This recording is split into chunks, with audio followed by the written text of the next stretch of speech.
Live. Welcome back to the day 2 session of AOA WEBCON 2021. We start the proceedings with the invocation of Lord Ganpati, and we'll have a brief Ganpati Vandana now before we start the proceedings today.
Thank you very much, Dr. Uma, for the soulful rendition. At this juncture, I would invite Dr. Lalit Raigar, the Vice President of AOA, to welcome the delegates and the speakers. Over to you, Dr. Lalit. Thank you, ma'am. Very good morning. I welcome all of you on this second day of 13th National Conference of Association of Obstetric Gynecologists.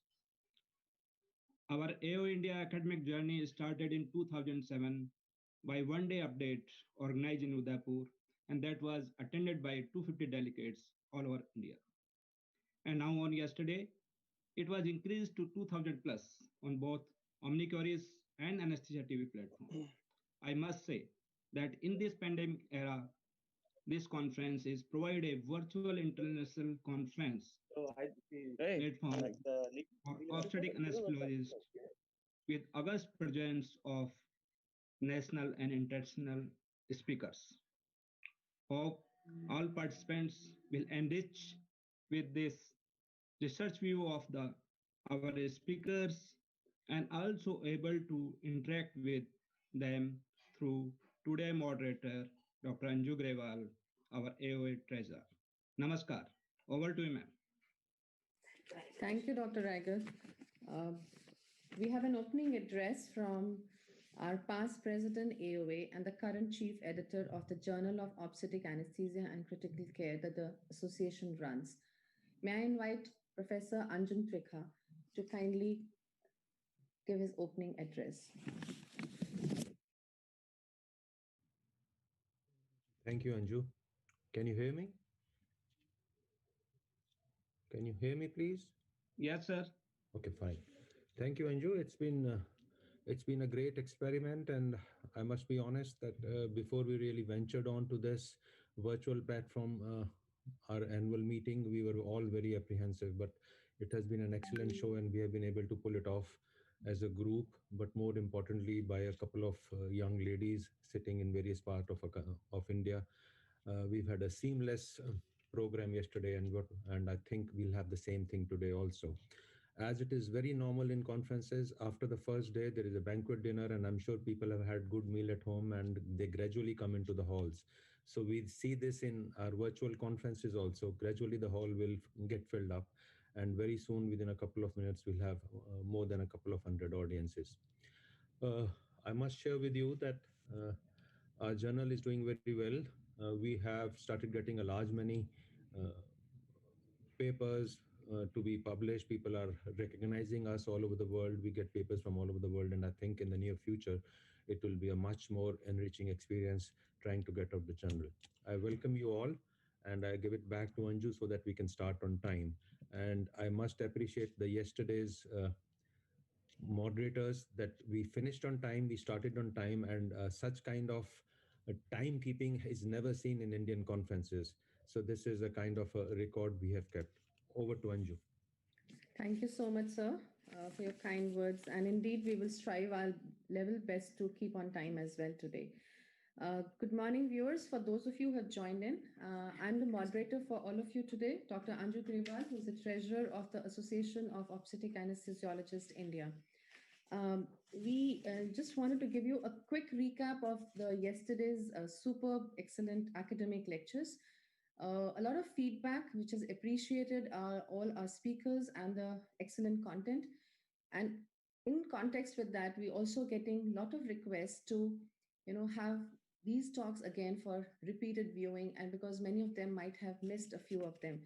So to all our viewers, we would be discussing about this into our executive body, and we will revert back to you. Please keep a watch on our AOA website, that's www.aoaindia.com, and we would be in all probability going up there with our talks. We had a wonderful viewership, around 3,000 people viewing yesterday from various web platforms. And with these words, I would like to start off the proceedings for today. I take great pleasure in introducing to you the first speaker of today's proceedings, Professor Ron George, who is a professor at Anesthesia, Pain Management, and Perioperative Medicine, and a program director and research in medicine at UCSF USA. Welcome, Dr. Ron. We are really privileged to have you up here with us, and we invite you to talk to us on what's new in obstetric anesthesia. This will indeed help us keep updated with the recent advances happening across the world. Over to you, Dr. Ron.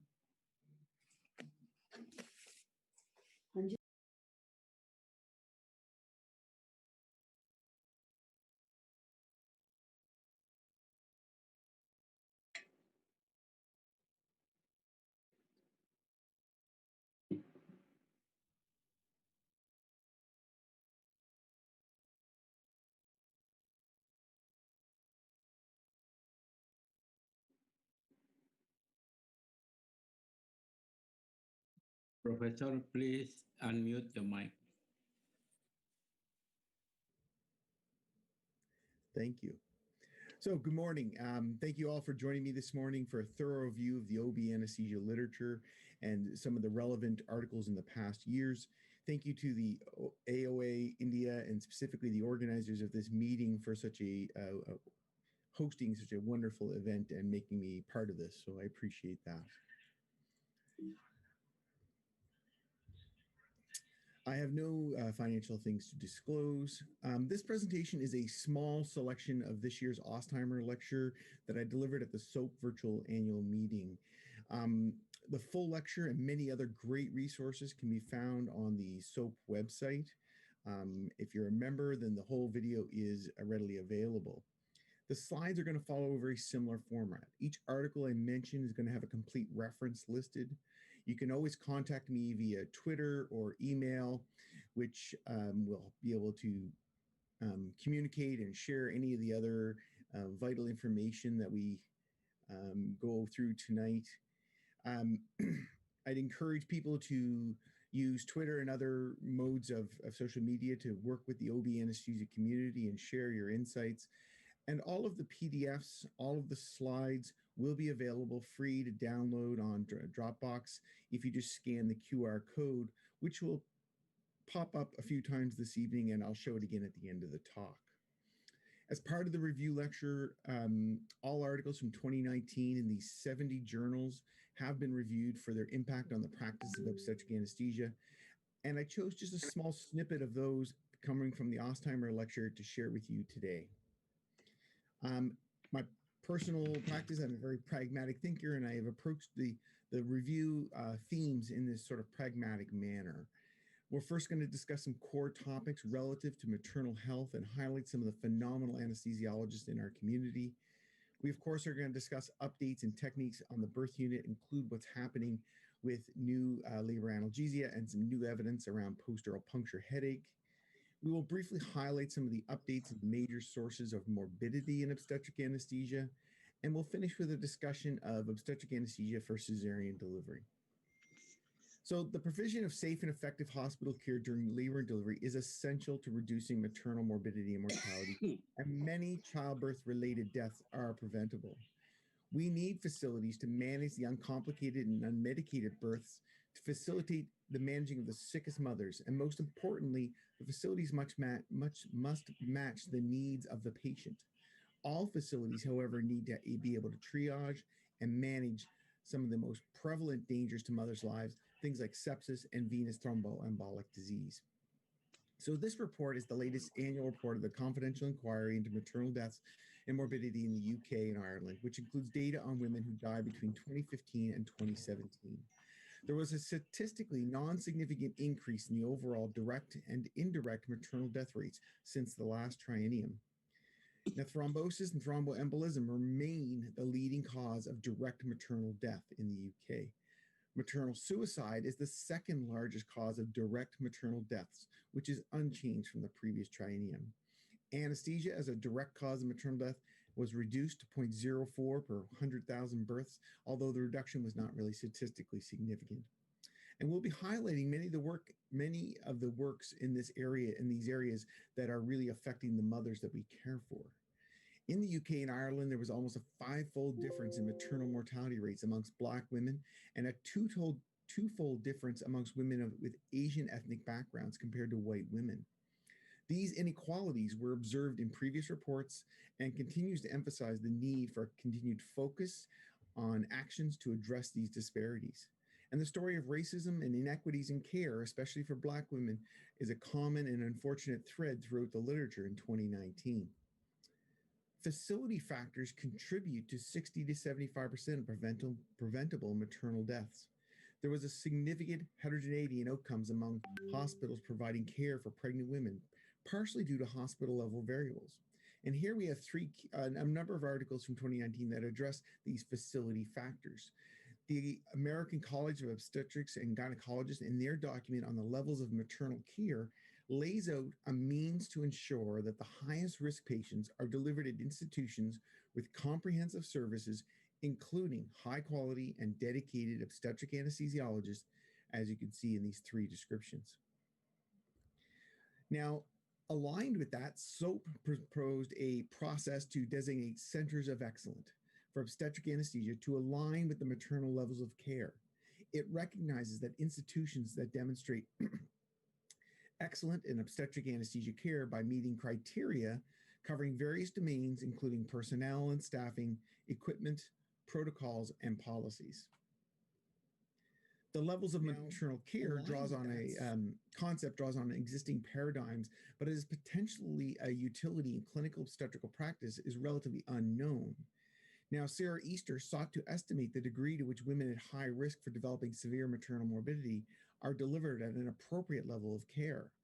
They conducted a cross-sectional study of 7 states in the United States and using the 2014 state inpatient database, they looked at the maternal levels of care were assigned to each woman based on unique comorbidities and used ICD-9 codes and the AHA survey used to identify the hospital levels. The primary outcome of interest was delivery at a hospital with an inappropriate level of maternal care based on obstetric risk and the presence of comorbid conditions. 70% of facilities were classified as level 1 and 2, while most deliveries occurred at level 2 and level 3 centers. Lower level centers are smaller, located in more rural areas, have low delivery volumes, and almost have no neonatal ICU beds.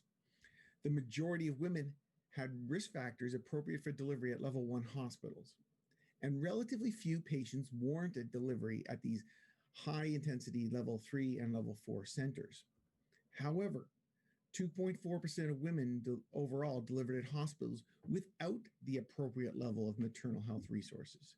In fact, 43% of women who required a level 3 or 4 center delivered at a center that couldn't deliver the services necessary.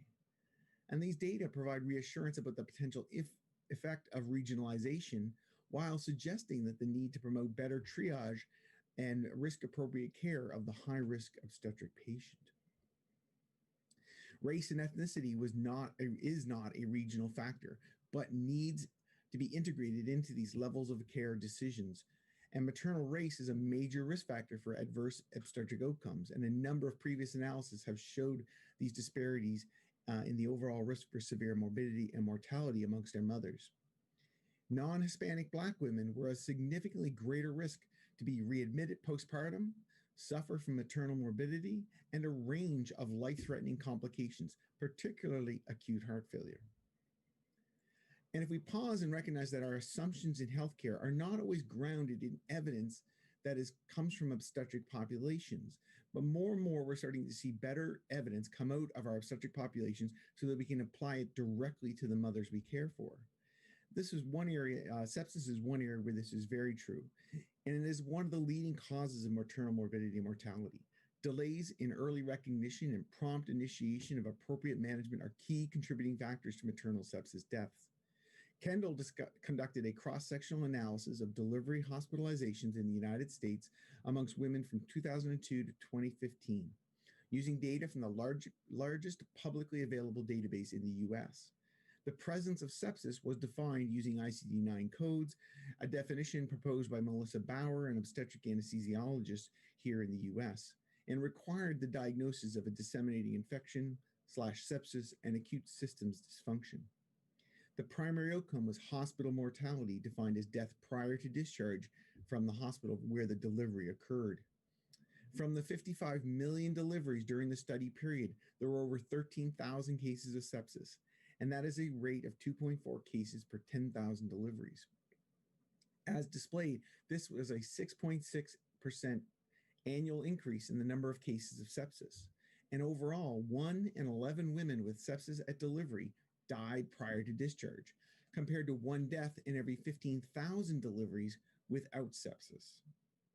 There was a pronounced decrease in the mortality rate that was postulated to coincide with the release of a surviving sepsis multi-center RCT, which demonstrated the effects of bundled care patterns in complex cases.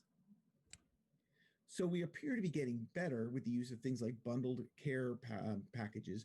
However, after adjusting for sociodemographic, clinical, and hospital level confounders, a number of characteristics were associated with the increased odds of sepsis.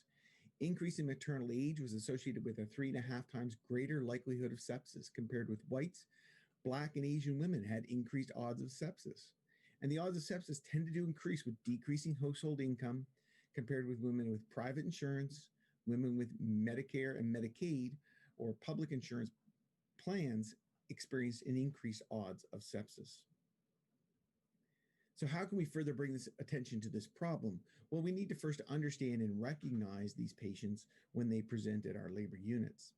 Hensley and Bauer analyzed data from 2013 to 2016 from the National Readmissions Database, which aggregates discharges from 27 states, representing over half of the US population. It identified sepsis occurring during delivery hospitalization or during a readmission within 42 days of delivery. The primary outcomes were the incidence of maternal sepsis and sepsis-related mortality. And maternal sepsis occurred in 0.04% of deliveries in the United States, and 23% of all maternal deaths were sepsis-related. Arnold's retrospectively reviewed the first 400 deliveries at the University of Chicago, identifying patients that it would have triggered the maternal early warning criteria during the admission for labor and delivery, and whether these patients experienced morbidity during their delivery hospitalization. 281 of 400 patients triggered the maternal early warning criteria during their stay. As a screening tool, the maternal early warning criteria evaluated in the study appropriately prioritized sensitivity and had an excellent negative predictive value. Melissa Bauer, who I mentioned earlier, developed some of the definitions of sepsis within obstetric populations, took maternal sepsis cases during their delivery hospitalization from 1995 to 2012 from 7 different academic medical centers. They controlled patients were matched by date of delivery. They then calculated the sensitivity and specificity of the systemic inflammatory response syndrome score, the quick sequential organ failure assessment, or the QSOFA, and the maternal early warning criteria for identifying sepsis.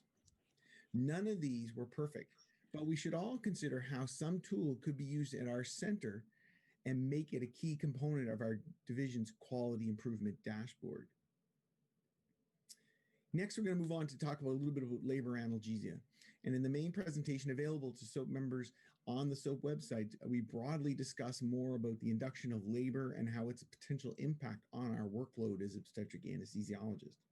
Today, we're going to discuss some of those nuances of labor analgesia techniques and some important updates on post-dural puncture headache. Now, the DPE, or the dural puncture epidural, is the latest development in the evolution of neuroaxial techniques. Similar to a CSE, the DPE involves locating the epidural space with the epidural needle and passing a spinal needle through the shaft of the needle to create a dural puncture with CSF conformation. However, no medications are directly administered through the spinal needle, and we depend on translocation of the medication through the dural puncture, which supposedly speeds up the onset of analgesia. There have been a number of contradictory findings in reviewing and studying this technique.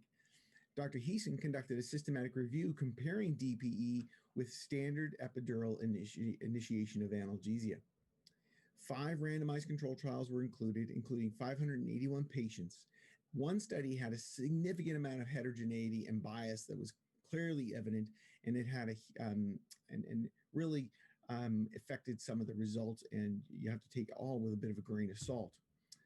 Additional difficulty interpreting the data stems from a high failure rate in all of these studies. Between 2.5 and 15% of these epidurals failed, which is rather high given the use of a DPE to confirm CSF and proper epidural placement. Labor outcome, as reflected by the incidence of spontaneous instrumental vaginal and cesarean delivery, did not differ between the two groups. This is another example of why we should use consistent, patient-centered outcomes and priorities to challenge existing schools of thought with more rigorous, larger sample size, targeting important outcomes. Headache and post-dural puncture headache was assessed in the 5 studies, and the reported number of events was incredibly low. In fact, it was 0 in 3 of the studies, so it's hard to comment on what additional risk a DPE brings to post-dural puncture headache. Now, speaking of that, PDPH is the most frequent complication occurring after neuroaxial anesthetic in obstetric patients, and there was a couple of really excellent studies published in 2019. 0.5% to 1% of women who receive a neuroaxial anesthetic develop a post-dural puncture headache, and the risk of PDPH is estimated about 50% after an accidental dural puncture with an epidural needle. And PDPH constitutes a non-negligible amount of claims of medical wrongdoing. Often considered minor, PDPH may hinder a woman's ability to perform daily activities, include caring for their baby, and delays hospital discharge. The first study by Gugli and Minotti is an evaluation of data from all women admitted to labor and delivery who received neuroaxial anesthesia in New York State hospitals. Tested for the hypothesis that PDPH in obstetric patients is associated with a significantly increased postpartum risk of major neurological complications. PDPH was identified using ICD-9 codes up to 1 year after discharge. As we are aware, the proposed mechanism is through decreased intracranial pressure attributable to cerebral spinal fluid leakage, leading to so-called sagging of the brain and tension on the veins that run between the dura and the arachnoid, which is why we must consider the link between PDPH and intracranial bleeding. They had over 1 million deliveries with neuraxial procedures in New York State during the study time period. 4,808 women with PDPH, of which 5.5% of them were identified on readmission. This ended up being with a PDPH rate of about 4.79 per 1,000 neuraxial procedures, aligned with what we know from the literature. And 53% of them were treated with an epidural blood patch. Now, in this study, the incidence and primary composite outcome of cerebral venous thrombosis and non-traumatic subdural hematoma was significantly higher in women who had experienced a PDPH than in women without. And with an adjusted odds ratio of 19, you can see that the high likelihood of an association between PDPH and bacterial meningitis. Now, the far right column is an E-value, which estimates how strong an unmeasured confounder would need to be to explain away this association. And the high E-values in this study suggest that if there was a significant confounder, it would need to be incredibly strong. And a confounder this strong would hopefully be readily identifiable to all of us. This is a Canadian-produced article from Albert Moore, who aimed to determine the incidence of subdural hematoma in the postpartum population and determine if post-dural puncture headache was associated with postpartum subdural hematoma, even after accounting for confounding variables. A cohort was constructed of women who had delivered and had 2-month period of follow-up, and the primary exposure was the presence of a post-dural puncture headache. They had over 68,000 deliveries identified with post-dural puncture headache and within over 22 million births, for an overall rate of about 309 per 100,000. The adjusted odds ratio for the association of post-dural puncture headache and subdural hematoma was a huge 199. Once again, a very strong association. Post-dural puncture headache amongst women who received neuroaxial anesthesia during childbirth is associated with an increased number of subdural hematomas. Now, this was a small absolute increase, as this is a very rare outcome.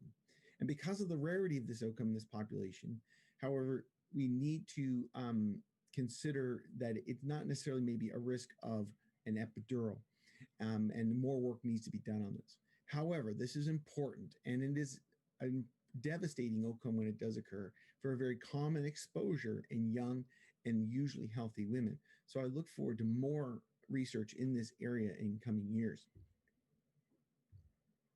So we're going to talk a little bit about postpartum hemorrhage, one of the major contributors to morbidity that we see in women in childbirth, and it continues to be that leading cause. There is a huge amount of variability in the current national and international guidelines for uterotonic usage in managing postpartum hemorrhage. And there was a lack of consensus for both first and second line uterotonic utilization. And this is specifically our lane. This is something we need to be involved in. And that's why obstetric anesthesiologists have written the first international consensus statement on uterotonics during cesarean delivery. So briefly, and this paper is available in the Dropbox with all the other PDFs of these articles. Or carbetocin for routine administration after delivery. The dose requirements for intrapartum cesarean are greater, therefore a universal dose is just not appropriate. Oxytocin should be given as a small initial bolus followed by a controlled infusion, and large total oxytocin doses should be avoided to minimize their side effects and antidiuretic effects. And a second-line drug, ergot or prostaglandins, needs to be considered early. This is a great article that everyone should have in their on their phone and readily available, so they can teach the young residents and learners the appropriate use of uterotonics for management of postpartum hemorrhage. Turning our attention to tranexamic acid, since the woman trial was disseminated, we know that tranexamic acid has become a regular component of everyone's PPH algorithms. And first, I want to highlight this review on TXA from Lear that was in Anesthesia and Analgesia, which is one of the best resources for TXA I have ever read. Next, Sudhoff conducted an economic analysis to demonstrate the cost effectiveness of routine and tranexamic acid. And even if TXA provides no benefit, knowing the challenges of the women's trial, its routine use in the treatment of PPH in the United States would only add an estimated $4.5 million in healthcare costs, which seems like a lot of money, but here in the U.S., $4.5 million in healthcare costs is pennies, unfortunately. And so its routine use has become prolific. And to complete our discussion of TXA, I just want to point out this manuscript and a couple of others that are in the list of articles in the Ostheimer lecture that highlights the risks of inadvertent administration of TXA in the neuraxial space. And we need to be incredibly cognizant of this in ensuring that drugs like TXA are not able to be administered in the neuraxial space and all safeguards are taken. I'm going to move on to cesarean delivery, and I know that we're running short on time. This is a really complex lecture. So I just want to highlight a couple of things. First of all, during the SOAP meeting in 2017, hosted by Drs. Carvalho and Butt, we convened a working group to develop guidelines in response to ASA guidelines on the administration of neuraxial anesthetic. And I know that we've kind of, Dr. Lando talked about this in your previous meeting yesterday. Now, the ASA and ASR guidelines were too general and not specific enough to obstetric, and we needed a more focused obstetric anesthesia statement. This statement encourages a patient-centered approach using a highly effective analgesia technique and focused strategies based on risk stratification with specificity towards obstetric patients. Now, there is a limited evidence to guide the optimal modality or frequency of monitoring, but if you're using normal, low, moderate dosing of neuraxial opioids in low-risk, healthy women, then the amount of monitoring is not as significantly burdensome as what was outlined in the ASA algorithm. What we did do was address certain factors that appear in high-risk patients, those with obesity, obstructive sleep apnea, and chronic opioid use, and it was more reasonable to use a more structured monitoring guideline in these patients that mirrors the ASA's guidelines. This is this is a paper that I think has to be a major part of your center's quality improvement to ensure that we're delivering the best analgesia and doing so in such a safe manner. So we know how to monitor women's cesarean delivery. What is the best way to deliver labor or neuraxial analgesia after cesarean delivery? Now, this paper from 2017 is one of my favorite papers, and essentially it found that higher intrathecal doses, requests for higher doses, was associated with higher needs. So women can predict what they're going to need in terms of labor post-cesarean analgesia. So in 2019, Dr. Carvalho followed up his work, and they actually gave women an opportunity to select a whole postoperative pain protocol, not simply a dose of morphine aligned with their anticipated pain requirements. They had low-risk primiparous and multiparous women randomized to no choice or a choice in a low, medium, and high dose post-cesarean delivery protocol. Postoperative pain was managed according to standard multimodal pain plans, and you can see those all here. And it was equally balanced, but you can see most women chose middle of the road, medium dose, average dosing, which is very interesting. And the results of this study go on to show us that there was no difference to oxycodone requirements comparing patients who were offered a choice and those who were not offered a choice at 24 and 48 hours. But once again, patients who chose a higher dose protocol required significantly more oxycodone at 24 and 48 hours. And oxycodone requirements in patients in the group of lower choice did not differ on the first day, but they were using significantly less in the postoperative day. Subjects who were offered a choice had greater amount of satisfaction, which is not shocking.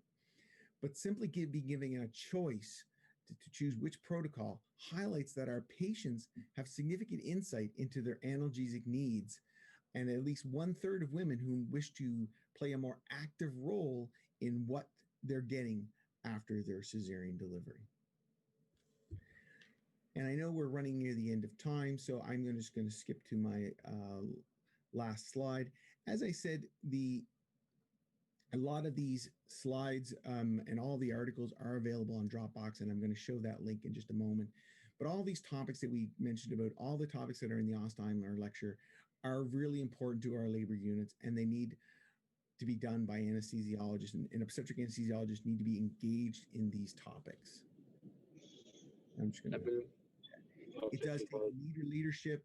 We have to focus on perioperative and patient-centered outcomes and ensuring we have quality improvement skills built into our units, as well as focusing on the inequities and disparities that exist out there. So thank you very much for the opportunity to speak. I want to thank all the authors whose work I got to read and present over this last year. And of course, I want to thank you all for attending today.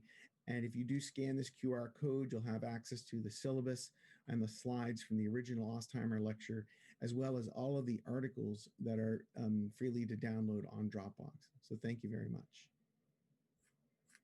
Thank you, Dr. George, for this excellent latest updates on obstetric anesthesia and analgesia. And indeed, it has provided our viewers a great food for thought and will go a long way in broadening our horizons across our country. We have a few questions for you. Are you there? Absolutely. Yeah. So one of the questions is there some kind of a latest update on the acceptable lowest level of platelet count for instituting neuraxial block? That's a great question. And there will be some updates coming in the very near future from Society of Obstetric Anesthesia. So I would be on the lookout for those, and you have my contact information. I'm more than willing to help share those and disseminate those. I do think there'll be some updates on that, which will not necessarily give us perfect cutoffs, but offer us a little bit more guidance for some of those challenging scenarios. For example, women with preeclampsia, and we know their platelets are potentially going to be lower, but we also know that the risks of general anesthesia and other forms of anesthesia can be as considerable risk. So I think we're going to have better knowledge in the near future about what kind of risk stratification can occur with women in platelets, like in the area of 70,000 to 100,000. We're going to have a little bit more information around that in the very near future. Yeah, then thank you so much. We will really look forward to these guidances in future. Another area of concern, which is not indeed very well followed up here in our country, is the institution of WEG. Is WEG still has a role, or would uterine displacement do the role, job for us? So that's a great question. I know there was a study of using trying to reduce the amount of left uterine displacement necessary in elective cesarean deliveries by compensating with phenylephrine or norepinephrine infusions to sort of compensate for that potential change, which was very interesting because then a lot of people did stop using left uterine displacement. But keep in mind, that was one study, a small study. It was a very interesting study and should always make us think about certain dogma topics. But I think left uterine displacement still has a role, and I use it regularly in my institution and in many places where you may not have great ability to deliver prophylactic phenylephrine or norepinephrine infusions. I think left uterine displacement still has a significant role. And I think most of us who practice enough obstetric anesthesia, there is a subset of women who some are more predisposed to having very symptomatic IVC occlusion and reduced preload, and very sensitive to the effects of that. And so I think it still plays a significant role.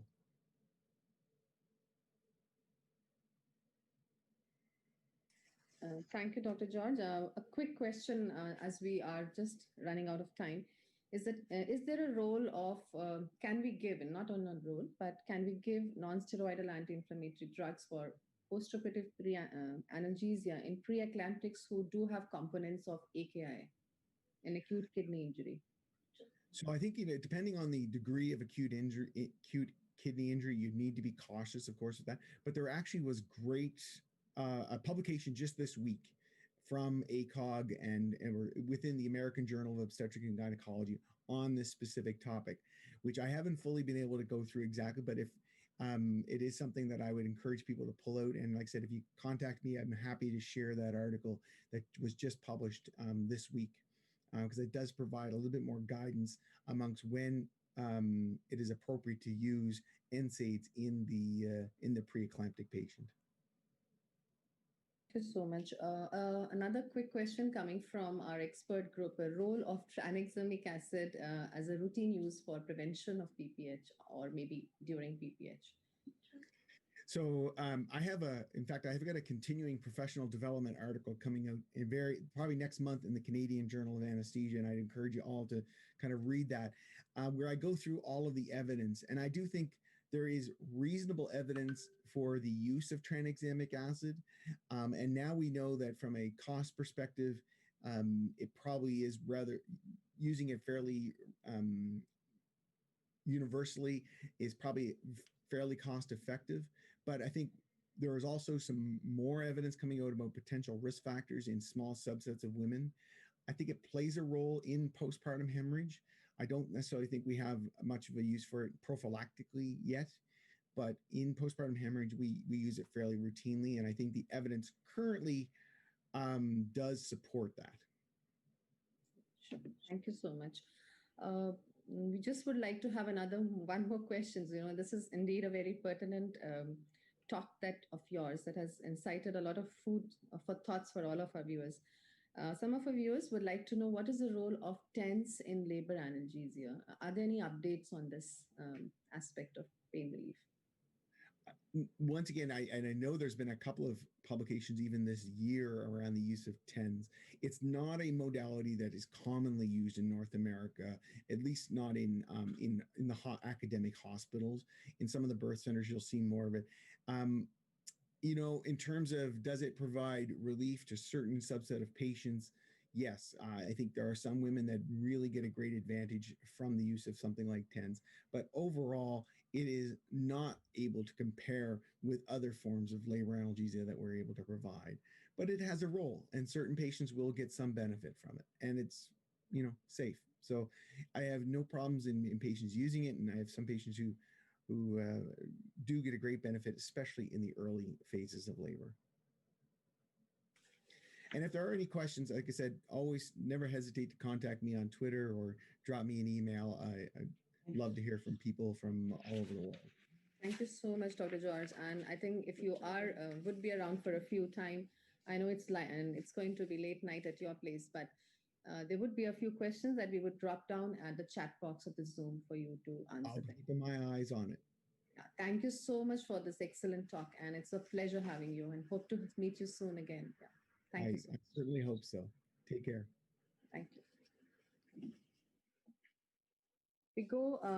We move ahead to our next talk, and the talk is by Dr. Omar Aliamani.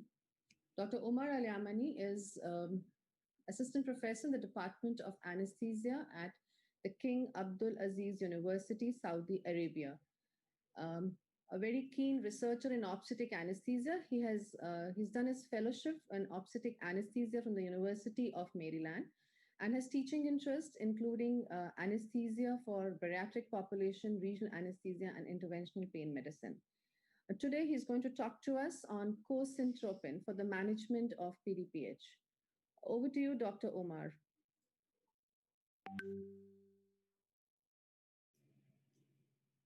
Hello. I think my camera is disabled. Okay, good, perfect. Yes, hello everyone. I'd like to thank you for the invitation. I'm very humbled and honored to be presenting at the Association of Obstetric Anesthesia India. Thank you very much. Let me share the screen with you.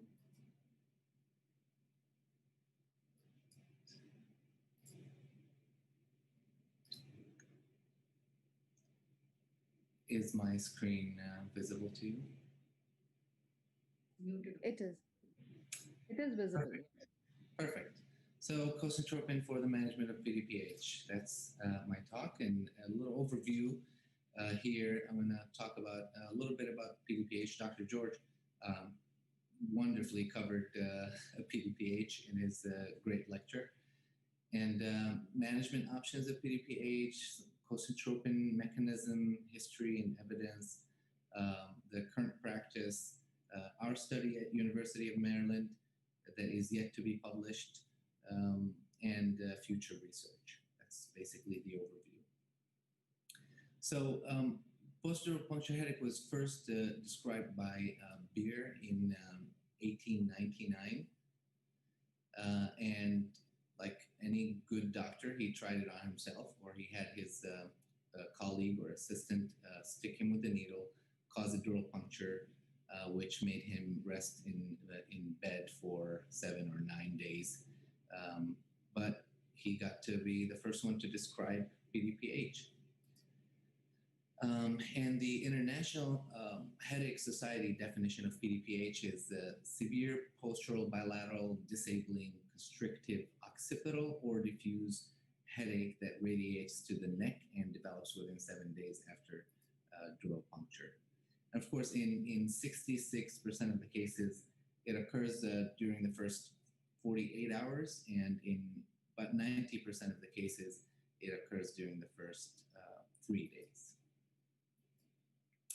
And signs and symptoms, we all know, aggravated by sitting or standing, relieved by lying down, and other symptoms like neck stiffness, dizziness, hearing symptoms like tinnitus, hypoacusia, photophobia, nausea and vomiting, and diplopia. But there's always the atypical presentation of anything in medicine. And in post-dural puncture headache, up to 5% of patients may present with atypical headache that has no postural element. And up to a third of PDPH cases occur following an unrecognized dural puncture. A little bit about the pathophysiology. Intracranial hypertension caused by the leakage of CSF. The cerebral and meningeal vessels are stressed by the downward displacement of the brain during orthostatism. The caudal traction activates the stretch-sensitive receptors of the trigeminal nerve, causing frontal headache, the glossopharyngeal and vagus nerves causing occipital headache, and the first 3 cervical nerves causing arm or neck pain.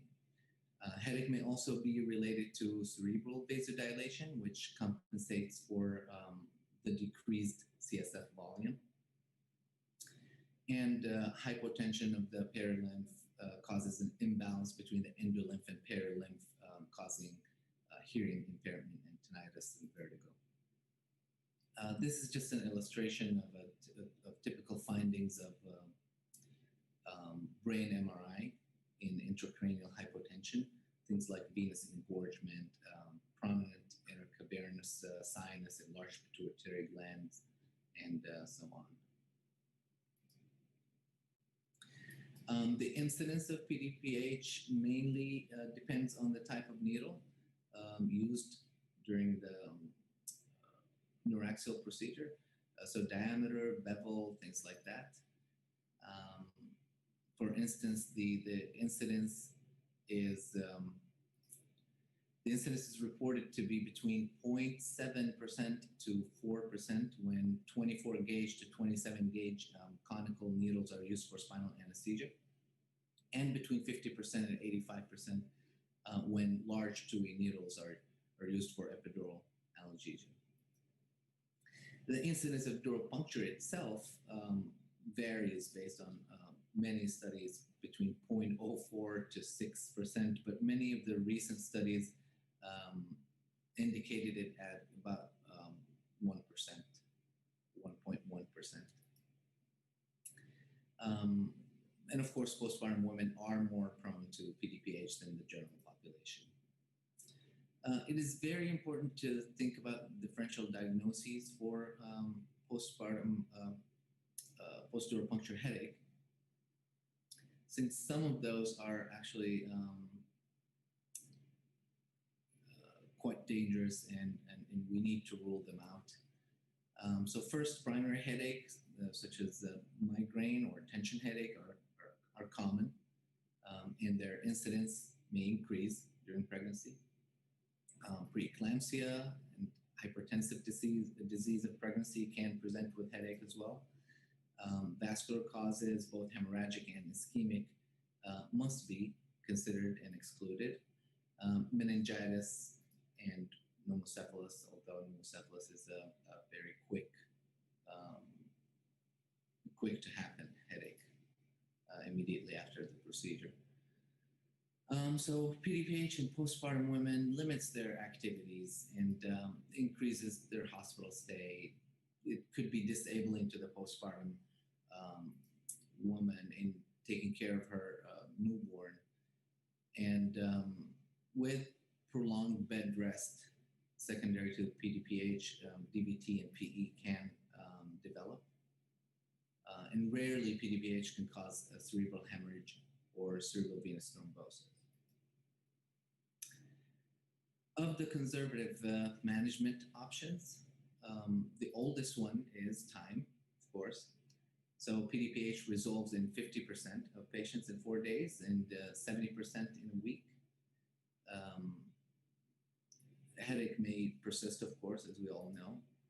And bed rest, yes, it does relieve the headache, the postural headache, but there's little benefit of prophylactic bed rest in preventing PDPH.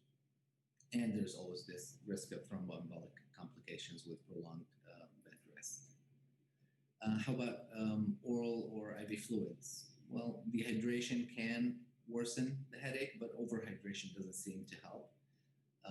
Abdominal binders are cumbersome with poor compliance, and there aren't randomized controlled trials on them.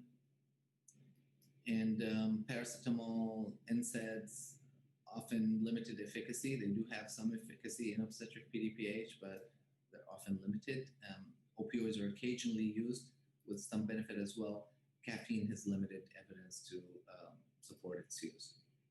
Other conservative managements that don't yet have sufficient evidence to recommend their use are listed here: minophyllin, hydrocortisone, triptans, gabapentinoids, desmopressin, methylargonidine, ondansetron, mannitol, and neostigmine. So I expect to see a lot of future studies on those trying to really find that evidence to either recommend or recommend against the use of these options in conservative management. Invasive management that also don't have, that currently don't have sufficient evidence are listed here, and there are acupuncture, graded occipital nerve blocks, sphenopalatine ganglion blocks, epidural morphine, epidural crystalloid, dextran, starch, gelatin injection, and fibrin glue. But the most effective treatment is epidural blood patch, and it historically has a success rate of the first blood patch is about 80%, but recently that has been questioned with a few studies that showed significantly less efficacy of the first blood patch. Part of it is because they followed patients through and didn't just rely on the first couple of days of relief. Also, epidural blood patch can cause rare but serious complications, such as spinal subdural hematoma, which was reported in 2012, permanent paraparesis and cauda equina syndrome, back pain, transient bradycardia, anxiety, and discomfort. So why is it important to look for more conservative management? Because of the potential complications of epidural blood patch, and because the epidural blood patch may be delayed. So during that time, we want to treat the patient with any conservative option that we have and have evidence for. And it may not be, the epidural blood patch may not even be performed because of fear of another invasive procedure or further complications neuraxial procedure. Self-directed emotional pressure to take care of the newborn, fear of a prolonged time to discharge or readmission to the hospital, and the lack of clinical expertise sometimes to perform the epidural blood patch. Now, moving along to cosentropin, on the left-hand side is the structure of adrenocorticotrophic hormone, ACTH. And of the 39 amino acids in ACTH, only 24 provide hormonal activity, and the rest are antigenic, non-active ones. And on the right-hand side, cosentropin is basically a synthetic analog of the active 24 amino acids in ACTH. The mechanism is, the exact mechanism of cosentropin in PDPH is unclear, but several mechanisms were proposed, including increased production of CSF, increased blood volume, and the anti-inflammatory action of ACTH analog. Excuse me. Well, again, in the mechanism of action, fragments of ACTH interact with opioid receptors in vitro and have morphine-like effects in vivo. ACTH may also increase the brain beta endorphins, which can alter perception of pain. The release of glucocorticoids that is caused by ACTH has an anti-inflammatory effect, of course. Mineralocorticoids cause fluid retention that may lead to meningeal edema and overlapping edges of the dural puncture. So in 1994, Collier basically sent a letter to the editor mentioning a case that he had of refractory PDPH, where a colleague of his from neurology casually recommended an ACTH analog, which is tetracosactrin, for that refractory PDPH case, and it worked.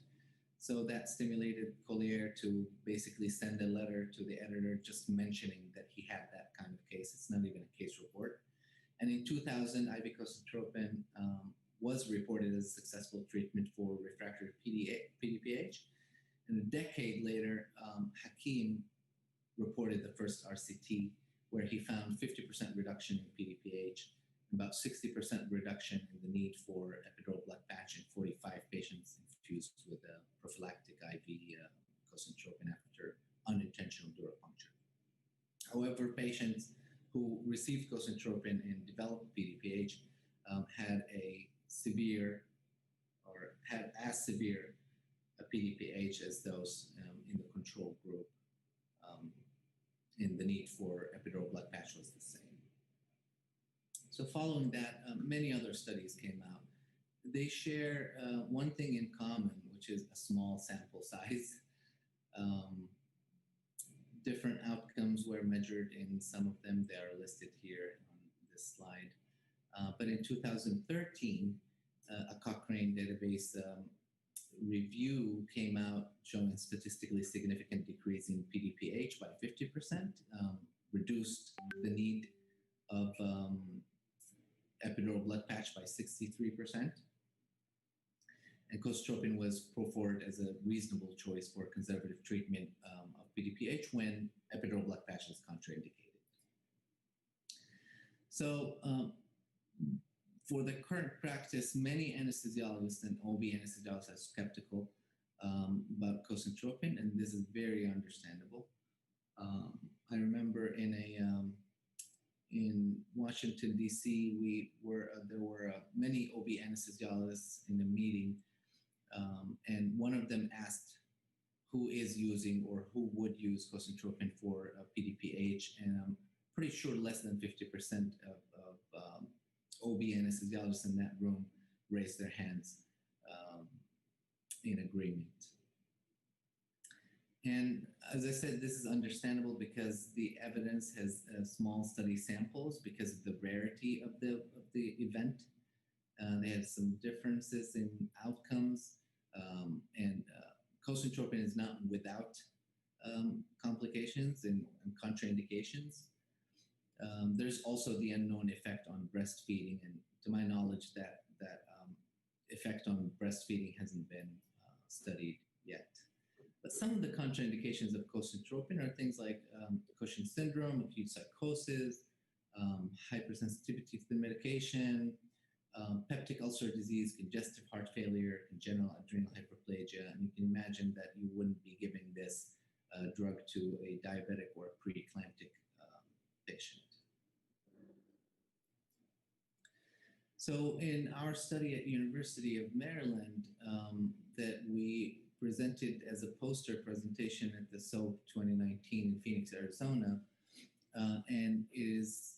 which is yet to be submitted, but very soon submitted for publication. It's a retrospective study that where we looked at patients from 2002 to 2019 at a single center, which is University of Maryland Medical Center. We had the largest, I believe, the largest sample size, which is 181 unintentional dura puncture cases. From 2002 to 2011 was the control group, which is the historic control group.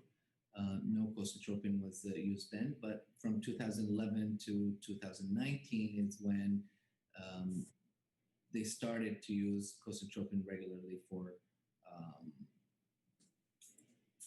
PDPH, for the prevention and a second dose for treatment if needed. So the outcomes we looked at were complaint of headache at discharge, need for epidural blood patch, and the two outcomes combined, which is need for epidural blood patch or complaint of headache at discharge. In all three outcomes, there was a statistically significant decrease in the study group, as you can see with these p-values listed on the right-hand side. So before the institution of cosyntropin protocol, there was a 5.2 times higher need for epidural blood patch with an odds ratio of 0.19, and there was a 4.3 times higher likelihood of patients having the combined outcome of either epidural blood patch or headache at discharge with an odds ratio of 0.2. So future research, we definitely need a randomized control study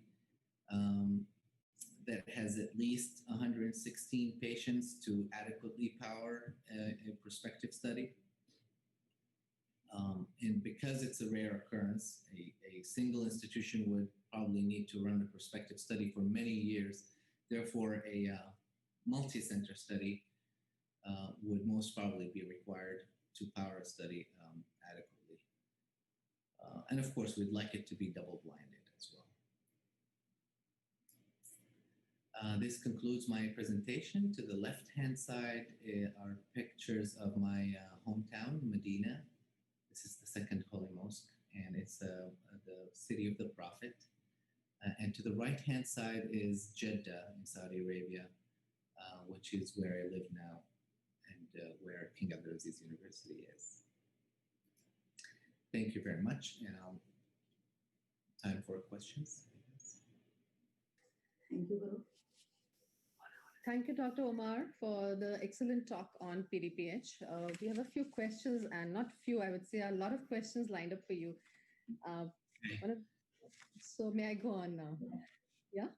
What is your personal experience with the use of cosyntropin, and does tetracosyntropin and cosyntropin do have the same effect on PDPH? So personal experience, I would probably say that it's irrelevant. I mean, we used it, but my personal experience wouldn't count as evidence, I would say, because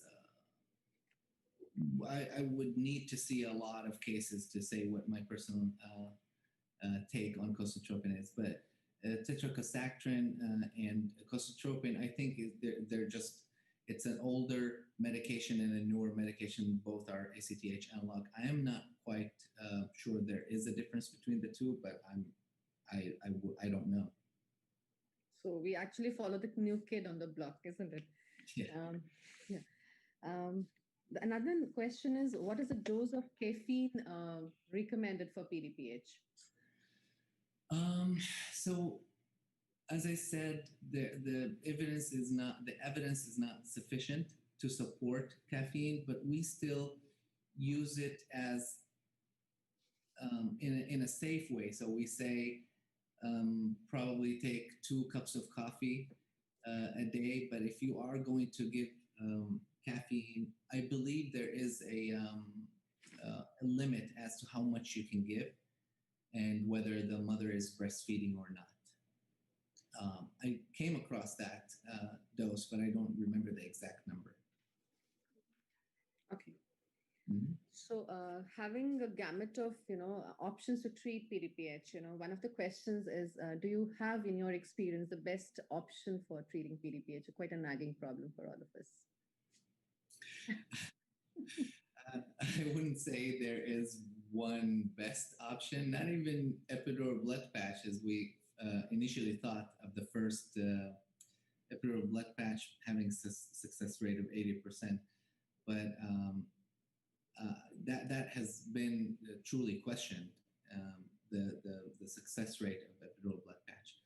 But a colleague of mine has personal experience, I would say, of sphenopalatine ganglion blocks, where he just do it with a Q-tip, and I'm not even sure if I would do this to my patients, but he does teach his patients how to do a block for themselves and gives them bupivacaine so they can do the sphenopalatine ganglion block. He says it works, and I think we need studies for that. We need data for that, yeah. As far as epidural blood patch is concerned, have you done a few? And if so, then what were the complications? And in India, we really do not do much of blood patches. So that is the case in Saudi Arabia too. I think I asked this question in my grand rounds in Saudi Arabia. We have at least 40 anesthesia providers, and only 2 of them administered an epidural blood patch. One of them was myself. And so we don't, anesthesiologists don't practice epidural blood patch a lot in Saudi Arabia. They do, but not to the extent that I actually did it in the United States during my training and the 2 years I worked at the University of Maryland. I have done, I actually don't even remember the number that I did. So I have done quite a few. And the recommendation was, there was a study that came out determining the volume and how much volume should be administered to get a better effect. And I think it was somewhere between 15 and 20 cc's, or when the patient basically says it hurts, it's unbearable back pain at that point, I would stop administering the epidural blood patch. Yeah, thank you so much. We have a lot of controversies regarding treatment and management protocols for PDPH, and therefore, I would request you to stay online with us, and we would drop our questions on your chat box, on the Zoom platform chat box. And perhaps if we do have time at the end of the day, we will take up a few more for you as well. Thank you so much for joining us and being with us today. Thank you, I Dr. will be on the lookout. I'm actually going to work right now. It's 8 a.m. And yes, we start late in Saudi Arabia, not 7 a.m. But someone is covering for me. I'll be on the lookout for more questions. Yeah. Thank you very much. Thank you. Thank you so much. Thank you. Thank you, Dr. Omar. With this note, we move on to the next most awaited panel discussion of the day. And that's a panel discussion on maternal collapse. And to carry on this proceedings for the panel discussion, it is indeed an honor for me to introduce the Doyen of OB Anesthesia, and the Capno Man, Dr. Bhavani Shankar Kodali, our moderator for the panel discussion today. Sir is the Chief of Obstetric Anesthesiology, University of Maryland Center at Baltimore, Maryland, and not only being a distinguished academician obstetric anesthesiologist, he's indeed a mentor, and one of the pillars behind the success of this WEBCON 2021. Over to you, sir, for this excellent and most awaited panel discussion for today. Thank you. Thank you. And good morning or good afternoon to everyone. It is good night here in Maryland. And I'm going to actually start this panel discussion. The first one is I'm going to actually thank the organizing committee, as you can see in this slide, for organizing this meeting and inviting me to do this panel discussion along with other experts. Now, we have few experts here. As you can see, one is Dr. Sushilo Chandra. He is in Faculty of Medicine, Department of Anesthesiology in Jakarta. And he is very famous anesthesiologist in Indonesia. If you go to the Jakarta airport and say, I want to see Dr. Sushilo Chandra, they will certainly take you to his house. So he is that popular. Second, we have is Professor Anjan Trika. You don't need any introduction. He has been very well introduced to all of you through the television in India. He is from All India Institute. And we have Professor Vanita Jain from PGI Chandigarh. Now, she's an obstetrician, and she has been a very good resource to us for our meetings. And she is a role model, actually, for fostering a close relationship and cordial relationship and professional relationship between anesthesiologists and the obstetricians. Then we have Professor Ravendra. He is an academic professor as well as a clinical practitioner with a lot of experience in obstetric anesthesia. Then Dr. Sunil Pandya, he doesn't need any introduction. He has probably gone to every part of India to teach OB anesthesia. So with this panel, I'm going to ask the first question on this maternal collapse. And the idea behind this panel is we will try to include all scenarios that may occur in a country like India. So the goals are plenty. Is maternal collapse is real? What are the causes? We'll discuss two scenarios. We'll discuss about ACLS guidelines and what is the experts' advice on certain guidelines for the institution preparation, and we'll talk what is the advice on and what is the procedure we should adapt in referring patients from smaller hospitals to larger hospitals, and what are the financial implications. I will ask one question to each of the panel experts to share your experience of maternal collapse in your long experience. You can talk, we can start with Dr. Sushilo Chandra. Thank you, Professor Bhavani. I have 33 years experience as an anesthesiologist now.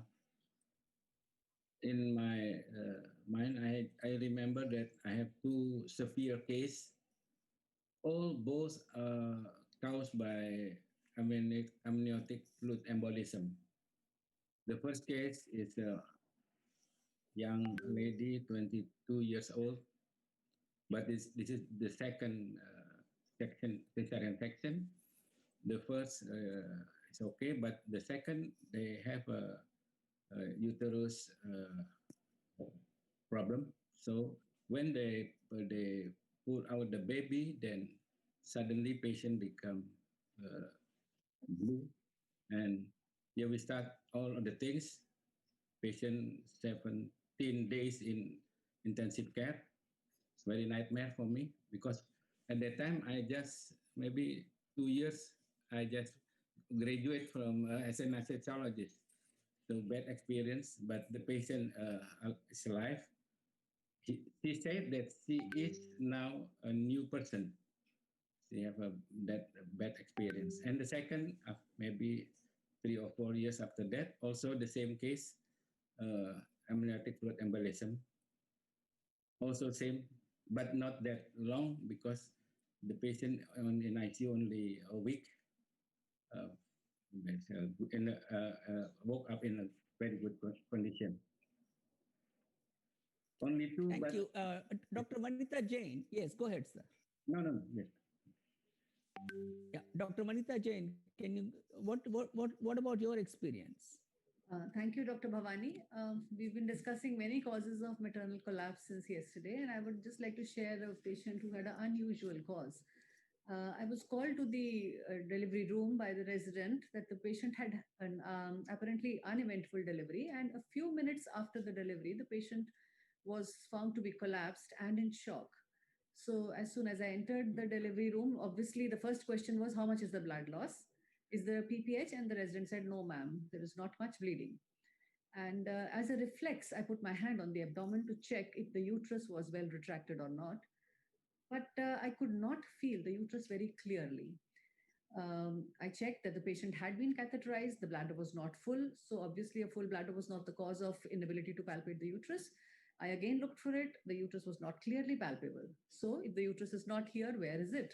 So immediately I suspected that probably it is an inverted uterus. I did a per vaginum examination, confirmed my finding that it is a partial inversion of the uterus, which may not lead to a lot of hemorrhage, and the shock is out of proportion to the hemorrhage usually. This inversion could occur when the uterus is atonic and the obstetrician pulls on the cord to deliver a placenta, but the placenta is not yet separated. And it is very important to recognize this condition because the treatment is reposition of the uterus. And one has to reposit the uterus. And believe me, if you know it, it's not a very difficult task. And otherwise, it is not possible to resuscitate the patient. And in these patients, the hemorrhage may not be much. And shock is thought to be basically neurogenic because of increased vagal tone and the pull on the sympathetic plexus. And so we reposited the uterus and did the supportive measures, and the patient did recover after that. So the message I want to give by this case is that if there is a patient in collapse, please examine the abdomen, look for the uterus, whether it is retracted or not, and whether it is there or not. That's a great advice, Dr. Vanita. What about Sunil?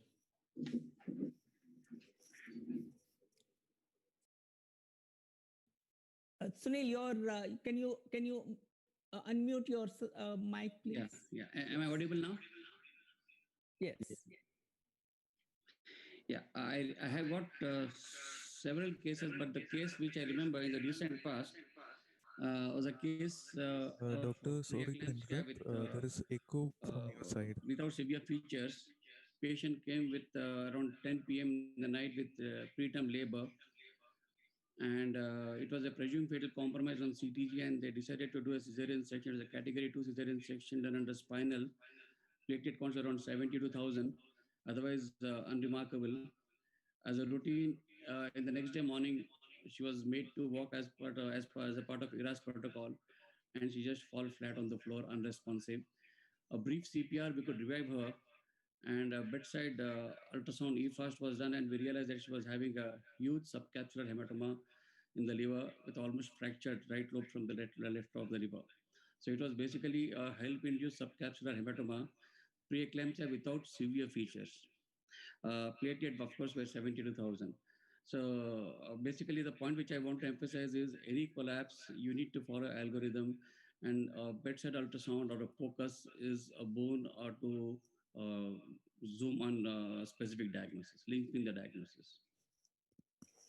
Thank you, Sunil. That was a great case. Dr. Anjan Trika, you have vast experience. Please unmute your mic. Okay, I have unmuted my mic. Am I audible? Yes, sir. Okay, I share with you something which is horrifying. We have a small sub-center. If you've studied in India, you will realize that we medical schools would have some PHCs under them, which are about Initially, when the colleges started, they were in villages, but now the cities having spread out, so villages are part of towns now. So we have one near Ballabgarh, which is about 20 kilometers or 25 kilometers from a main hospital. And the collapse and the death which I am talking about is very classical in the Indian subcontinent. That it is understood that our own students are posted there, and when they have problems, they send patient to us. So they phone us up, and there's no question asked. We accept it, no matter what they do. They do the right things or the wrong things. After all, they're all trainees and have some faculty cover. So we had a patient who, after delivery, started bleeding. Sadly enough, that PHC doesn't have a blood bank. And then they decided to shift the patient in an ambulance. And then, because of a huge traffic jam on that highway, we lost that patient. So this is a classical thing which happens in India, and we are very apprehensive about shifting patients now in ambulances. So after that, what kind of protocol we had was that they had to the PHC there, where there was a labor room, there is an OT there. There is a senior registrar of gynae posted there, and it is under the preventive and social medicine department. They have some kind of understanding with the local private blood bank from where some kind of blood could be available. And if they have a high risk patient, they tend to refer them to us, but they don't come to us because those PHCs are closer to the houses.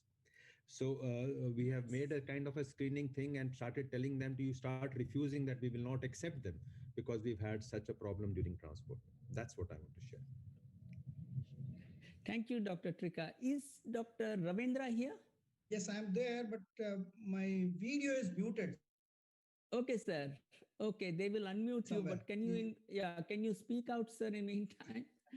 Yeah, yeah. Okay. See, yes. I wouldn't probably give a single incident. I was actually the professor head of anesthesiology in a medical college in a district hospital, which was newly started. And between 2005 to 2013, just the change in the scenario, we got about 25 cases of maternal collapse referred from outside in 2005, and in 2000 with 6 mortalities, and in 2013 we got 5 cases only with 1 mortality.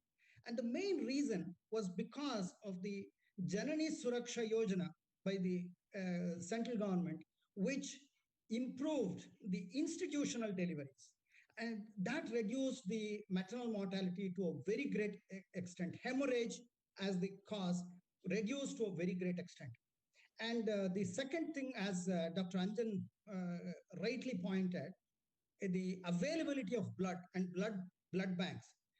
As anesthesiologists, we can go to the periphery and promote the doctors in those peripheral places to come up with blood banks in the cooperative sector, which I was able to do it in 2 places in my district, at Tirthalli and at Sagar, where they were able to start their own blood bank.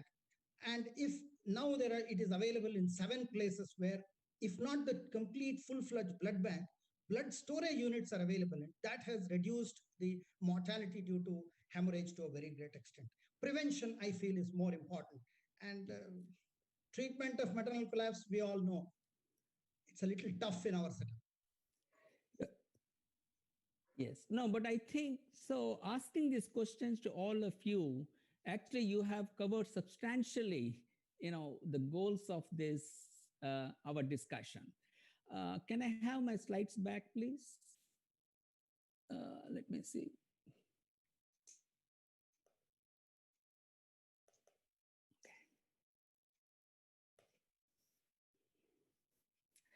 So this was actually, this is just enumerating the maternal collapse. This is the paper just came out of the University of Maryland experience of 5 years. And here, if you look at it, these are the causes of the maternal collapse, in addition to what the experts have pointed out. And some of them has led to death, seizures, and anoxic brain injury.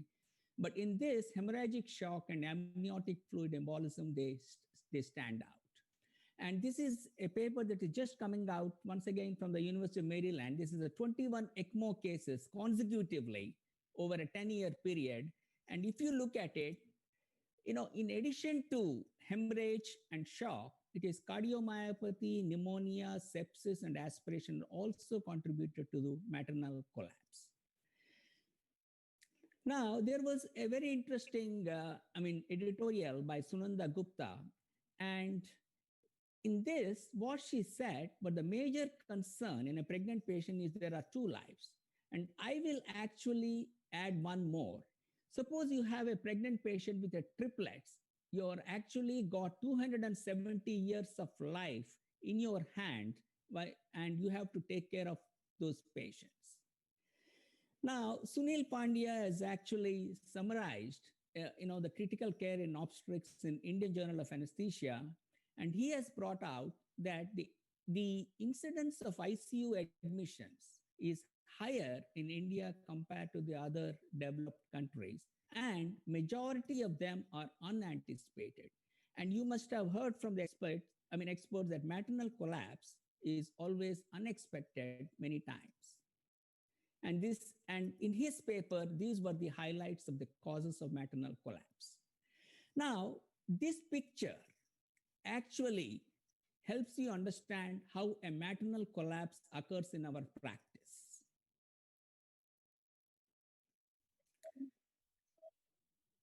Actually, she falls down. And sometimes, if you deviate from a normal pathway of management, and you can get into severe trouble, as you can see in this analogy. So the idea behind showing these two pictures is that you remember that maternal collapse sometimes occurs in a very normal patient, which Dr. Vanitha Jain has actually pointed out. And sometimes it occurs when we deviate a path and take shortcuts in our management. With that background, I will actually go through two cases. And the first case is a case scenario is G1P0. Epidural was placed at 14, coughed at about 15 hours, half an hour later. There was a transient oxygen desaturation. And at 16 hours, the drama starts. Call to the room, severe postpartum hemorrhage. You can see she's in a big puddle and she is hypotensive. She is still conscious and the blood pressure is 60/40. So I will ask the experts, what is the next in the management? Dr. Vanitha, you want to start? Yeah.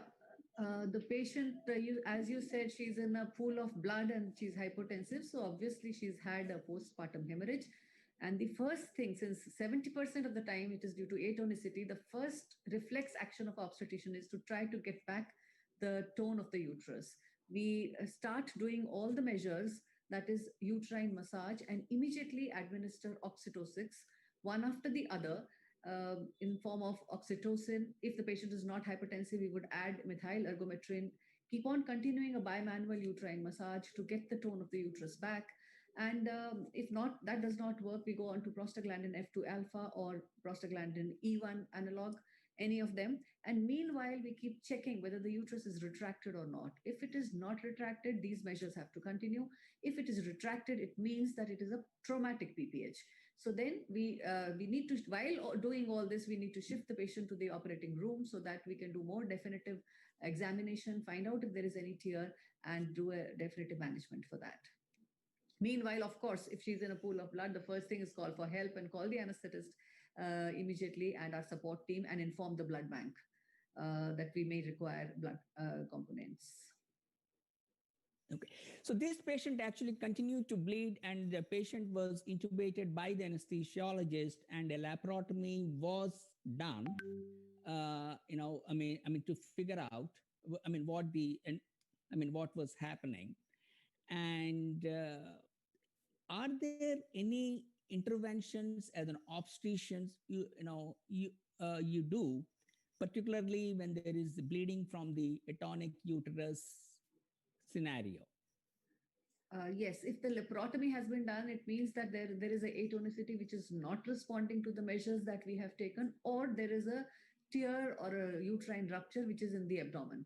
So these are the two conditions where we would do a laparotomy. And as you said, it is a atonic uterus. In that case, what we try to do is we try to massage the uterus, give sometimes intramyometrial carbapros, that is prostaglandin F2 alpha, and we first try conservative measures if the patient, depending on the patient's parity. The first thing we would do is to try to sandwich the uterus by putting sutures, which are in the form of tension sutures on the uterus, so that we retract the uterus by putting those tight sutures. If that does not work, we try to devascularize the uterus stepwise, which means we take away the blood supply from the uterine arteries. Then we go on to the ovarian artery supplying the uterus. And if all those does not work, then we go next to an internal iliac artery ligation, which would reduce the pulse pressure in the pelvis. And if none of them work, we would finally think of a peripartum hysterectomy. That is the usual stepwise routine that we do. Dr. Sunil, you saw the labs there, and so what will be your take on that? You have to unmute again. Am I audible? Yes. Hello. Yeah. So basically, you are having a patient who is bleeding profusely and hypotensive, and all types of uterotonics have been tried, and you have a deranged coagulation profile. So as a priority, ABCs have to proceed simultaneously. And importantly, as Dr. Vanita said rightly, alert blood bank and rule of thumb need to procure, you need to initiate a massive transfusion protocol, because if you look at INR 1.3, fibrinogen less than 70, and the entire coagulation profile is deranged. So massive transfusion protocol has to be initiated. And rule of thumb, yes, you can procure 15 ml per kg of plasma. FFPs can be transfused along with cryoprecipitates, and if necessary, fibrinogen concentrates can be given if you have the facility, and also packed cells have to be procured. So as a rule in our hospital, we have 6 to 6 protocol, and also simultaneously reserve additional same number in the blood bank, so that we have enough blood in hand.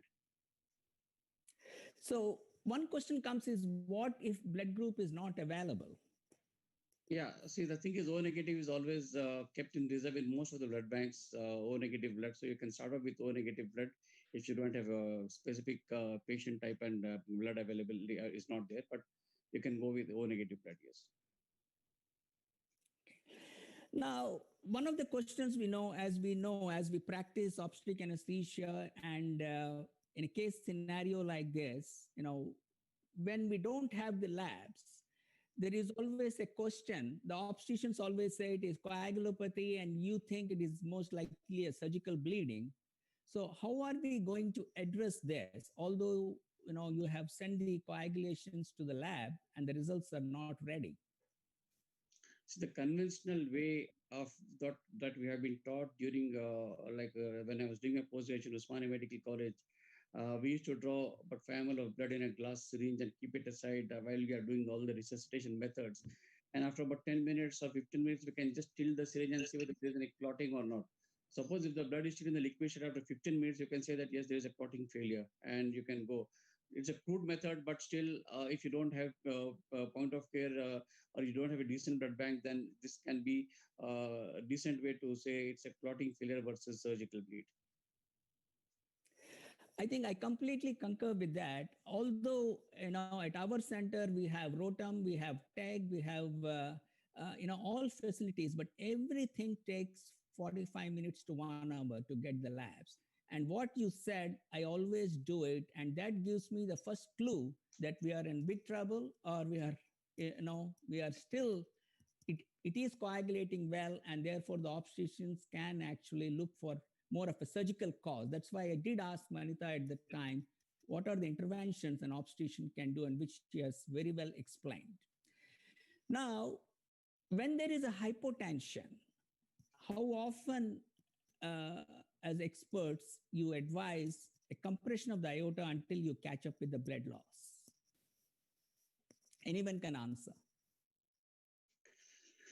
I don't have any personal experience here, but my colleague at maternity hospital, public maternity hospital in Hyderabad, they routinely use this modality of controlling major hemorrhage during adherent placenta, which they do it at the center very routinely. Routinely, they compress the aorta manually, wearing the drape and surgical gowns and other things, compressing aorta against the vertebral bodies.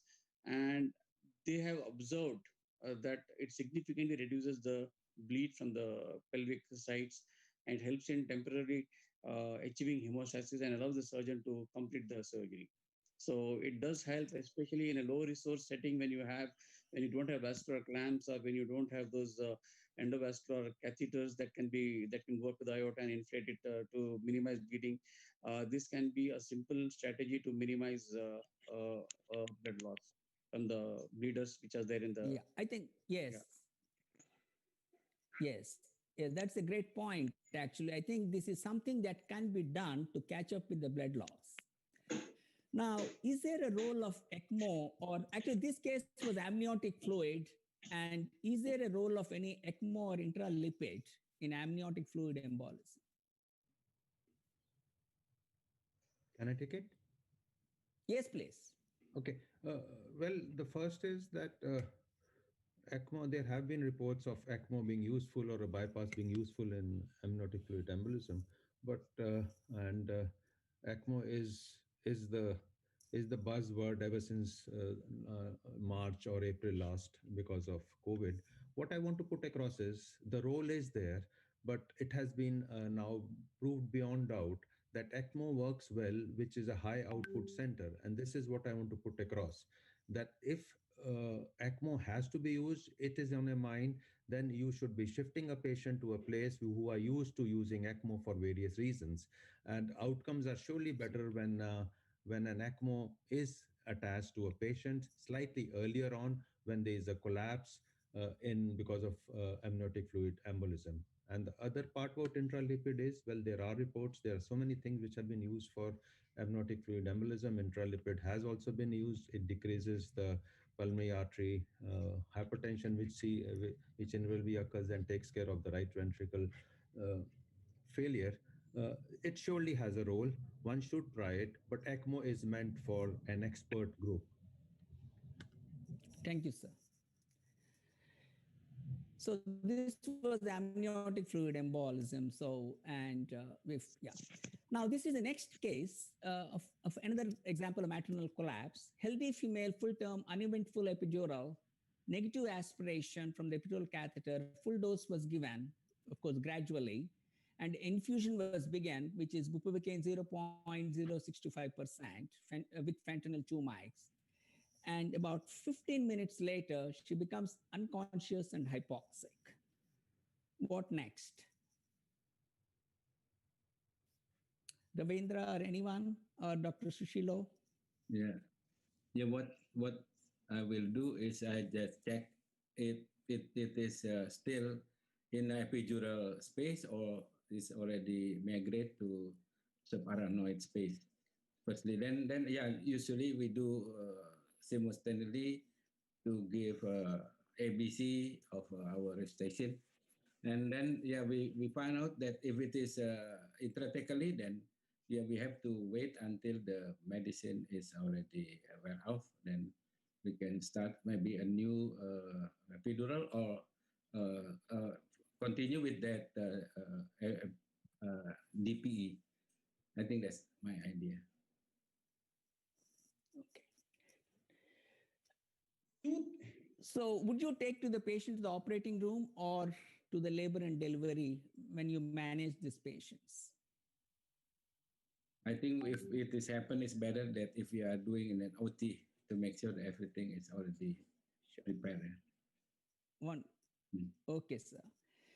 Now, during intubation, cardiac arrest occurs. And so what next, Dr. Sunil Pandya? See, the thing is, Dr. whenever Pandya you is have on mute or? Yeah. Am I audible? Yeah, go ahead. Yeah, whenever you have a cardiac arrest at intubation, that means patient is severely metabolic acidosis is there. And you need to see that the resuscitation and the vasopressors are appropriately initiated. And because whenever you put a tube, you always have a habit of giving little sedation like midazolam or fentanyl. And whenever you have this patient who is collapsed or have severe hypotension, they are to an extent vasopregic, and little bit of sedation uh, enhances vasoplegia and can induce to lead to refractory shock. So intubation in acidotic patient is a challenge, and you need to see that the patients are adequately volume loaded. Pressors are started as a prophylactic. Adrenaline boluses should be ready, and then put a tube, and then straight away initiate resuscitation. In this case, if your patient has arrested, see that ACLS starts, and the options of yes, intralipid or ECMO and all this have to be kept standby, and see that resuscitation goes full-fledged, because most likely in this case looks like a total spinal anesthetic with total sympathetic blockade, and you need to use high pressors, or probably VA ECMO has to be initiated ASAP.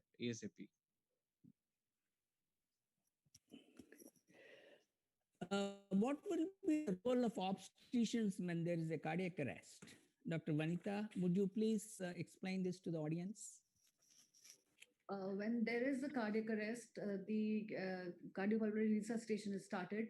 And if with good cardiopulmonary resuscitation for about 3 to 4 minutes, the patient is not being revived, then the obstetrician's role is to think immediately for emptying the uterus by doing what we call a perimortem or resuscitative hysterotomy or a cesarean delivery. Which will be beneficial to the patient, as it takes away the pressure of the uterus from the blood vessels, and also reduces the oxygen demand of the patient. Also takes away the blood from the uterine arteries, which is about up to 700 to 1 liter per minute at term, to the other vital organs. Prior to that, one can at least try lifting up the uterus and a manual displacement of the uterus to take off the load from the big vessels.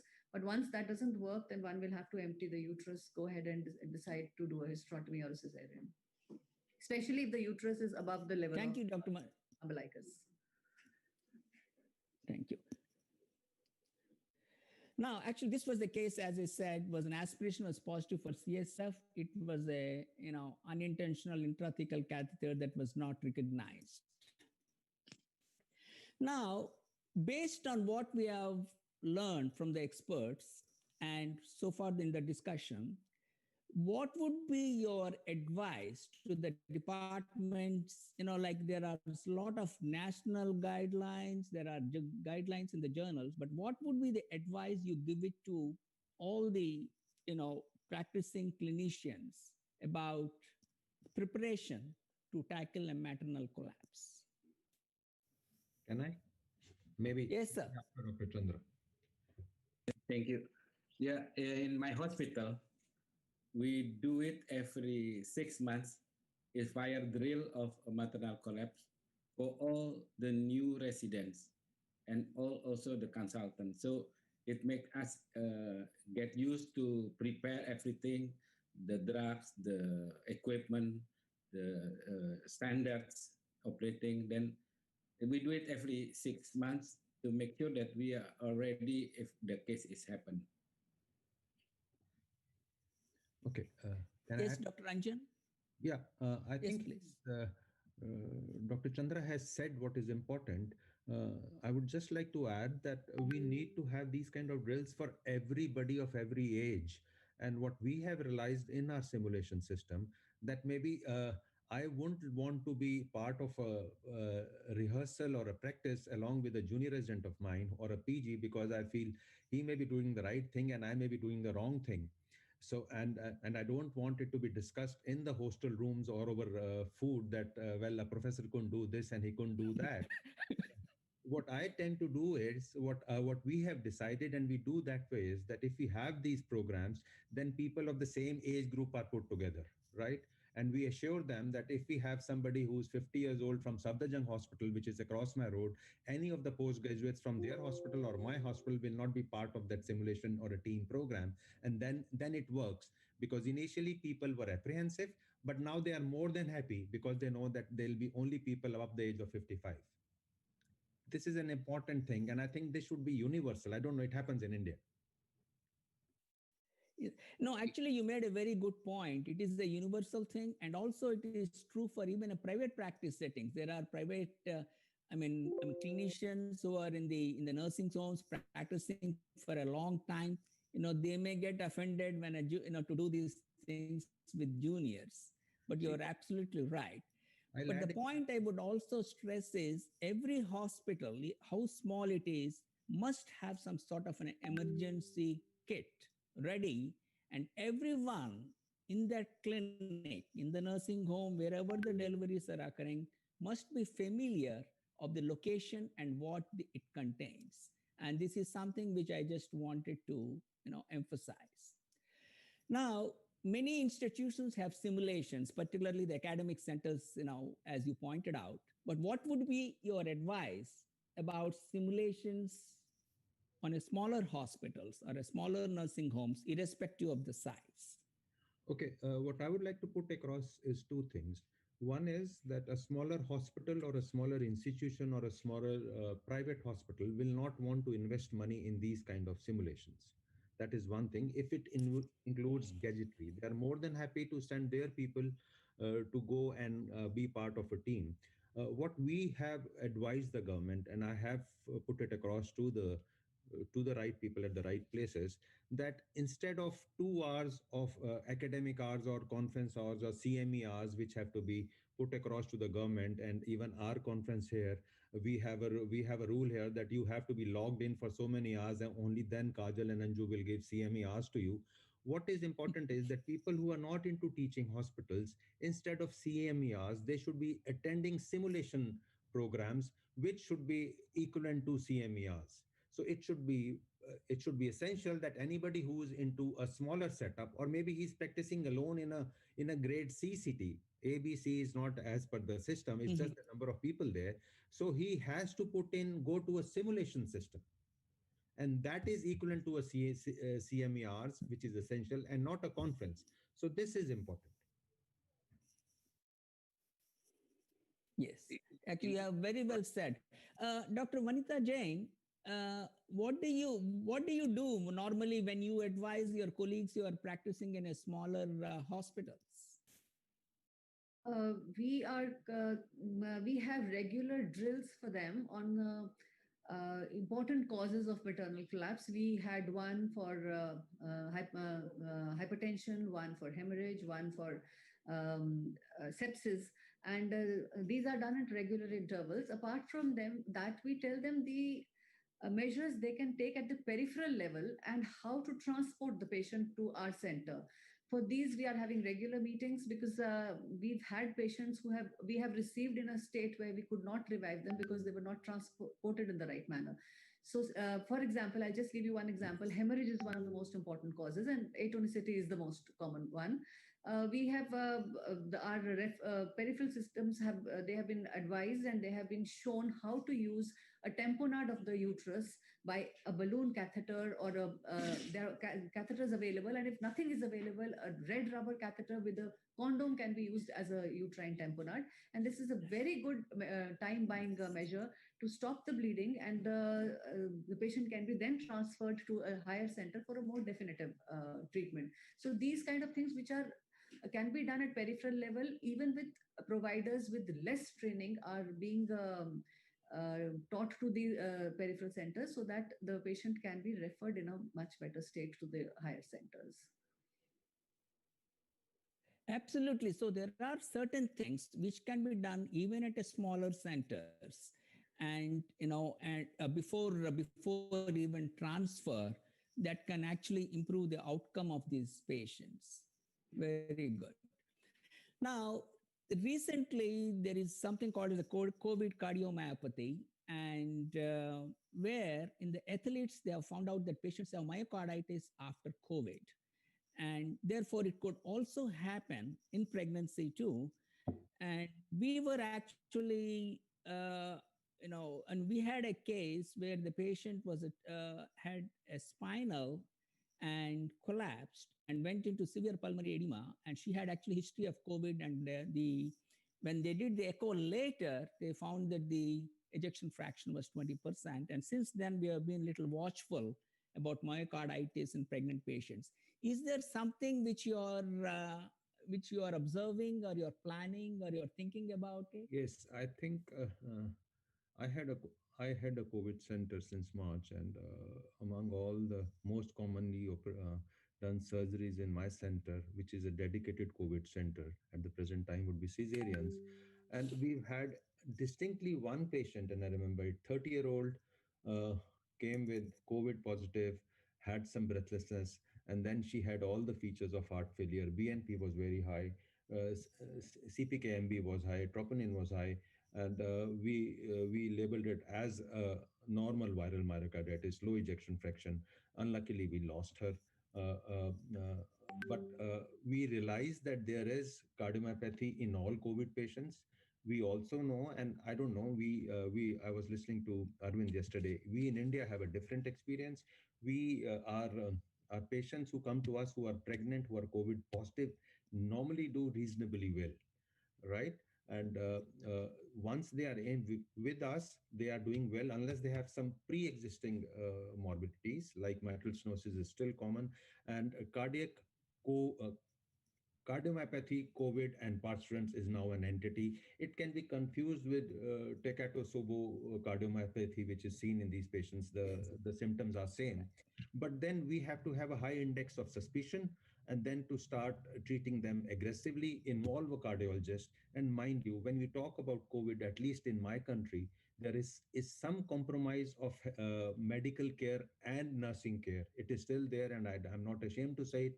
I don't know, Bhavani, what happens in US. There are people who are still not willing to work in these centers. And at my place, I have seen to it that anybody who's above the age of 58 will not go into a center. He will be at the back age, and he will be managing it from there. So cardiomyopathy COVID is the entity which we'll have to live with now.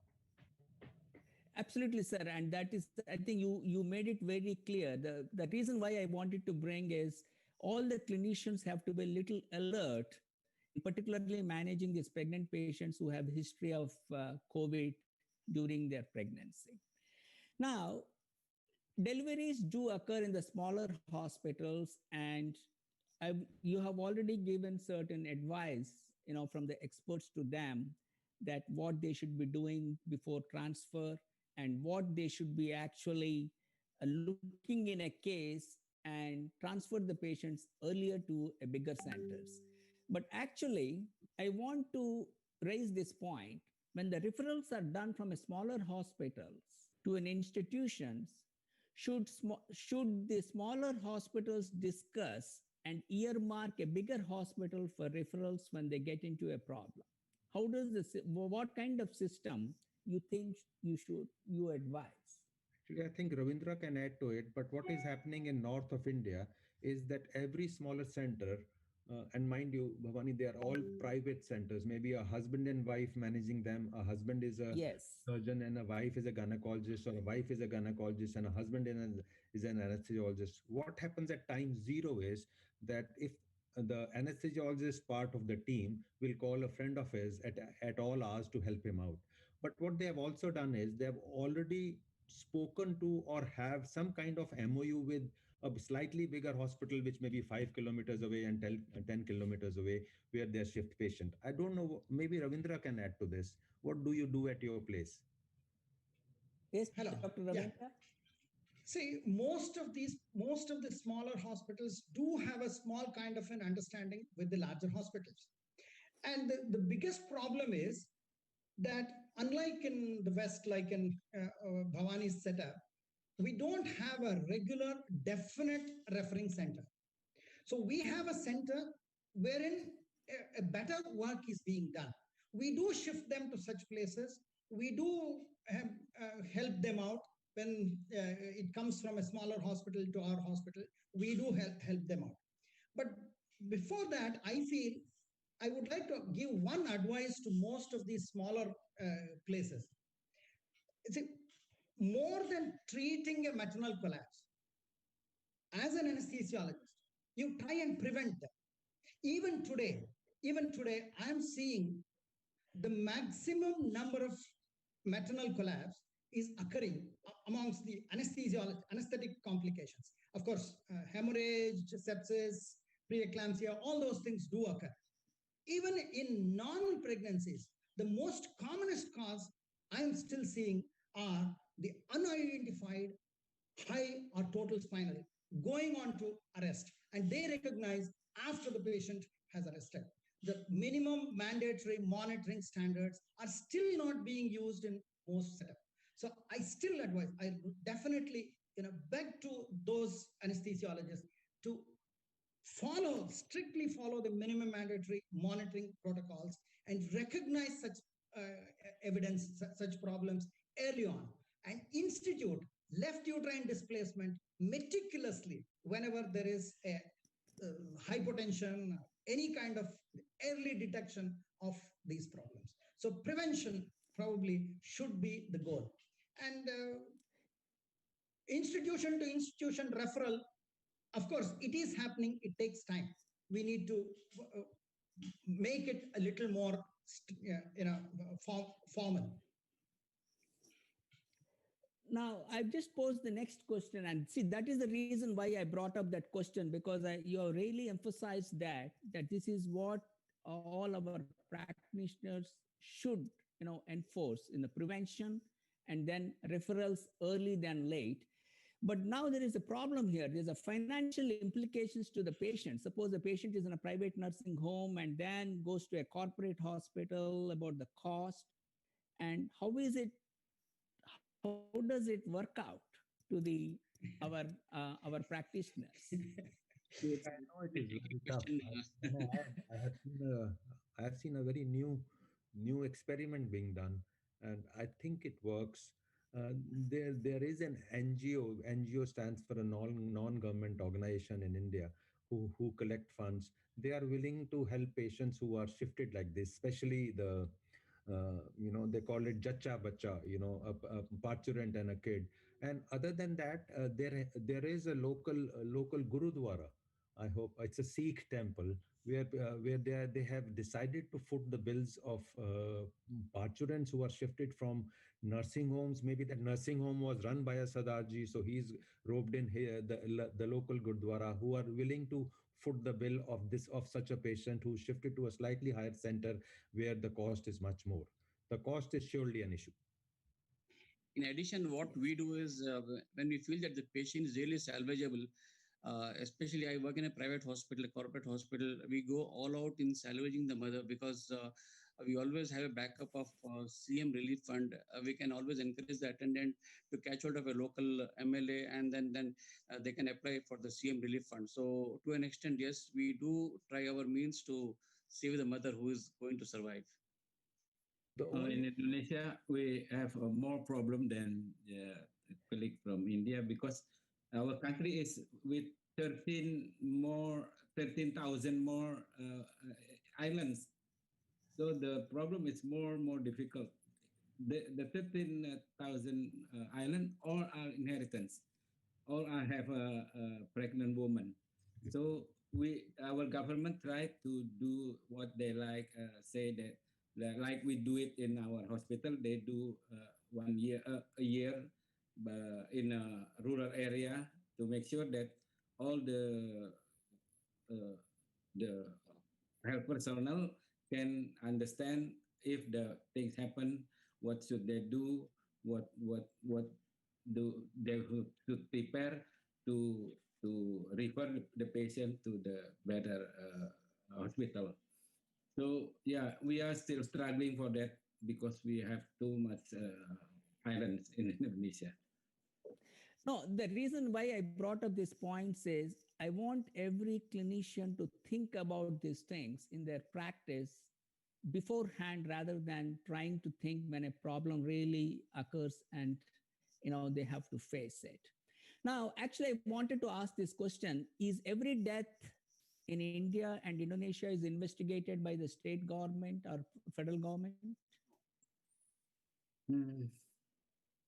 In Indonesia, we are trying to do it better. We are doing now like root cause analysis and so on.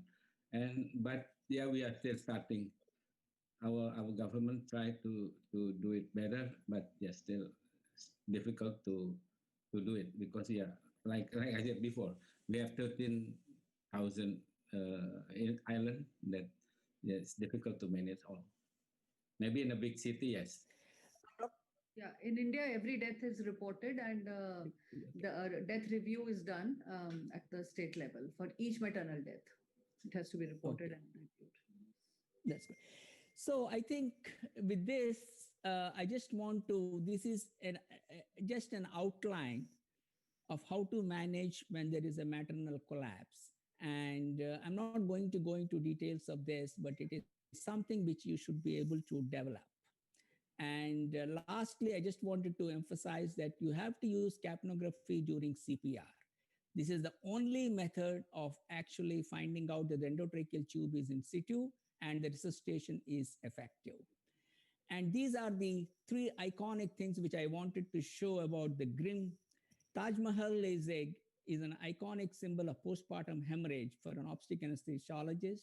Princess Nilofer Hospital was built because they didn't want any more deaths to occur because one of the maids of the Princess Nilofer died, and she built the hospital.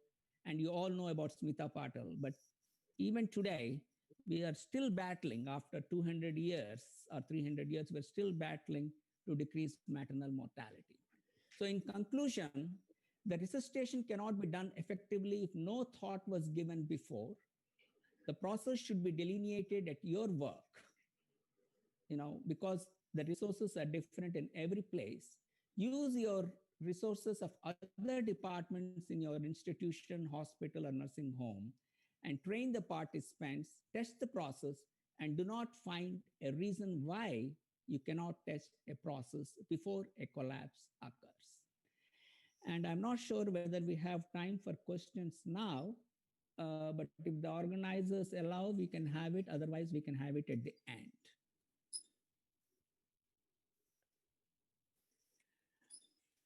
Actually, there is a question from actually to Sunil about differentiating coagulopathy, the one you mentioned about the red drop. I believe they were unable to hear that.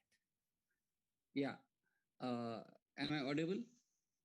The thing is, yes, when you don't have point of care gadgets like thromboelastography or even the good lab backup where you can get PTA, PTT or fibrinogen done within 45 minutes to an hour's time, the simple best way to do bedside is just draw about 5 to 10 ml of blood in a glass syringe, keep it still on a horizontally on a flat table, and after 10 minutes, just lift the syringe and tilt it. Suppose if you see the clot has formed, that means the coagulation factors are decent and most likely it could be a surgical bleed. But suppose if the blood in the syringe is still in a liquid state, there is no formation of clot, then it means that yes, it's a clotting factor deficiency and it is a coagulopathy rather than a surgical bleed. Am I clear now? Yes, I think it should be clear to them now. Yeah. And there's one question again to you. They said, do you have interventional radiology facilities at your hospital? Absolutely. In fact, we have 24 into an interventional radiology, ECMO, and even intra-aortic balloon pumps, because when you have a refractory shock, especially cardiomyopathies, we have a low threshold to put intra-aortic balloon pumps in these cases and VA ECMOs and VB ECMOs as well. So these facilities are there 24 into 7 at our place. Yes. And there was one question was there before actually our session, which was hemodynamic management of severe anemia in normal labor and cesarean section. The thing is, when you have severe chronic anemia, they're well compensated. There's not an issue. But yes, if you try to correct it with overzealous transfusion, then they may land up with congestive cardiac failure. So you need to be cautious in loading these patients who are chronically anemic patients. They go into CHF very rapidly. Otherwise, hemoglobin up to 6 grams, 6.5 grams of chronically anemic are well tolerated, well compensated, and you try to correct the deficiencies. So generally, as a protocol in our hospital, all these anemias are picked up right in the first trimester, first visit, and they try to correct it with oral iron supplements. And suppose if there is a late referral or late booking in third trimester, still they give total parental iron therapy to raise the hemoglobin if the hemoglobin is low. But in late bookings or unbooked referrals who come with anemia, like hemoglobin of less than 7 grams, then yes, we reserve blood and need basis we transfuse them on a cautious note. Yes, do an echocardiography to rule out any underlying LV dysfunction, give diuretics, and then transfuse the patient in order to prevent heart failure in these patients who are chronically anemic. Thank you. I think with this, I thank all the experts, for their input. I hope it will be useful. Thank you so much. Thank you. And goodbye to all. Thank you. Thank you. And good night, Bhavani. Good night, sir. Video.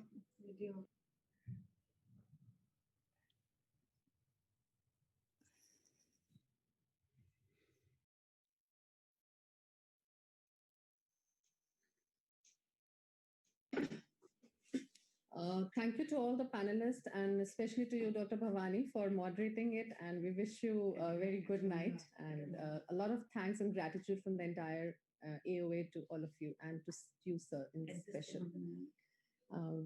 With this, we thank you all and we move on to our next session. That's a talk by Dr. Stephen Gatt, who is joining us from Australia. Dr. Stephen Gatt is an associate professor in the discipline of anesthesia, critical care, and emergency medicine, Prince of Wales Hospital. And he's also the head of Division of Anesthesia and Intensive Care, Sydney Children's Hospital at Australia. He's a past president of the Obstetric Anesthesia Society of Asia Oceania, the conjoint association of the obstetric anesthesiologists. We would like to have you up here with us. A request from Dr. Stephen Gatt, if you would like us to allow your recorded session to go live. Yes, absolutely. Thank you, sir. Thank you so much. Against fatigue and burnout in obstetrics. I want to start off by introducing what I like to call the shell model. How can we test whether a team environment is conducive to wellness? And shell consists of S for software, H for hardware, E for environment, E for lightware, and L for central lightware. So the software would be things, have you got your procedures, your guidelines, everything up to scratch? The hardware, do your people have the right equipment to do the job well? The environment is the working environment conducive to productivity? Is there a good atmosphere between colleagues in your liveware? And finally, have your central liveware, which is you, basically individuals who make up the teams. You can do a number of things by increasing well-being, and the most important of all, of course, is increasing quality. So as you increase well-being, as you increase job satisfaction, as you increase resilience, then you start reducing fatigue and burnout and stress and so on. And this can be achieved by doing it for the entire labor ward and delivery suite. It can be done for the whole of the operating room. It can be done in your obstetric intensive care. And the way to increase wellness ultimately is to do with motivation. Motivation, which increases quality and productivity, job satisfaction, and resilience. Now, motivation is very high usually amongst obstetric anesthetists. Why? Because motivation is made up of a number of components. The challenge of the work itself is usually very high. We all have incentives to perform well, and they're not necessarily monetary incentives. There's a great ability to develop our careers and to become progressively better at what we do. Most important of all, perhaps, is the ability to control our environment. We are very much in control of the way, the workplace in which we work.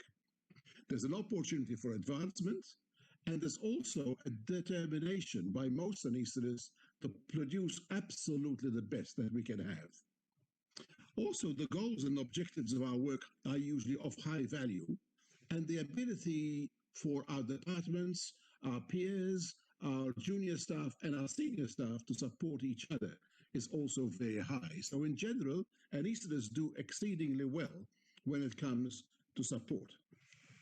The motivation, of course, is always of two types. There's the intrinsic motivation by having an interesting or enjoyable job or even a good time at work. And also the extrinsic stuff is because we are doing something leading to a separable outcome, i.e. that in doing our work, we produce a good outcome, being a healthy baby, a mother, and so on. Now, the moderators for this are the core job characteristics, the critical psychological states, the outcomes, and so on. And this is very much to do with the skill variety that we have, the ability to identify the tasks themselves. The tasks are usually significant. We have considerable autonomy in the way we do our feedback. And of course, then there are the psychological states themselves. Usually, there's a meaningfulness to our work. There's a responsibility for the outcomes of our work and the knowledge of the actual results of the work activities, which leads to high intrinsic motivation, high growth satisfaction, a general feeling of job satisfaction, and a very high work effectiveness. The moderators, of course, of all of this activity are the knowledge and the skills, the growth strength, and also the contact satisfactions. Now, of course, there have been challenges to these job characteristics model produced by Hackman and Oldman. And one of the challenges, for example, was that by war. And this is known as the vitamin model because there are some job characteristics which keep producing higher and higher value. For example, things like vitamin C, for example, right? The more you give, perhaps you get a better result. I don't know. But there are others where eventually you get a flattening of the curve, and some even eventually start to deteriorate. And this would be taking overdoses, for example, of vitamin A and D. So that basically not all of the motivators which lead to increased well-being always have the same weight to them. Now, I don't know how many of you fill in a checklist before you go to work. For example, you would need to be asking yourself, is there anything wrong with me which is making me feel unwell? Have I taken any medication in the last 12 hours? Have I consumed alcohol in the last 8 hours? Am I tired? Do I need more sleep? Am I under undue stress? Am I emotional right now? Have I eaten a sensible meal? Have I taken a good load of protein before I start my day? Am I well hydrated? Do I need to go to the bathroom? Do I have enough PPE? Am I wearing appropriate clothing for the job I'm doing? And to avoid distraction, have I left my mobile phone in my locker when I come to work? One of the ways to reduce wellness sits in the mnemonic, which I like to use very much, and it's called HALT, the 5 Bs. HALT stands for, and these are the killers basically of wellness, are hungry, angry, late, and tired. So if you go to work late, you're already starting off on the wrong foot. And then the 5 Bs are booze, alcohol, babes and blokes, and this is the interaction between staff within an operating theater, within a labor and delivery suite, and so on. For those of you who are female, especially, it's babies. A baby at home is often something that you have your mind on while you're working. Banks, being in debt, for example, is one of the great killers. Nowadays, it kills about 100,000 people in the UK who try to commit suicide. Not all succeed, of course, but nevertheless, we talk about a very large number of people in debt who then try to commit suicide. And finally, bugs. And the obvious bug nowadays, of course, is the coronavirus. Now, stress is an interesting situation because when the situation demands are appraised by you as exceeding your resources or leading to undesirable consequences, then that is what causes stress in most anesthetists. In Australia, about 65% of all anesthetists are moderately stressed, and 20% of them are very stressed. Excessive stress leads to impaired health and impaired performance and leads to failure, which usually means burnout.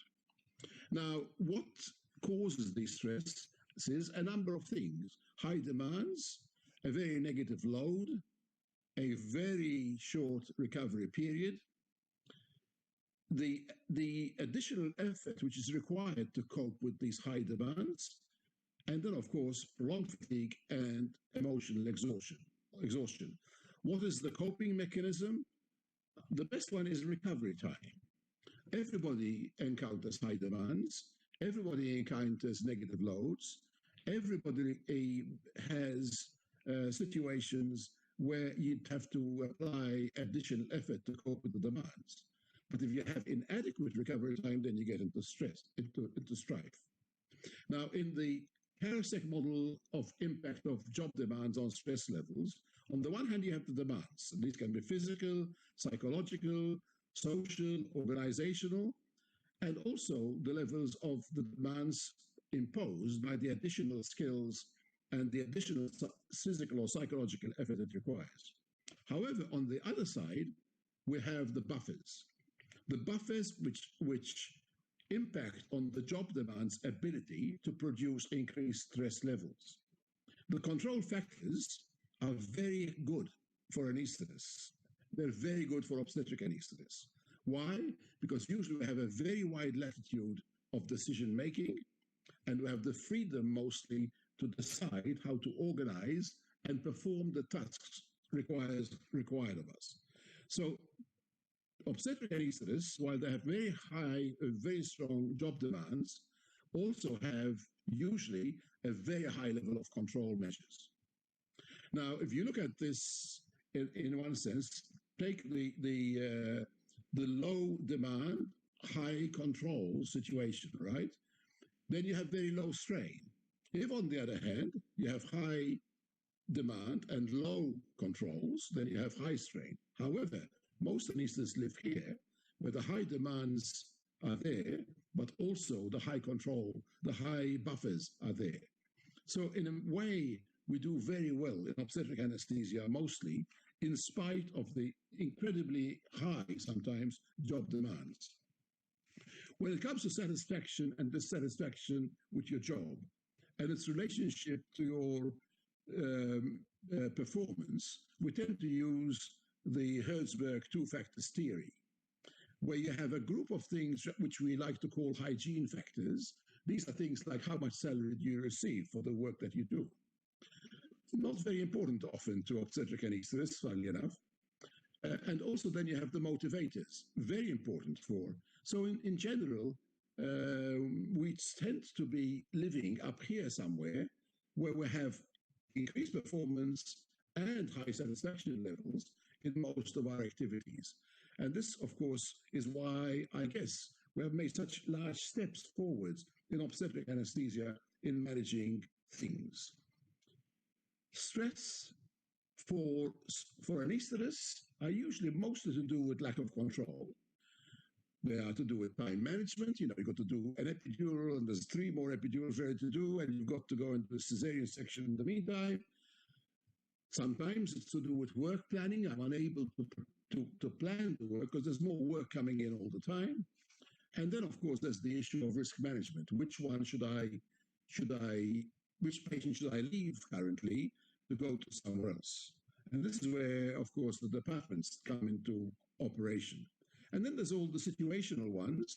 Do I have the required skills to do a combined spinal epidural anesthesia for a cesarean section? Is there any interpersonal conflict occurring within my obstetric unit? Is there doubts or responsibility pressure being put up on us? And finally, there's all the life and career worries. And these are, of course, very important. And some people are very capable of insulating the life and career worries from the rest of their work. But the best way to achieve it for everybody else is to find yourself a stress-free zone. And of course, the best stress-free zone of all is getting decent sleep. Things like home and family and situations that are bad, like marital discord, divorce, separation, and so on, always have impact, and it can increase our stress levels. This is a sports box there, and I love the number plate on this one. It says "was his," from a female obstetric anesthetist. Fatigue, you all know a lot about. An 8-hour shift is about as much as we should be doing. Once we get to a 16-hour shift, then we start to perform badly. If we go for a 20-hour shift, then we perform exceedingly badly, and beyond that, of course, we don't perform at all. I've been doing a bit of study on India, really, looking at what are the new COVID-19 stresses. There's not a lot of material, but this one comes from Brain and Behavior. It was published only about 2 months ago, and it comes mostly from Pune in Maharashtra. But remember that India is now the 4th highest burden country for COVID-19. What has been the effect of this? Well, first of all, the study population in the study is very similar to obstetric anesthetists. About 34% are consultants, and 29% are residents, interns, junior staff. 66% are public hospital people. 50% are female, 41% male. And the years of experience distributions are very much the same for both groups. 87% are involved in direct COVID care, with 43% seeing more than 10 patients per day. So very similar situation to an obstetric unit. Interesting that 47% showed definite depression, 50% showed anxiety, and 40% had, as a result of COVID, developed a lower quality of life. The quality of life is, in fact, best associated in those 40% who demonstrated an increase in combined anxiety, depression syndromes. In all of taking yourself well and in your team, take care of your more junior staff, because in the Indian studies, interns and residents had more severe depression, more severe anxiety, more combined anxiety, depression than had the consultants. So I think that this is important. From your personal point of view, get yourself a GP, don't self-medicate, have breakfast and lunch every day, exercise, make time for leisure, take sick leave if you are sick, and have an annual review. Now, when it comes to fatigue, how do we know that we are fatigued? Well, I think it's very obvious to other people around us often. A lack of awareness, a failure to complete the checklists, a diminished motor skill when it comes to both hand-eye coordination, and we respond more slowly. Obvious tiredness, the droopy head, the staring or the half-closed eyes, that sort of thing. Diminished vision, the difficulty in focusing. Also, our reactions are much slower. We have very bad short-term memory. We can't remember patient details. And then there's probably one of the most dangerous things in anesthesia, where you start to get channeled concentration and distraction. When you focus on a single thing and lose overview. You know, I think this is an esophageal intubation. And then you keep thinking, this is an esophageal intubation, this is an esophageal intubation. And not realizing that you have a pneumothorax or a tracheoesophageal fistula or something along those lines. Again, drifting in and out of sleep is obvious. We make more mistakes based on judgment, error, poor decision-making, and so on. And then there are all the abnormal moods that come into this. The depression, the periodically elated and energetic, and then suddenly going into a depression. Diminished standards that we apply to ourselves, and so on. It's very interesting that in nurse anesthetists in the Netherlands, for example, fatigue is very, very common among nurse anesthetists. And I presume it's also the same for anesthetists to a certain extent, to the point that if you look at lack of concentration, poor motivation, subjective fatigue, and low physical activity. It is almost distressing that nurse anesthetists show 31.4% of subjective fatigue, and that's the same as in people who have had a stroke. When it comes to motivation, for example, right, the motivation levels are very low. 16.8 and 17 for people with chronic fatigue syndrome. Again, when it comes to concentration, the ability to concentrate is actually lower in as anesthetists than it is in patients who have multiple sclerosis. So, these are very worrying sort of figures from our point of view. The AIMS reviews have listed fatigue as a contributing factor in 2.7% of all incidents in anesthesia. This is Australia. Every research, I think, carries a personal obligation to provide safe and effective service and must always be constantly aware of the problem of fatigue and do something about it. Pilots in planes get something called crew resource management, which looks at individual skills, human factors, and crew coordination.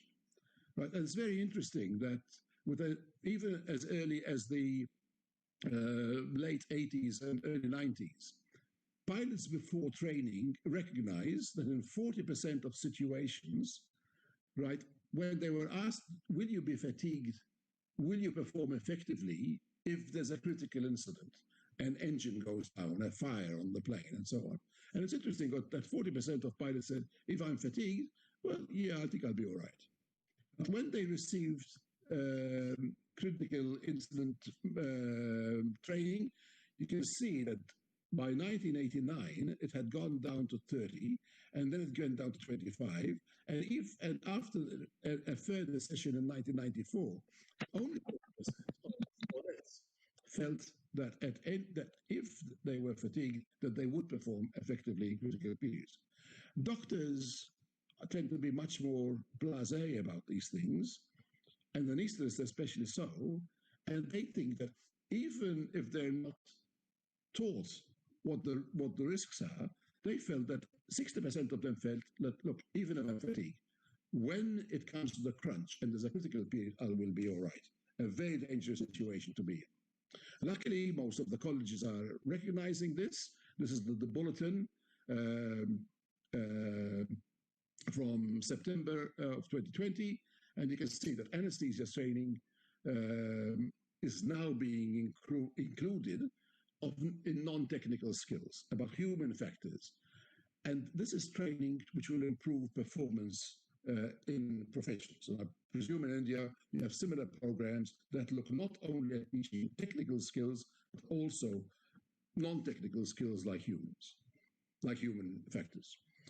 Now, if you look at the safety culture, when it comes to these issues of fatigue, stress, alcohol consumption, poor communication and teamwork, situational awareness, decision-making, as you go from a very bad situation in the department, where the attitude might be for individual practitioners, but more so as teams, who cares, as long as we're not caught. Then you get to reactive, where safety is important, and every time we have an accident or an incident, then we do something about it. But even better than that is to have systems in place to manage all hazards before they occur. Then there's the very enlightened department which is proactive, where safety and leadership in safety and leadership in safety values are meant to drive continuous improvement. And then finally you have the nirvana of where safety is the way we do business over here. Safety is the most important thing in our lives. And this comes from being increasingly informed, increasing trust and accountability, trust among team members, accountability as individuals, and so on. And this is where we want to go in the future with all these things. Now, when it comes to burnout, I think all of you understand, but how common is it, in fact, among anesthetists? Anesthetists have a very high level of burnout, and burnout in anesthesia is expressed in a number of different ways. They either leave anesthesia, or they go to another department, they go towards pain or hyperbaric and diving medicine, or they go out and do intensive care, for example. On the other hand, it can mean a completely different profession, altogether. They get out of medicine, they get out of anesthesia and go and do hematology, that sort of thing. But the levels are very, very high. Most of the time, thank God, you go out, you spend a year in the desert, and then you come back again. Often very much rejuvenated. What causes burnout? Well, again, it comes back to these stresses that we talked about earlier on, right? The stresses disturb the balance. And once the balance is disturbed, then it becomes a challenge for the employee, whatever that employee is. Your anesthetist, your obstetrician, your midwife. And adaptation is very highly dependent on your own personality traits. Some people have resilience and can bounce back easily. Others can't do it as. But in either case, all of us then put in place a coping behavior, whatever that be, right? Most will go back, balance performance, but others will go down to the situation of getting a stress response, and recurrent stress response, especially with poor recovery, will produce eventually burnout symptoms and even physical illness. Again, tackling burnout becomes important because 25% of doctors in training from our own college bulletin shows that, in the UK one that is, shows that 25% of doctors in training said that they felt burnt out. 85% of anesthetists in training are at high risk of burnout. So that's 85% of the junior doctors, with 25% experiencing it. 57% of doctors had had a near miss or a car accident, for example, getting to and from work. And also only 36% of doctors felt that they had an adequate sleeping accommodation where they could get 30 minutes or more of rest every now and then.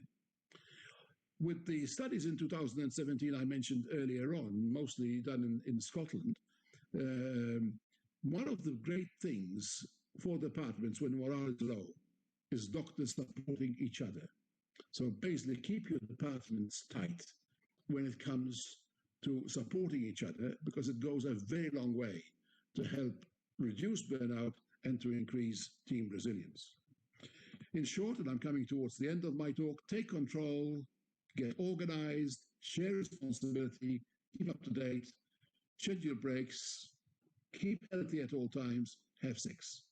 All of those things will go towards managing fatigue, but we have to have a plan in doing this as well at the same time. That's your own personal stuff. For example, as a department, I think departments must manage fatigue. It's not a matter of you saying, throwing somebody in there on a 16-hour shift and saying, oh, well, you'll have to cope. That's the length of the roster, you know what I mean? This is not correct. This is not appropriate. Job plans should not be designed to lead to fatigue. You should have adequate time to do the work that needs to be done. Anesthetists should have routine breaks, and the breaks should be not just one lunch break. There should be a morning tea, a lunch break, a small afternoon tea, a stop, an ability to go to the bathroom. Also, we should regularly check equipment during our long cases. Hospitals should provide good quality on-call rooms where people can actually rest between cases. And also, anesthetists should have regular quality refreshments provided to them. And once again, I come back to sleep. I think we do need to have our stress-free zones.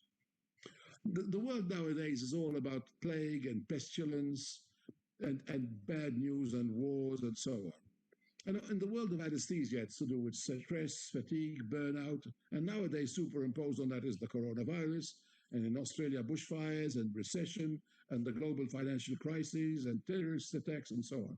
But in many ways, I guess it's fair to say that there's also some good news in all of this. Because as you increase team resilience and improve your wellness and go for better health and increase your fitness and increase team performance and have friendship and camaraderie within our departments and better workflow patterns. Using simple human resource methodology, we can dramatically improve the performance, the quality, and so on. Keep calm. I'm just at the end of the presentation, and I want to do this by coming back to the shell I talked about at the beginning. So remember, shell is the software. So now you understand that decision-making, standards, policies, checklists, role descriptions for your job are important. The hardware is the environment, the equipment that you have, the systems that you have. Then the environment itself is the safety culture, the situational awareness, and the risk management. The liveware is the communication, teamwork, friendship, fellowship, collegiality, and camaraderie. And finally, we come to the central liveware, which I said was you. And here it is all about human performance, about fatigue, stress, drug and alcohol, knowledge, attitude, skill, time management, and planning. And with that, my dear friends, colleagues, thank you for listening to my ramblings to defense stress.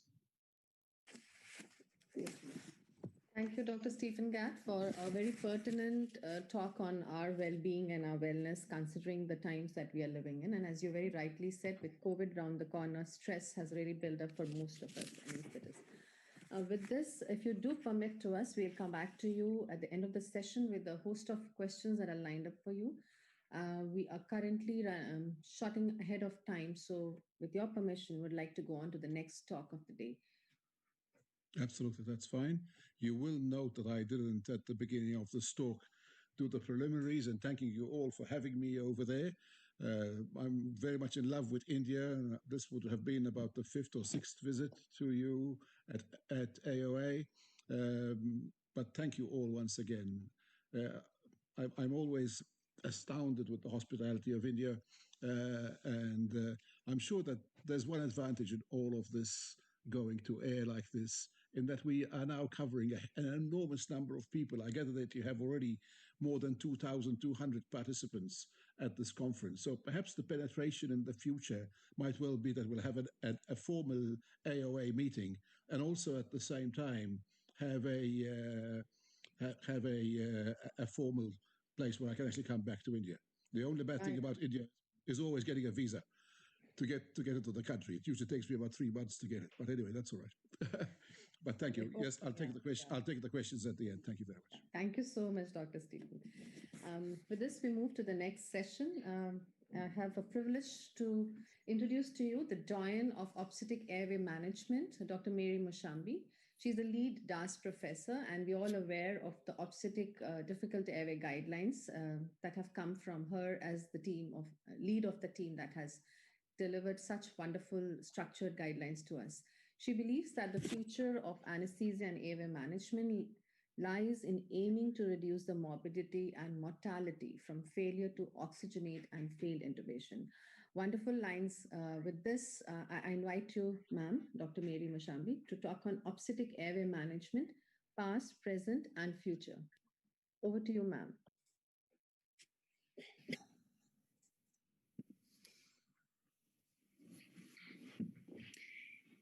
Good morning. Thank you very much for asking me to talk about obstetric airway management and the past, present, and future. So I thought I would look at it by looking at 3 things. I'm going to look at the obstetric general anesthetic to see, are we changing clinical practice in obstetrics? And then I'm going to look at a controversial topic, which is the suggestion of using the supraglottic airway device as a primary airway device for cesarean section. And then finally, I'm going to look at the management of a pregnant woman with a seriously anticipated difficult airway. Okay, so you might ask me, why have I asked to look at the obstetric general anesthetic and whether we've modernized or not? And now I'm going to ask you all a first question and ask you, if you think back to the first general anesthetic you ever gave in obstetrics, Now, for some of you, it might be 1-2 years ago for the younger members of the audience, but for some of you, it might be 20-30 years ago.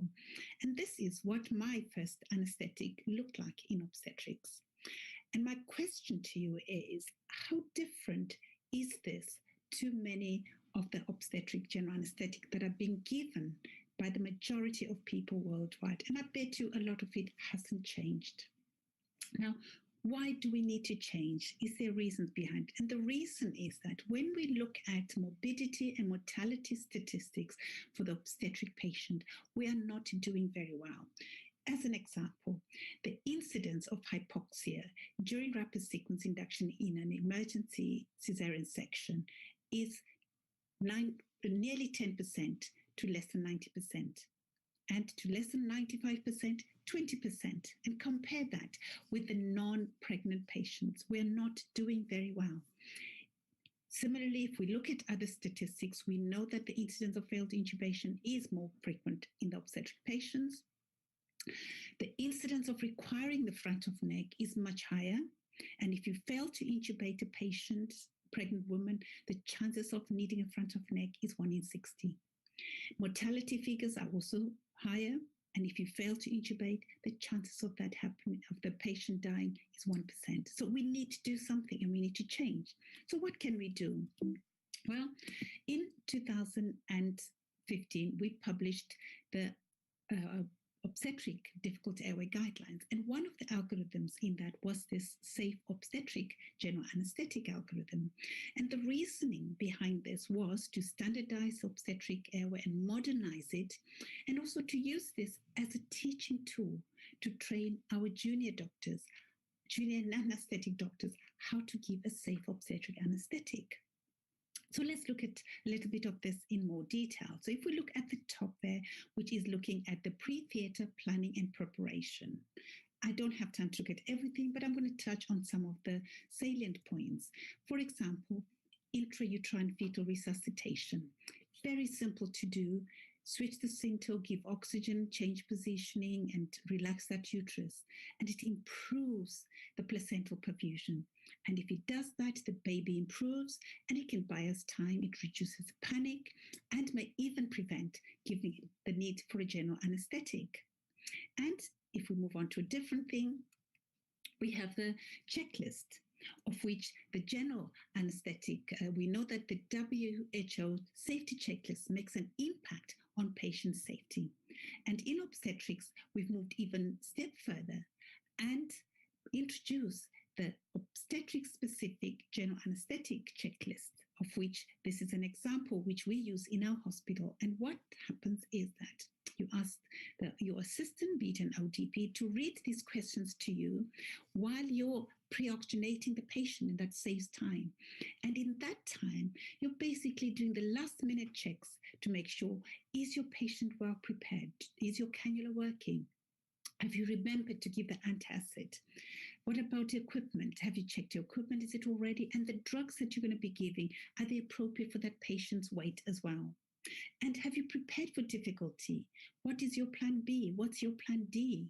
And if you fail to intubate, are you going to proceed with surgery, or are you going to continue with surgery? And of course, to do that, we use the table 1 from the difficult intubation guidelines, where we know that 7 of the 9 factors that we need to consider are there before you put the patient to sleep. And therefore, make that decision before you put the patient to sleep, rather than trying to do it at the last minute when you're already in a struggling and a failed intubation situation. You need to plan in advance. So let's look at some of the changes on the rapid sequence induction techniques themselves. Simple things as positioning of the patient. No patient should be undergoing a rapid sequence induction in a complete supine position. You want head-up positioning to make sure that you make it easy for yourself to manage the airway. And then, of course, we need to take all the precautions that we can to prevent these patients becoming hypoxic. You know, the 20% of the patients that I talked about, you want to prevent that happening. So let's look at some of the ways that we can prevent that. Simple technique, mask ventilation during rapid sequence induction. Historically, we've discouraged the use of mask ventilation during rapid sequence induction because we're worried about gastric insufflation. But actually, studies have shown that if we reduce the peak inspiratory pressure and we apply cricot pressure, there is no gastric insufflation. So please consider, and if I cannot even say more, use mask ventilation during rapid sequence induction because it makes a difference to those patients. Another technique, apneic oxygenation, considered to be an old technique, but it's coming back again. And simple measures such as nasal cannulae, giving 5 liters per minute before the patient is asleep and increasing to 15 liters per minute with a good patent airway when the patient is unconscious. It oxygenates the patient during that laryngoscopy. And if you have a difficulty, you're still oxygenating the patient. Very simple way. But of course, if you have a little bit more money, we can go and give high flow humidified nasal oxygenation, which we know has been proven to make an effect in non-pregnant patients to maintain oxygenation and provide safe apnea period. Fortunately, in obstetrics, there's still a little bit of controversy because there were 2 studies, such as these 2, which showed that high flow humidified nasal oxygen was not as effective as mask pre-oxygenation, judging by the end tidal oxygen levels that are achieved. But then pre-oxygenation technique is not just the pre-oxygenation part of it, it's the safe apnea part of it. And this is where high flow humidified nasal oxygen is really beneficial. And that's what why we should be using it. Moving on to the debate of the propofol and thiopentone, should we be using one or the other?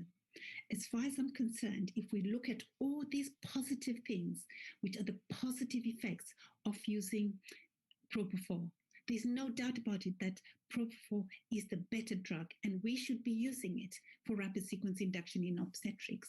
It's very disappointing in that between 60 and 70% of anesthetists in the UK are still using thiopentone. The question is why? What about the muscle relaxant debate between suxamethonium and rocuronium? Well, this is a debate that will continue for a little bit longer, and the reasons are, firstly, if we look at anaphylaxis, suxamethonium has the highest incidence, but on the other hand, rocuronium, if you get an anaphylaxis with rocuronium, you have a worse outcome. To calculate the dose of suxamethonium, very simple, 1 milligram per kilogram. Rocuronium, do you use ideal body weight? Do you use lean body mass? And of course, if you're rushing down the corridor with a category 1 cesarean section and you've got a lady with a BMI of 40 or 50, how do you easily calculate that dose? Not easy. If you decide to use rocuronium in a rapid sequence induction, you need to have sugammadex on standby, and it has cost implications. If you use suxamethonium and you have failed intubation, the chances are that the time you're doing that airway manipulation is when your sux is wearing off, and you have a risk of laryngeal spasm occurring and getting into deeper trouble. So as you can see, there's pros and cons for each of these drugs, which is why the debate will continue and why more people in the UK are probably still using suxamethonium. What about the debate of video laryngoscopes? Should we be using video laryngoscopes or Macintosh laryngoscopes? Well, this is another debate that shouldn't be happening because video laryngoscopes, they give you better views, higher success rates, they're fantastic teaching tools. They should be now the first line laryngoscope without any doubt. It's disappointing in the UK that this is not what's happening. A recent survey done and published in 2017 showed that majority of units in the UK had a video laryngoscope. But when they were asked, would they use it as first line? 14% say they wouldn't. In fact, 41% say they would use it as second line. Why not use it as a first line? And when they were asked why they would not use it as a first line, 18% said they didn't find it helpful. Well, there's a training issue that we need to address there. They should be used as first line laryngoscope without any doubt now. Moving on to my next topic, which is a controversial bit about should we consider the use of a supraglottic airway device as a primary airway device for cesarean section. We've written an editorial which has just been published in the BJA looking at this subject, which I'd recommend to read. And what we found is that there were at least 11 studies and over 8,000 patients have been studied where supraglottic airway devices have been used as a primary airway device. There were only 4 randomized studies equated to just under 600 patients in randomized studies.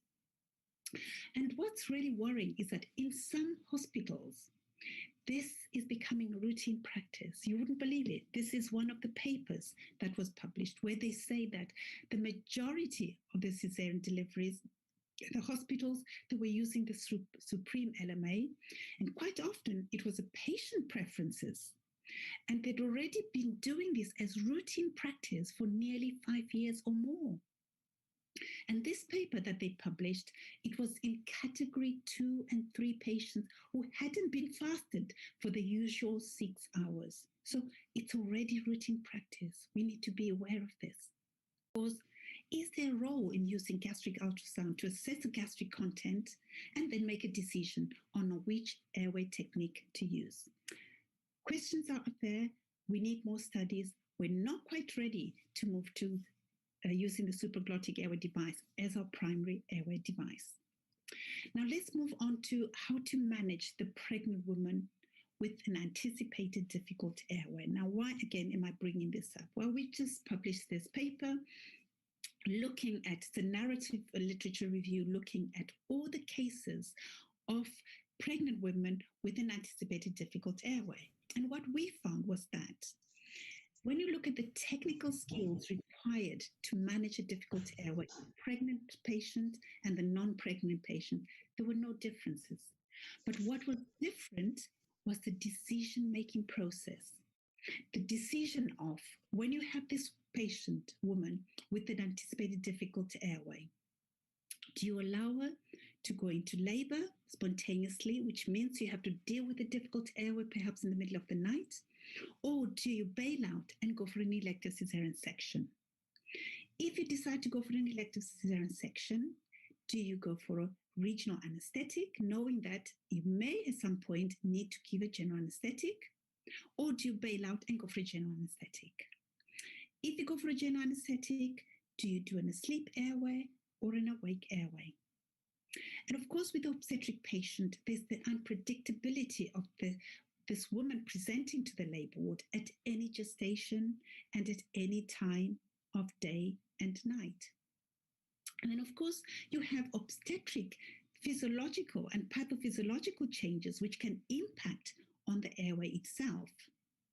So with this in mind, we put together decision aids that are focusing primarily on decision-making process. So we have first the decision aid overview one, which I'll present to you in a little bit more detail. We also put together decision aid of that, making that decision of between allowing the woman to labor or going for an elective cesarean section. And we had a second decision aid, which is the decision of do you go for an awake airway or an asleep airway. Now, to give you an example of the type of cases that I'm talking about, these are the cases. This is an example. This was a lady who presented at 36 weeks pregnant, having had multiple seizures and bitten her tongue. And this is what her airway looked like. And on top of this, she also had low platelets. So what anesthetic would you give? If you were the anesthetist? Well, they decided to do a spinal anesthetic, which is absolutely fine. But the question still remains, if you needed to give this woman a general anesthetic intraoperatively because she was bleeding, for example, what would you do? That's a case. Another case is this, which is what we found. Commonly, this is a case I looked after. What a common occurrence was that a lot of the patients with congenital syndromes not only had a difficult airway, but also had a difficult spine, which means that doing a regional block would be difficult. So you're having two challenges in one. Next question is patients refusing treatment because they're worried about their baby. And this occurred in this woman I looked after who had Hodgkin's lymphoma. And she refused treatment and disappeared from follow-up, and then presented back at 33 weeks with stridor and very narrowed airway and needing emergency delivery. And then finally, a different epidemic we're having on our labor wards. Morbidly obese patients. At what point do you decide, I need to ask this woman to have an elective cesarean section, or I'm happy for her to have a normal vaginal delivery and deliver possibly in the middle of the night? Questions to answer. So let's go through the decision aid overview that we've put together, and how do we approach a woman with a difficult airway, a bit like the ones I've just mentioned to you in a little previously. So we need to educate our obstetricians and our midwifery colleagues so that they identify these women who might be a difficult airway and refer them to our clinics so that we can do a detailed airway assessment and make a decision of, do we refer them to a multidisciplinary team panel where we can then make a decision on the mode and the timing of delivery. And we may decide that we're happy for them to allow labor, or we might decide that the airway is so serious that we want to go for elective cesarean section for airway reasons. If we go for elective cesarean section, we may do a regional anesthetic or a general anesthetic. And if we do a general anesthetic, we might secure the airway asleep or awake. And there's two stages which are really quite difficult and challenging. And this is where we put in extra aids, the decision aid 1, which gives you more detailed on how to approach a pregnant woman with the difficult airway in deciding, do they go for labor, or do we go for cesarean section? And the second one is this decision of either going for an awake or an asleep airway. And we'll look at some of these in a bit more detail. So let's look at this decision aid 1, which is deciding the mode of delivery. And we ask ourselves the question at the top: can safe airway management be achieved out of hours in this patient? Think of those patients that I've just mentioned at the beginning. And we need to consider 3 things. The first one is the clinical characteristics of that patient. What is the airway pathology? What is the obstetric history? What are the chances of being able to do a successful regional block? Or if not, if we need to give a general anesthetic, will the patient need an awake intubation? Do we have the equipment to provide care for this woman 24 hours a day? Do we have the staff to provide the care in your hospital 24 hours a day? And if you're happy that you can provide safe airway management in this patient out of hours, then by all means, go for allowing the woman to labor. You might consider inducing the woman so that you have a specific day when you have everything set up for that woman to provide safe care for that woman. However, that labor needs to be actively managed. Have good regional block, make sure that you're communicating, watching the progress, and be prepared that she may need to go to theatre. Or if you think that you cannot provide safe airway management out of hours, and fortunately it's not probably often that we need to do this, then you might need to go for an elective cesarean section for airway indications. Now I'm going to give you some examples of just how to help you with making these decisions in some of these steps. So let's say the one where you want to decide, do you go for a regional anesthetic or do you go for a general anesthetic? Remember, if you go for regional anesthetic, there's a chance you may have to put this patient to sleep on the table. So how do we do that? Well, Martin Dresner in 1995 did this in a patient who had Klippel-Feil syndrome, severe kyphoscoliosis, and a difficult airway. And what they did is they did a direct laryngoscopy using a Macintosh blade, but nowadays you can use a video laryngoscope, and a topical anesthesia, and assessed the airway and had a clear view of the glottis. And therefore, they felt reassured that they could do the cesarean section under regional anesthesia. In fact, they use a spinal catheter, knowing that if they need to put this patient to sleep on the table, they can intubate the patient. So that's one use. Another way you can do is for when you want to decide for either an asleep or an awake airway. And this was done in this patient who was a dwarf, high BMI, and had Harrington rods and needed a general anesthetic. and they did the same thing, did an awake laryngoscopy, had a good view of the glottis, and therefore felt comfortable to do a rapid sequence induction and were able to intubate this patient. So that's end of my talk. I hope that I have convinced you that we do need to modernize the rapid sequence induction in obstetric in order to improve patient safety. The use of supraglottic airway device as a primary airway device, we need more research. We need robust evidence, scientific evidence to say that in selected patients, it's safer than the endotracheal tube. And of course, we looked at how to manage a pregnant woman who has an anticipated difficult airway. Thank you.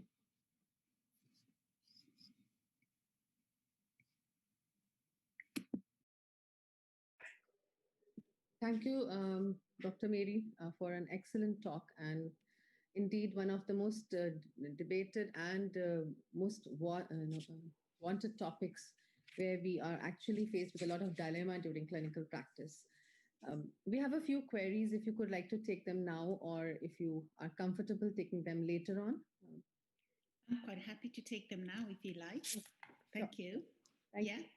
So there was a query about how would you approach an emergency cesarean in a patient who has a restricted mouth opening, say a category 1 cesarean section and a restricted mouth opening. So you don't have time for an awake fiber optic to go in there. So how do we go about it? Well, I would go a step further back first and say you want to prevent getting into that situation. And I'll give you an example. I had an exact case one day, which was really quite interesting. So I was doing an anesthetic clinic, and the woman was sent to the clinic because she had significant back problems. I think she'd had not back surgery, but enough to require treatment for her back. So she came to my clinic, and I looked at her back, which didn't look too bad. And I always teach my trainees, always assess the airway, okay? And so I did the airway, and she couldn't open her mouth. So she didn't realize this was a problem. The midwife didn't realize this was a problem. So I said to her, you can open your mouth. I said, oh yes, I've had dental problems for a long time, and I'm waiting to be sorted. And she could literally only a centimeter opening. So this was a woman who wanted to deliver at home, didn't want to come into the hospital. So I then had to give her this history, this change of plan to say, look, we need to address this because this is not safe. If you need to go for an emergency cesarean section, we cannot look after you safely. So I then took this case to a multidisciplinary meeting where we had to discuss with her, and she really was very much against it. But eventually she was convinced, and we actually did her as an elective cesarean section. And initially, again, because she'd had back problems, she didn't want a regional anesthetic at all, totally against it. But on the day, she decided, yes, she was happy to have regional anesthetic, but we did have an ENT surgeon on standby if we needed anything, because she couldn't open her mouth. So she had it under regional anesthetic, but with an ENT surgeon on standby. But it's the planning. This is, I think, the really important message I wanted to give about this is the planning. It's absolutely, we shouldn't be caught out by doing this. I fully agree with you. It's very imperative that we plan and prepare for these eventualities. Yeah, but there are instances, especially in private setups, in isolated units, where they are caught unawares, and that is where perhaps your plans and your kind of decision aids would come handy to us. Yeah. Thank you so much. Yeah. I would also like to know about your thoughts on the use of high flow nasal cannula as a tool for pre-oxygenation and as well as apneic oxygenation, especially in pregnant women, considering the fact that we know that they are high risk for aspiration and regurgitation. So do they have implications on that as well? Well, I mean, the work in the use of high flow humidified nasal oxygen in pregnancy, we're still collecting data. So it's an evolving field. But we have to look at the advantages and disadvantages. From an advantage point of view, there's no doubt about it, both in pregnant and non-pregnant patients, that it does improve safe apnea period. And in fact, there's a paper that has just come out. It's in print. I didn't have time to add it to my presentation, because in fact it came out after I'd done my presentation, but it's in the European Journal of Anesthesia, where they actually used high flow humidified nasal oxygenation compared with mask pre-oxygenation and did blood gases post-intubation, and showed that the blood gases, oxygen levels were much, much higher in the high flow humidified nasal oxygenation. The drawback with the study is that they were only doing patients with BMI, I think, less than 35, and there were no problems with airway or difficult intubation, because that's where it really is beneficial, when you've got a problem with an airway and you're oxygenating during that period. So I think from a benefit point of view, there's quite a lot of data coming out. Now, on the sort of negative side, there's sort of a question of does high flow humidified nasal oxygenation cause gastric insufflation? And again, the evidence so far, particularly people looking using ultrasound, gastric ultrasound after using high flow humidified nasal oxygen, is very promising. It's not showing gastric insufflation. I think this study is showing up to about 30 minutes of high flow humidified nasal oxygen with no gastric insufflation. So the evidence is starting to build up now, but certainly I use it in my unit, and I introduced it in my unit. But you have to introduce it in an elective setting, because it's a difficult technique to use in an obstetrics. So use it in an elective setting to educate everybody, and then you can then introduce it to be used in emergency setting. But it really does make a difference. So we hope to have more data in the coming years on this. Yes, yeah. Using it as a part of standard of care in airway management in obstetrics. Yeah. Thank you so much, ma'am, for your useful insights, and we hope to have you again and again in our Thank you very much, and thank you for inviting me. I love coming to India. Sorry we couldn't visit you face to face this time, but maybe next year. Okay. Thank you so much. Thank you very much. Thank you. We now move on to our next talk, and the speaker for the next talk is Dr. Sam, who joins us from Qatar. He's Assistant Professor, Clinical Anesthesiology at Weill Cornell Medicine, Qatar. He is also the co-director of the hospital's Medical Simulation Center and has set up a high-risk obstetric clinic, anesthesia clinic for the same, and developed an interesting surgical preoperative anemia pathway. We invite Dr. Sam to talk to us on neuraxial anesthesia and thrombocytopenia, yet another interesting topic. Over to you, Dr. Sam. My name is Sam Sultanafar. It's a real honor and privilege to be asked to speak at this fantastic meeting on the subject of safety in obstetric anesthesia. I'd like to thank the organizers and faculty for allowing me to speak at the conference. And the talk I'm going to give is on the subject of thrombocytopenia and neuraxial procedures in obstetrics. I work at Sidra Medicine, which is the hospital in Doha in Qatar. It's a new children's hospital that's been open for around 3 years. You can probably tell from my accent that I'm originally from the UK. I don't have any financial conflicts of interest to declare. So on this topic, we're going to first consider the background. We're going to look at what evidence is available on this topic to enable us to make evidence-based decisions for our patients. We're going to look at what guidelines have been produced, and we're going to consider the options for future work in this area. So what is the number? We're talking about platelet counts in obstetric patients, and we all want to know what is the safe number that I can perform a neuraxial procedure in my patient. This was often my question as an audience member, particularly when I was in my anesthesia training, when listening to talks on this subject. But we know the clinical scenario is a bit more complex than just a number, as we will review later in the talk.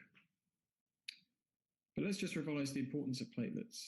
So as we know, platelets circulate in an inactive form, and they form a critical role in the hemostatic procedure. When they come across damaged endothelium or tissue, they stick to it, they undergo adhesion, they become activated, and they aggregate to form platelet clumps. So what happens to platelet counts during pregnancy? Well, we can see from this study published in the New England Journal of Medicine a couple of years ago that platelet counts usually fall during pregnancy. And usually that's physiological. Patients undergo significant plasma volume expansion, which reduces the platelet counts that we see. But there are some pathological processes that cause thrombocytopenia. Around 1% of all parturients will end up having a platelet count of less than 100 at term. Thrombocytopenia in pregnancy is variously defined as either less than 150 or less than 100. And there are three main causes that we see. There are the gestational thrombocytopenias, or idiopathic. There's immune-mediated thrombocytopenia, antibody-mediated. And there are the thrombocytopenias that are associated with the hypertensive disorders of pregnancy, previously called preeclampsia, particularly the more serious variant of HELLP syndrome. This is a consumptive process where the patient's platelets are consumed by the endothelial activation that occurs during HELLP syndrome. So what is our concern with performing neuraxial procedures in patients with reduced platelet counts? Our main concern and the main complication that we're going to consider during this talk is spinal or epidural hematoma, which I'm going to call spinal canal hematomas from now on, leading to a compressive neuropathy causing permanent neurological injury. This is the complication which, although it is extremely rare, leads to these emotive headlines of a young mother looking after a small baby with most of her life in front of her, but with a significant morbidity caused by a neuraxial technique. And even though it is so rare, it's often the complication that's at the forefront of patients' minds when we approach their back with a needle. It's often the complication that they and we fear the most. And it's also the complication as a complication that it's considered by patients in isolation without consideration of risks of alternatives. And we'll talk a bit more about that in a moment. Whenever we have a clinical dilemma, as physicians, usually we first consider the evidence to help guide our decisions. You'll be familiar with the levels of evidence with systematic reviews of randomized controlled trials up at level 1 and expert opinion down at levels 6, 7. And unfortunately, because the complication that we're considering is so rare, most of the evidence on this subject comes from lower level publications. So what is the incidence of spinal canal hematoma in pregnant patients who have had a neuraxial procedure? Well, our best estimate is that overall it's somewhere between 1 in 150,000 and 1 in 250,000 patients. And that's in all pregnant patients, not just patients who are thrombocytopenic. Why is the incidence so low? Well, various authors have postulated reasons for this. Predominantly, the patients are young. It's thought that the epidural space is relatively compliant compared with older, non-pregnant patients, and that it can accommodate hematomas if they develop. Again, these are all just opinions and conjecture. But of course, we know that we can inject blood into the epidural space, 20 to 30 mils commonly, for patients with post-dural puncture headache without causing neurological injury. The second factor is that pregnancy overall is a hypercoagulable state. So perhaps this is the reason that the incidence of spinal canal hematomas is lower. A systematic review published in 2020 looked at 7,500 patients who were thrombocytopenic, and they described 33 neuraxial hematomas, which was actually quite a big number. You can see from the table that patients with a platelet count of less than 25 were overrepresented in terms of the number of spinal hematomas. But the authors did state that most of these patients had contributory comorbidities that may have made spinal canal hematoma more likely. For example, spinal arteriovenous malformations or other coexisting coagulopathies. This 2017 paper from the multi-center perioperative outcomes group from Brigham and Women's in Boston and another group in Michigan retrospectively reviewed patients who had received neuraxial techniques who were thrombocytopenic. They reviewed 574 patients and didn't see any epidural hematoma or spinal canal hematoma. They boosted the number for a systematic review process using additional data from other studies. And unfortunately, in the data they used, they couldn't find any cases of epidural hematoma. So they used the rule of 3 to estimate the upper limit of the 95% confidence interval for this complication. Now, the rule of 3, if you're not familiar with it, states that for trials in which no events have occurred, the upper bound of the 95% confidence interval can be estimated by 3 divided by the number of cases, or the number of cases considered. So for patients between 50 and 69, that was 3%, and less than 50, it was 11%. We're talking about the upper limit of the 95% confidence interval. But they stated because of the low numbers, additional data and further work is needed.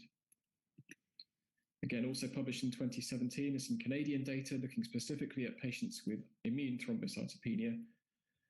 And of 136 patients that were reviewed, only 18 out of the 50 who had platelet counts less than 50 received neuraxial procedures, mainly due to adherence with local guidelines. So where we don't have very good evidence, is it safe to extrapolate from other studies? You may be familiar with the third national audit project from the UK, which was a national audit looking at complications of neuraxial procedures over a 1-year period. Obstetric patients accounted for 45% of all neuraxial procedures performed, but the incidence of complications in the obstetric population was lower than in non-pregnant populations. So obstetrics was underrepresented in terms of complications, and no hematomas were reported. No data on platelet counts was collected for patients. So the conclusions we can draw from this are limited, other than to say practice seemed to be safe during that time with respect to this complication. There are some authors who have suggested lowering thresholds for neuraxial procedures in pregnancy, and they cite other patient populations, for example, pediatric oncology patients. Now, a subset of these patients receive intrathecal chemotherapy via lumbar puncture, and various guidelines exist for these patients, suggesting a more permissive strategy with respect to thrombocytopenia, in some cases down to as low as 20.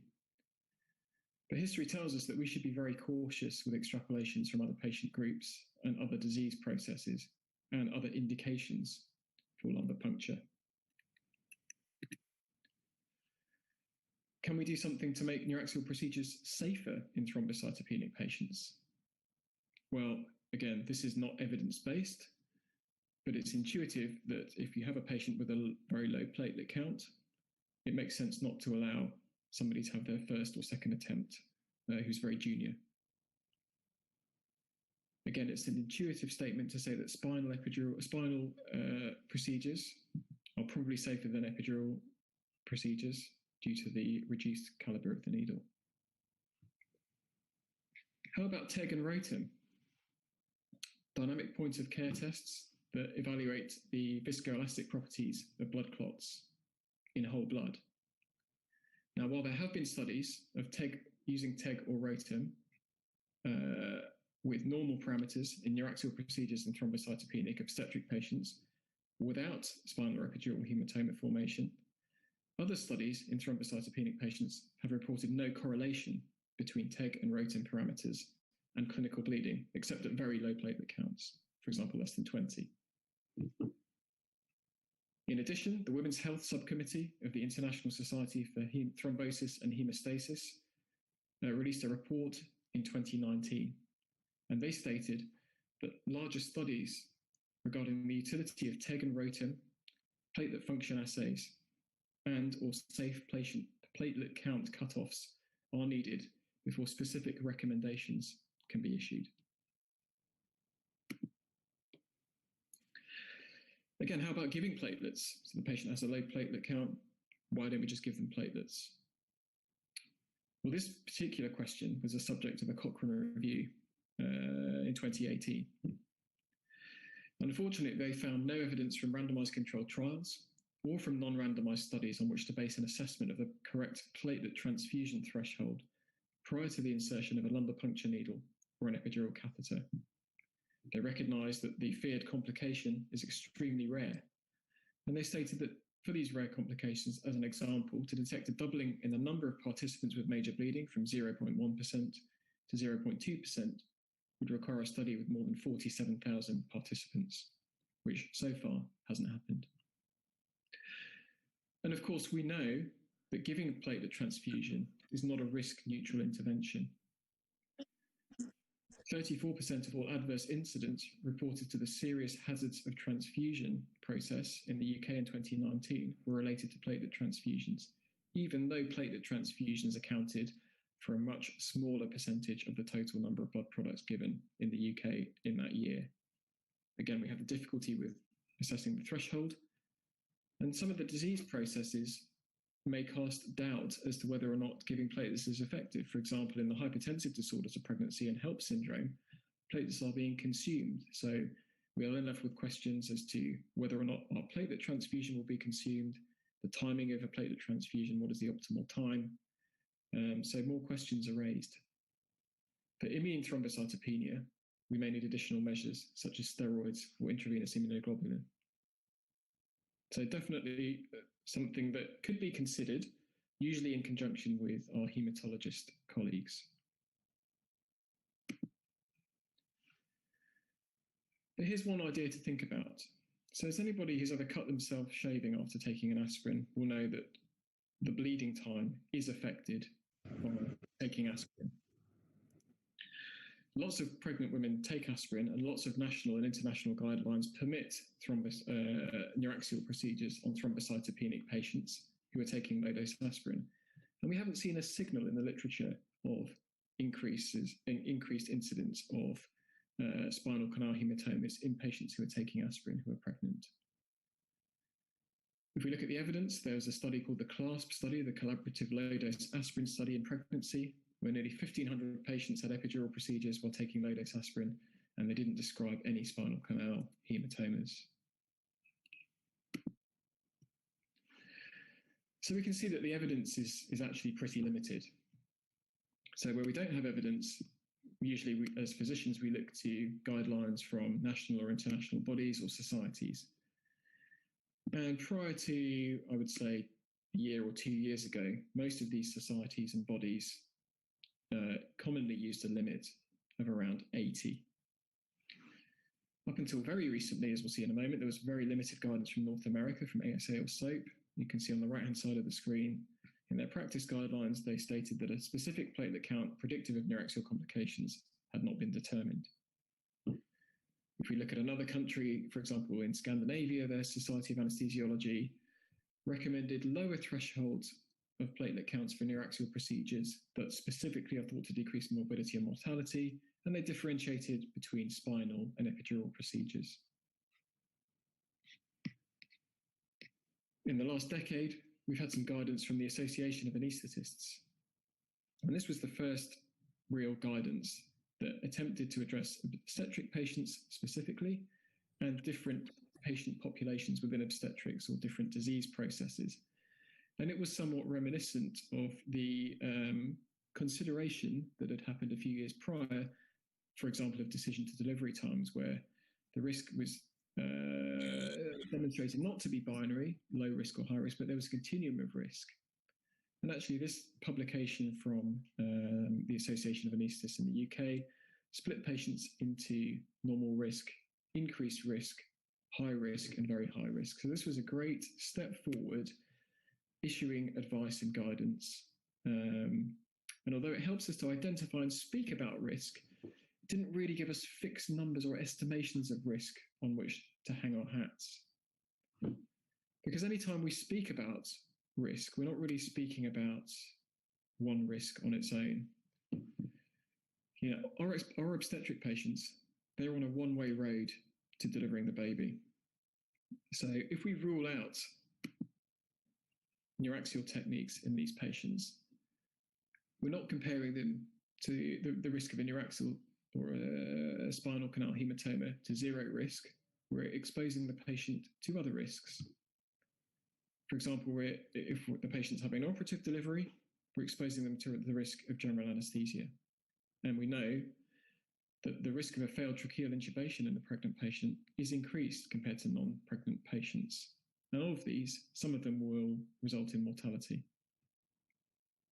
Less serious complications also occur: pulmonary aspiration of gastric contents, increase in bleeding with inhalational agents, awareness, and more minor complications like nausea, vomiting, decreased pain relief, and dental damage. If the patient's not having an operative delivery, then for labor analgesia, some of these patients will receive intravenous PCAs instead. And we know from reviewing the literature that actually the incidence of complications associated with intravenous PCA are increased. So unfortunately, we have to be grown up. We have to be mindful of the risks.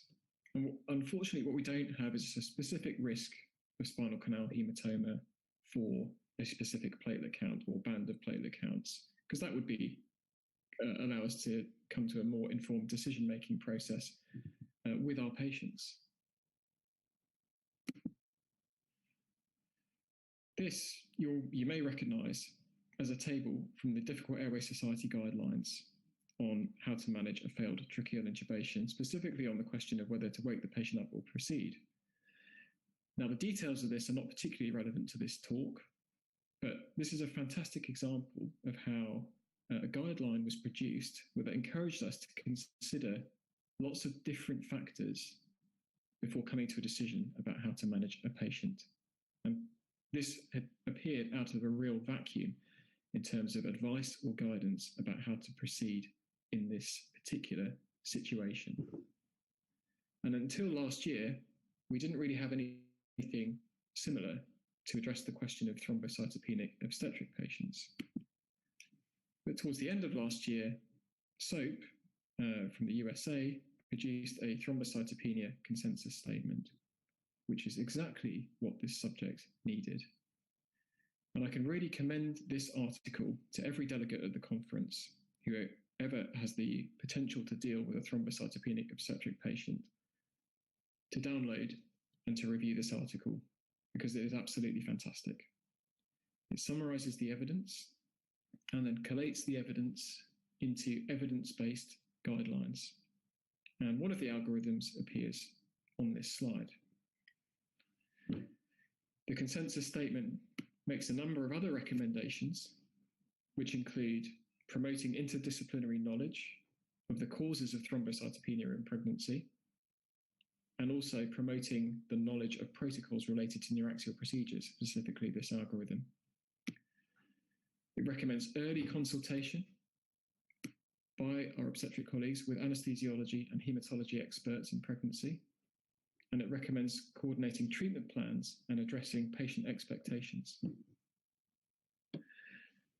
We know from looking back at cases of spinal canal hematomas that have occurred, not just in thrombocytopenic patients, but we know that delays often occur in recognizing that the patient has a problem and obtaining imaging and further follow-up care, for example, neurosurgical or orthopedic care. So the SOAP statement specifically recommends that institutional pathways in order to quickly identify patients with suspected spinal canal hematoma are developed, and arrangements are made on an institutional level to obtain urgent MRI scans if indicated. So let's just have a little look at this algorithm in a bit more detail. If we look at the top, it makes a sensible statement. So if the patient has a clinical history that's concerning for an underlying disorder of hemostasis, or if the patient looks like they're bleeding from places that they shouldn't be, for example, if they're bleeding from intravenous catheter sites, if they're bleeding from urinary catheter sites, or bleeding from mucous membranes, then it's probably sensible to avoid doing neuraxial procedures in those patients. We're then asked to consider whether or not we know the etiology of thrombocytopenia. In these cases, if the platelet count is greater than 70, then if we look at the green box, the guidance is that the patients are likely to be low risk for spinal or epidural hematoma, and it may be reasonable to proceed. with neuraxial techniques. The one caveat is over there in the middle of the slide on the right-hand side, patients with HELP syndrome. It may be prudent to have a recent platelet count in patients in whom HELP syndrome is being considered. Now, if we know the etiology of the thrombocytopenia and the platelet count is less than 70 but above 50, i.e. between 50 and 70, then we can see from the orange box, which is the major step forward in guidance on this subject, then there may be scenarios when competing risks and benefits justify proceeding with neuraxial procedures. So this statement is a little bit like the previous slide with the DAS guidelines on failed tracheal intubation. It encourages us to weigh up the risks and benefits at this lower platelet count band between 50 and 70. So we'll consider risks and benefits, for example, patients' comorbidities, the results of our airway examination, the results of our history taking, for example, has the patient had a previous difficult intubation. These are things that we can weigh up and come to some idea. Maybe we don't have a number, but some estimate of the risk of the alternative. For example, is the risk of general anesthesia likely to be very high in this patient and platelet count's 55? Well, then if we assess the risk is very high of general anesthesia, then we may elect, with, for example, with a platelet count of 55 to proceed with a neuraxial procedure. If we look just under there in the orange box for platelet counts less than 50, there may be an increased risk of spinal or epidural hematoma, and it may be, they say it may be reasonable to avoid neuraxial procedure. Again, it's stated as a relative contraindication, not an absolute contraindication. But we need to be very careful at platelet counts less than 50, mainly because we don't have much evidence. For cases where we're not sure of the cause of the thrombocytopenia and the platelet count is less than 70, then the bottom white box there tells us that we really need to get some additional advice from our hematologist colleagues.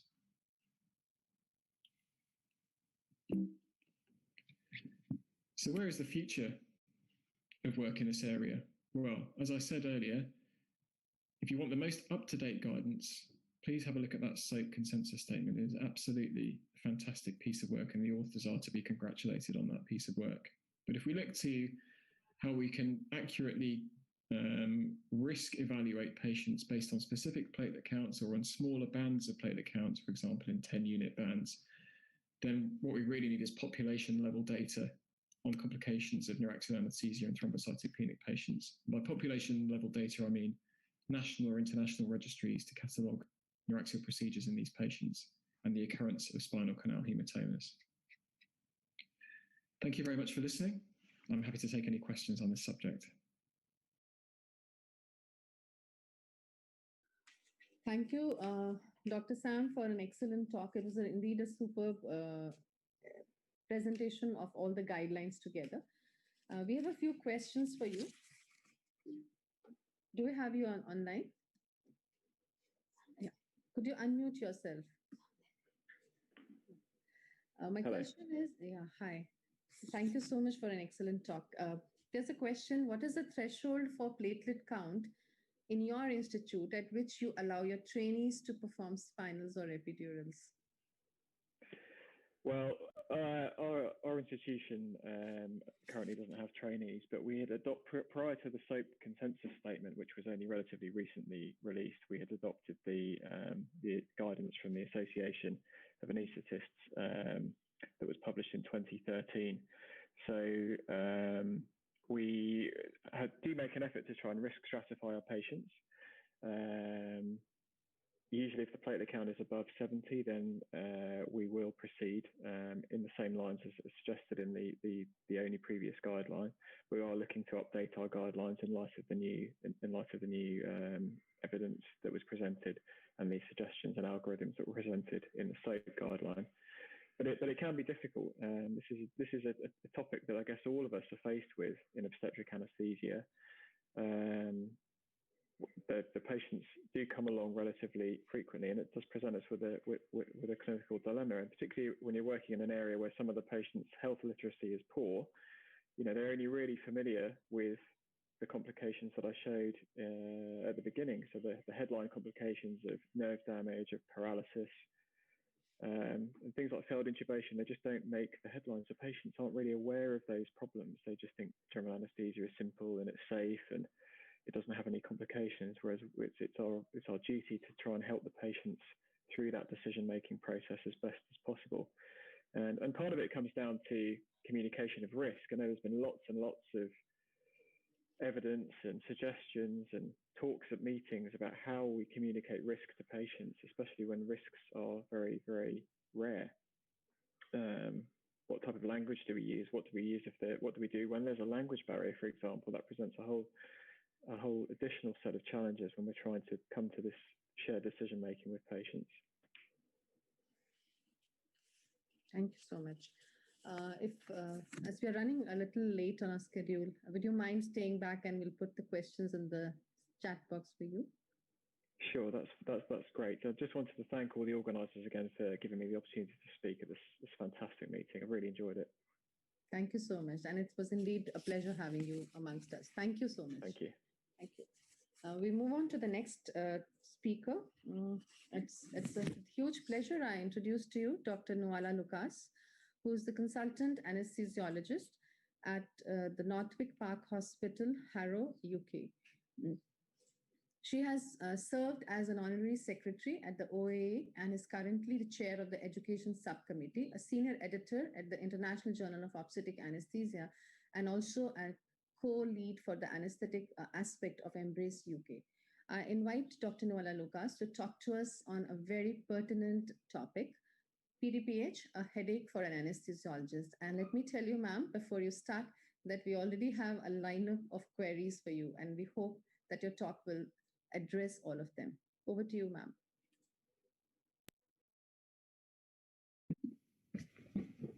Hello, my name's Nuala Lucas, and I'm an anesthesiologist based in the UK. I'd like to thank the AOA for organising this fantastic webinar and asking me to contribute.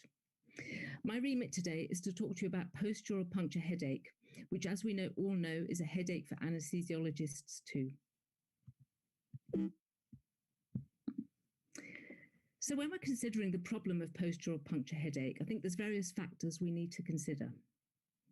It's a relatively common scenario on labour wards. It's probably one of the most common complications that we meet as obstetric anesthesiologists. We know that it has varying severity, but it can be very distressing and disabling for women who experience it. We know from more recent evidence that there can be some infrequent but very significant long-term problems associated with it.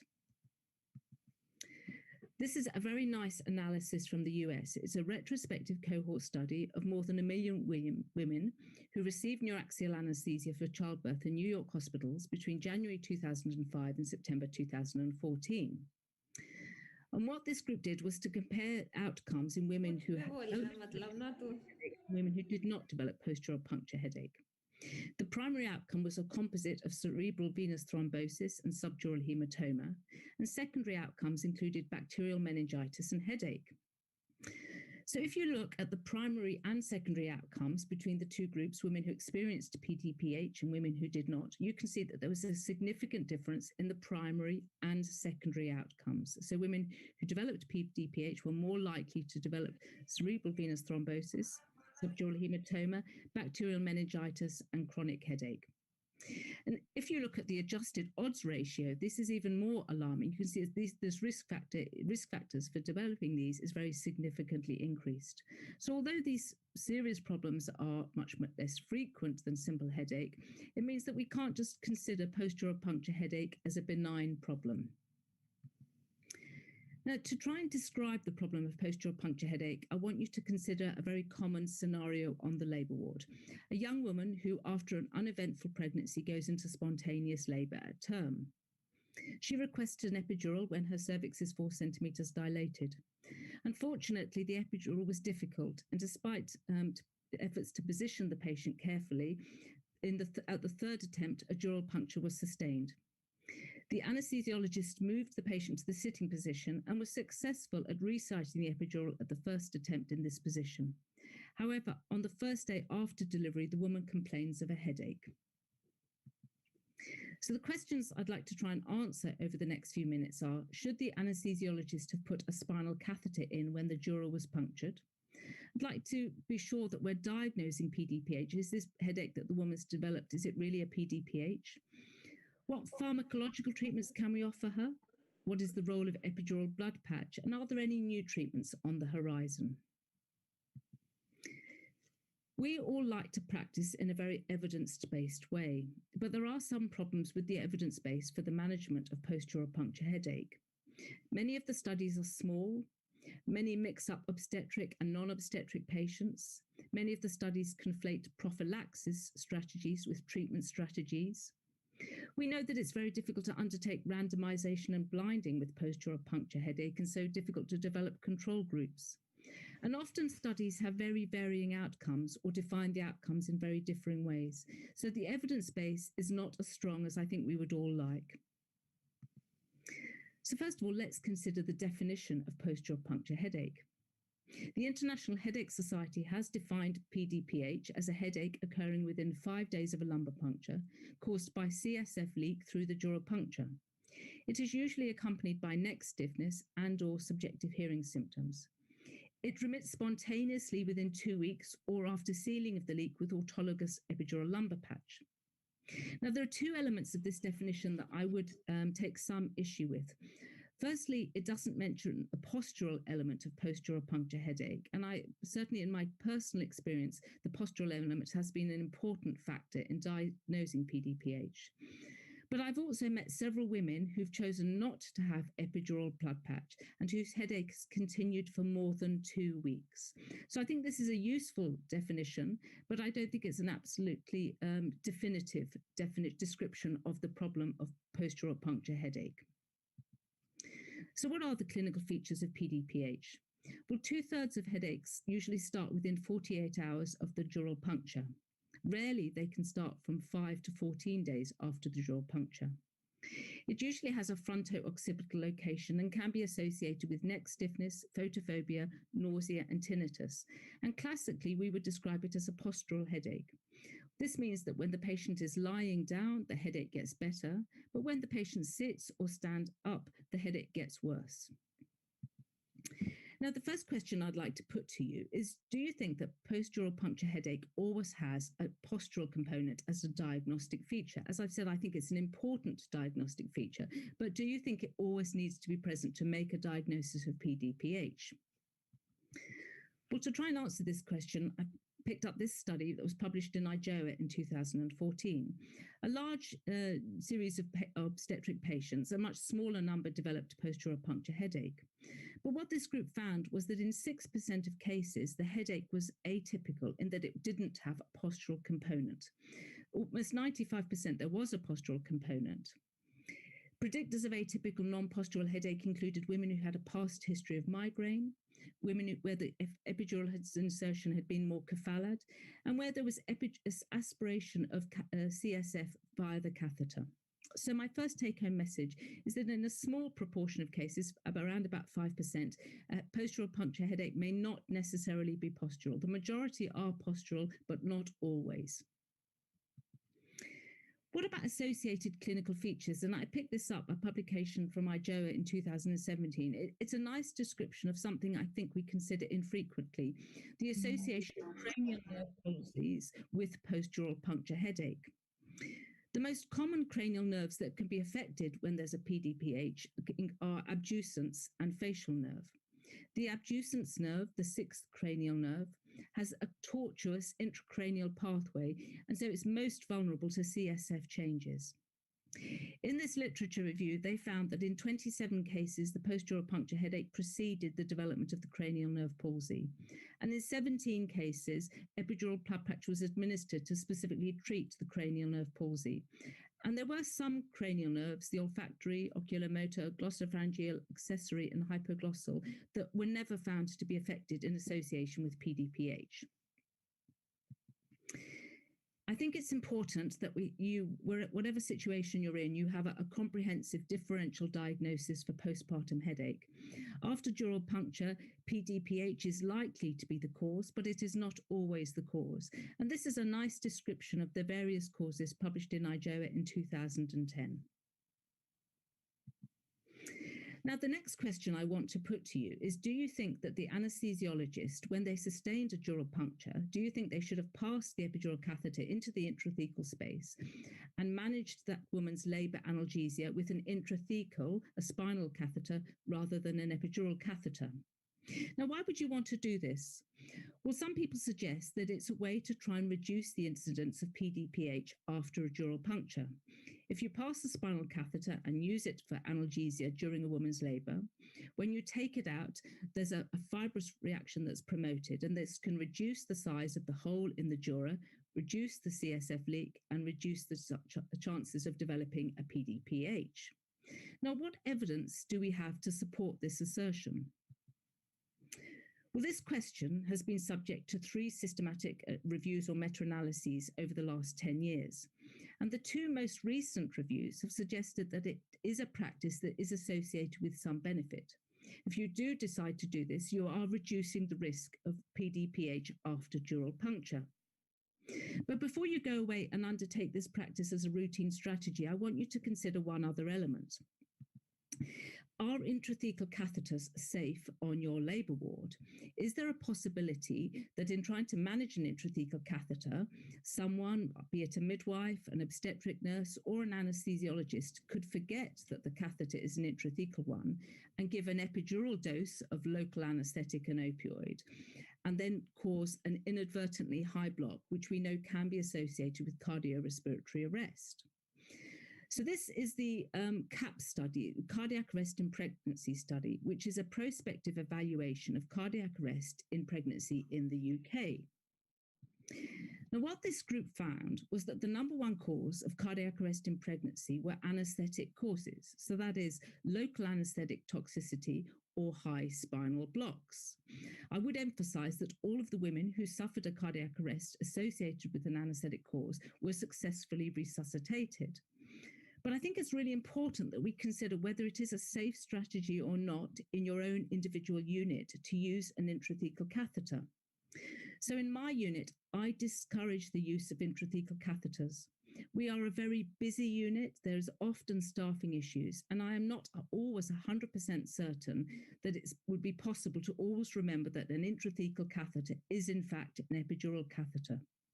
I'm not saying that you should never undertake this practice, but I do think you need to consider very carefully what the risk would be in your own unit before you undertake this as a strategy. Now, let's consider some of the treatment strategies we can offer the woman I described at the beginning to try and manage her post-dural puncture headache. And I would urge you to take a look at these 2 publications. These are descriptions of the OAA Working Party on the management of post-dural puncture headache, OAA guidance on the management of this topic. And we considered a variety of strategies, conservative and pharmacological and epidural blood patch. The summary of these guidance is freely available on the OAA website. So the strategies we considered included simple analgesia, fluids, caffeine, theophylline, DDAVP, gabapentin and pregabalin, epidural blood patch, and nerve blocks. Now, I've color-coded these strategies. The strategies in green, I think, have a good and solid evidence base behind them. And I think that these strategies should form the cornerstone of treatment for post-dural puncture headache. The strategies in amber, I think, have a reasonable evidence base behind them, and it may be appropriate to undertake these strategies in some specific situations. The strategies I've highlighted in red have an emerging evidence base behind them, but I do not yet believe that this evidence base is strong enough to recommend routine use of these strategies. So to reiterate, I think simple analgesia, regular prescription of drugs such as paracetamol and non-steroidals if there is no contraindication should be offered to women with postpartum headache. Opioid analgesia can be used if simple oral analgesia isn't effective, but I think we've heard yesterday about the risks of long-term opioid therapy and the risks of developing dependence on that. So I don't think we can recommend long-term therapy of opioids. Now let's consider some of these strategies in a little bit more detail. First of all, should we be prescribing intravenous fluids to all women who develop post-dural puncture headache? Well, the rationale is that fluid therapy can help by increasing the production of CSF, However, there are no randomized studies examining the effect of increased oral or intravenous fluids on the recovery from post-dural puncture headache. We know that dehydration may worsen headache, but we also know from other non-obstetric studies that excess fluid intake can be ineffective and probably cause harm as well. We now have a much better understanding that intravenous fluids are medicines in their own right and can cause problems as well. So I think the current evidence can be summarized as such. Normal hydration should be maintained, but benefit from encouraging excessive fluid administration is unlikely. Now, what about caffeine? Should we be prescribing caffeine or encouraging our women to drink lots and lots of coffee? So this is a Cochrane review that looked at the subject of treating post-dural puncture headache. And this is what Cochrane said about the use of caffeine. It has shown effectiveness for treating post-dural puncture headache, decreasing the proportion of participants with PDPH persistence and those requiring supplementary interventions when compared with placebo. And I think we all think of Cochrane as the gold standard of evidence for any therapeutic strategy. But I want to show you in a little bit more detail why Cochrane isn't always necessarily the definitive opinion on treatment strategies. Now, in their review, they considered two relatively small studies on the use of oral caffeine for the treatment of PDPH. They looked at 40 obstetric patients who received 300 milligrams of caffeine versus placebo. They did find that in the group who received caffeine, the headache was significantly better at 4 hours, but at 24 hours, there was no difference. And ultimately, there was no difference in the need for epidural blood patch between the two groups. I think we also need to remember that caffeine has side effects. It can cause restlessness and insomnia. I think we've all drunk too much coffee at some point in our life and know exactly how that can feel. There have been several case reports of maternal seizures following the use of caffeine, mostly after larger doses, more than 1 gram to treat PDPH, and we don't know whether this is a causation or association. We know that the half-life of caffeine can double in pregnancy up to 16 hours due to decreased metabolism, and it can be transferred into breast milk and it can interfere with infant sleeping. So I think what we can definitively say is that there is limited evidence to support the use of caffeine in the treatment of obstetric PDPH.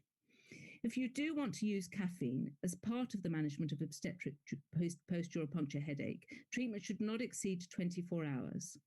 Oral therapy is preferred, and doses should not exceed 300 milligrams with a maximum dose of 900 milligrams in 24-hour period. Now let's talk about epidural blood patch and the role of epidural blood patch. And this is a nice graph showing the effect of epidural blood patch. And you can see that in the women who were treated conservatively, who did not receive epidural blood patch, the group in blue, a much higher proportion had a persistent headache at 7 days compared to the women who received an epidural blood patch. The next question I'd like to put to you is, what do you think the success rate of epidural blood patch is? 30%, 50%, 70% or higher? Now, a number of studies have aimed to assess the success rate of epidural blood patch. And you can see that they've quoted quite a variable rate from complete and partial relief. Now, the studies are quite heterogeneous. Several of them are retrospective, some of them are prospective, and overall the numbers are small. So what do you think the summary should be? What should we be suggesting to our patients when we're seeking their consent to do an epidural blood patch? Well, I think a fair summary would be to suggest that 50 to 80% of patients achieve partial or complete relief with a first epidural blood patch. I do think, based on the evidence and my own clinical experience, that once you undertake a second blood patch, you can push it up to much closer to 80% and possibly even higher. But I think with the first blood patch, I think it would be prudent not to suggest to women that it is going to give them complete relief in 100% of cases. Now, what about the timing of the epidural blood patch? Should you do it as soon as a woman is diagnosed with a headache, or should you wait for a couple of days after some conservative treatment? So this nice study looked at the efficacy of the first epidural blood patch according to the timing. And what that they found was that permanent relief was more likely to be achieved if the epidural blood patch was undertaken after 48 hours of conservative treatment. So my take-home message is you can consider an epidural blood patch before 48 hours in very severe cases, but in most situations, I would suggest you offer 48 hours of conservative treatment before undertaking epidural blood patch. Now, what volume of blood should you put into the blood patch if you decide to undertake it? And a range of volumes have been described. Now, this is obviously quite a difficult area to study, but we do have one quite nice prospective trial. It's a small trial, but prospective and good methodology. Now, this box plot shows area under the curve for numerical rating scores for post-dural puncture headache pain.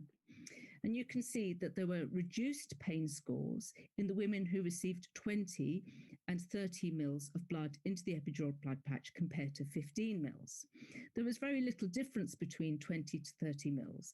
So the author's conclusion, and I think this is a good recommendation as well, is that you should be aiming for a region in the region of 20 mils of blood into the epidural blood patch. If 30 mils doesn't confer additional benefit, which I don't think this graph shows, there doesn't seem to be much point in putting an excessive amount of blood into the epidural blood patch. So 20 mils should be the rough approximate target. Now, lastly, just to mention a couple of newer strategies on the horizon, sphenopalatine ganglion block and greater occipital nerve block. Sphenopalatine ganglion block does have an established use in facial pain and migraine, and I would suggest to you that there is emerging evidence for its use in post-dural puncture headache, but the data is very limited currently to support standardized use of this strategy. And similarly with greater occipital nerve block, again, data is very limited to recommend a standard use. So what situations might I recommend it? Well, possibly in a woman who has a severe headache where there is a contraindication to her receiving an epidural blood patch. But I think we cannot recommend these strategies until there's much stronger, more definitive evidence. So let's summarize it. First of all, I think the current evidence base for the management of post-dural puncture headache is poor. There's an extensive differential diagnosis for postpartum headache, and it's worthwhile learning one of these lists so that when you meet a woman, you don't automatically diagnose post-dural puncture headache. I think there is weak evidence for using an intrathecal catheter in the event of a dural puncture, and if you do decide to use this strategy, beware of the potential hazards of high neuraxial block. I think conservative treatment, oral analgesia, and maintained hydration should be the cornerstone of treatment. And blood patch should not be undertaken too early. I think 48 hours of conservative treatment before you undertake blood patch. A volume of 20 mils should be used for the epidural blood patch. And I think there is growing interest in alternative treatments such as nerve blocks, but I don't think we can definitively recommend these strategies yet. This is the link to the OAA guidance. As I said, it's freely available on the OAA website. And I'd like to thank you for listening and thank the AOA again for running this webinar. Thank you. Goodbye.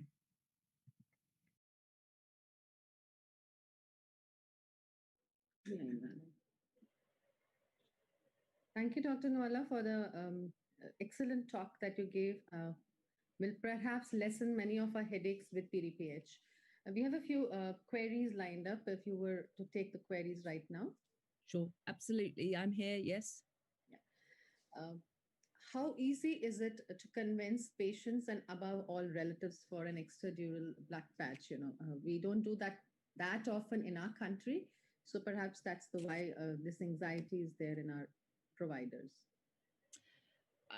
I think ultimately it does have to come down to their own particular views and choice. If they're not going to be willing to consent to it and cooperate with the blood patch, you obviously can't do it. My experience has been that when a woman develops a headache, when you initially suggest to her epidural blood patch, she's horrified at the thought of another procedure on her back, having had a complication from the first one. But if after a couple of days her symptoms don't improve with conservative management, I think patients make the decision for themselves. So I think, if the headache isn't resolving, I think patients are much more likely to want to consent. I think ultimately you can't force anyone, and it is still, I think the evidence definitely supports it, but it's not absolutely definitive. So I certainly wouldn't ever insist that somebody has an epidural blood patch ultimately it does have to come down to patient choice. Thank you so much. Is there some kind of a role for the use of mannitol in PDPH? It's not anything that I'm familiar with. I think there may be one or two slightly unusual studies, but it wouldn't seem to be logical to me to use mannitol, and there's certainly no convincing evidence for the use of mannitol in PDPH.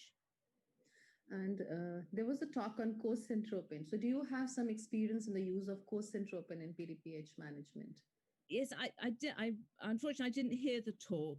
The evidence, I think, if I was up to code it, I would suggest that the evidence, you remember the color code I used, green where there's reasonable evidence, amber where the evidence is a little bit less clear. I would probably classify cosyntropin in the amber evidence.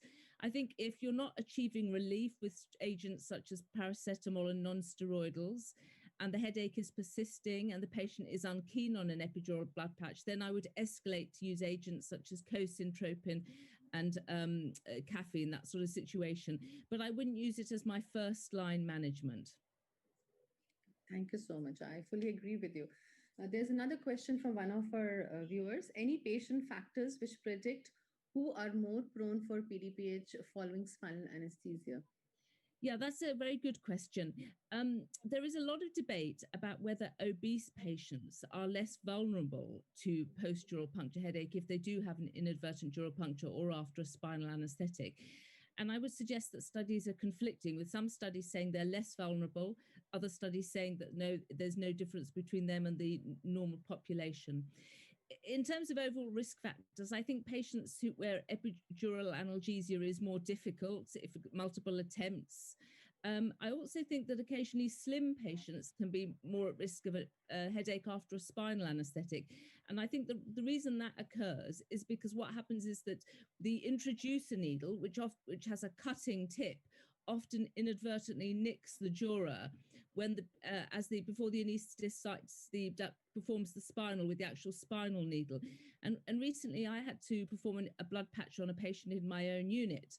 And she was a very slim lady, and the spinal anesthetic for elective cesarean section I looked at the chart and it was first pass, it was uneventful, and it had been undertaken by one of my very experienced colleagues, and I couldn't understand why this woman had got a headache after a very straightforward spinal with a 25 gauge needle. And then when I performed the epidural blood patch and found that her epidural space was at 3 centimeters, which was very shallow, it became immediately obvious to me that when my colleague had done the spinal, he had inadvertently nicked the dura with the introducer needle of the spinal. So I think sometimes slim patients, if you're doing a spinal, be careful not to make a cut in the dura with the introducer needle, which has a cutting tip, and so may leave a hole once you've taken it out.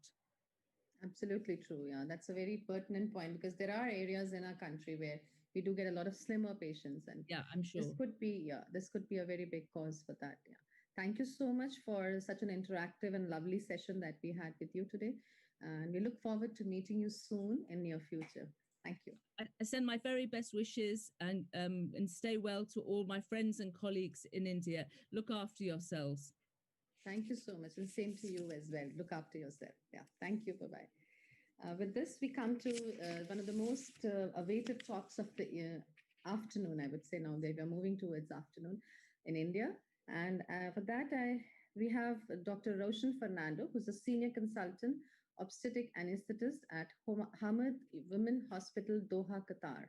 He is a very senior editor and is on the editorial board of AOA and other international journals. He's a co-editor of the 2 international obstetric anesthesia textbooks, including the recently published Oxford textbook of obstetric anesthesia. We welcome you, Dr. Roshan Fernando, to talk to us on a very debated topic and an interesting talk on labor analgesia, quality, and breakthrough pain. Over to you, sir.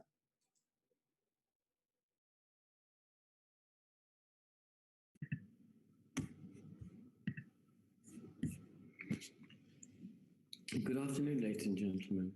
I'd like to thank the organisers for inviting me to give this lecture today about improving neuraxial labor analgesia, quality, and reducing the incidence of breakthrough pain.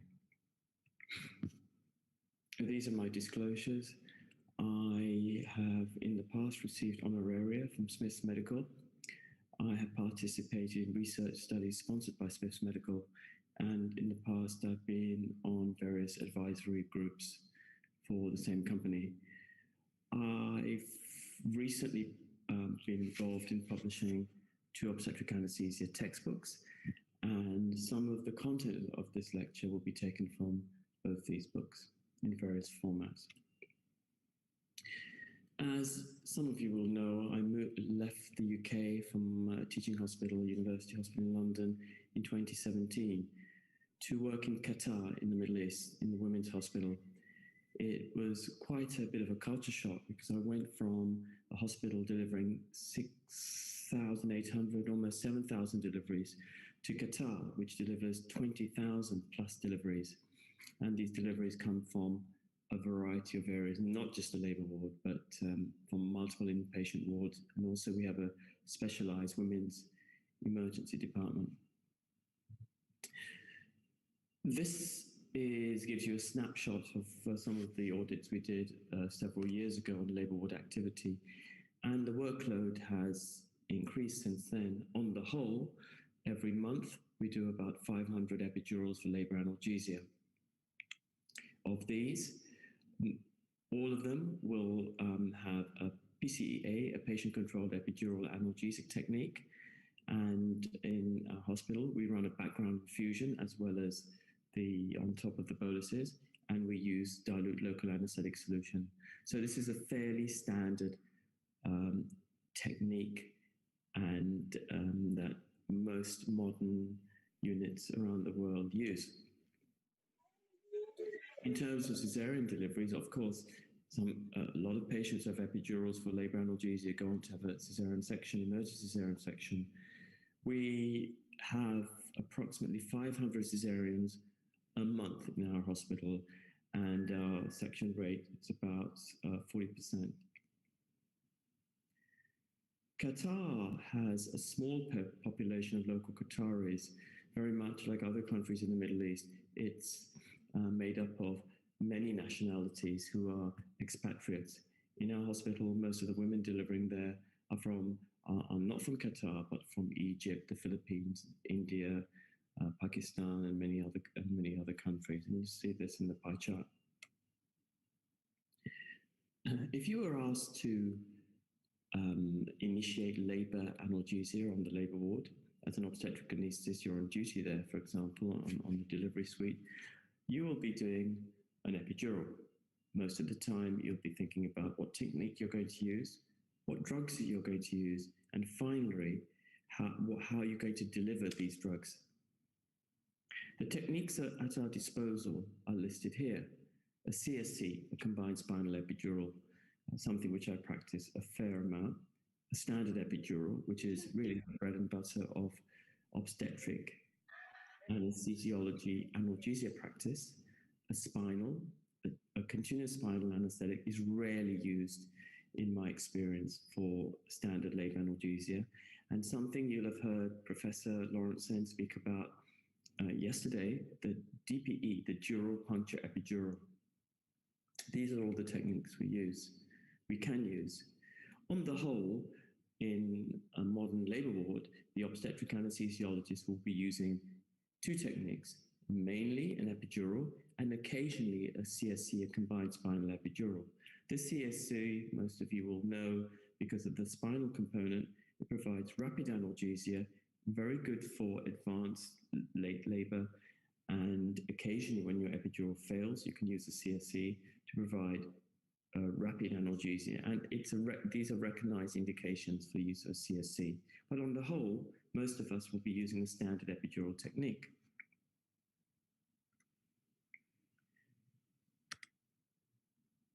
CSCs have been around for a very, very long time. When I was training as a junior anaesthetist, I was using CSCs in my hospital almost exclusively, but as a consultant, over the years, it probably forms under 10% of my technique for labor analgesia. There have been many studies published about CSCs over the last 20 years or so. These are some of the studies I was involved with. in London, we looked at ambulation and balance. There are lots of papers on CSCs looking at various aspects. The problem with CSCs when they were new was that obstetric anesthesiologists were worried about headache, PDPH, meningitis, because you're doing an additional spinal, nerve damage due to the spinal needle, and epidural catheter migration through the hole which is made by the spinal needle. But over the years, with good quality data, these issues are not a problem, and CSCs can be used if there's a good indication for them. The Cochrane Library has looked at this, and the last one was in 2012. CSCs, because of the spinal component, have a faster onset, high incidence of pruritus if you're using intrathecal opioids such as fentanyl with your local anesthetic as part of your spinal CSC technique. Otherwise, there are very few differences in other things such as mobilization, incidence of hypotension, incidence of cesarean section, neonatal outcome, and maternal satisfaction. Since that review was published, there have been other papers. This is a meta-analysis which found that compared to epidurals, the CSC had less unilateral block, but there were no other differences in catheter replacement, epidural top-up, or venous cannulation. That was a paper by Michael Heeson. You heard Professor Lawrence Sen speak yesterday about the duropuncture epidural. The technique has been around for a long time, and it's punching the dura and letting drugs from the epidural space pass intrathecally, causing faster analgesia. That's the essence of it. DPE has been shown in some of the early papers to have faster analgesia. There have been other papers since then. I've listed some here. On the whole, compared to an epidural, it provides slightly faster analgesia. But if you look at the papers very carefully, I'm sure Lawrence would have mentioned this, that there are other factors when you look at the papers, such as the size of the spinal hole, the first epidural bolus size, the speed of the epidural injection, and the type of drug that's used. Now, all these can influence the way analgesia works with a DPE compared to an epidural. But the best paper on DPE, which would have been this paper but from Lawrence's group published fairly recently, looked at CSC versus DPE versus epidural, and actually found that DPE had less transient uterine hypertonus tachysystole versus CSC technique. But again, I'd caution you here because this study was done with intrathecal opioid in the CSC group. There hasn't been, as far as I'm aware, a large study comparing DPE versus CSC with the spinal component only having local anesthetic and no opioid. Meta-analysis have been published on DPE versus epidural. Again, on the whole, doesn't show a massive advantage of DPE, and quite a few of the studies, apart from Lawrence's group, had quite a few flaws of variable quality.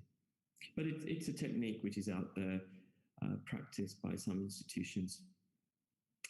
In fact, I was looking at our labor ward book. We have an electronic system, but our backup at one stage, we also recorded the type of technique that the patient had.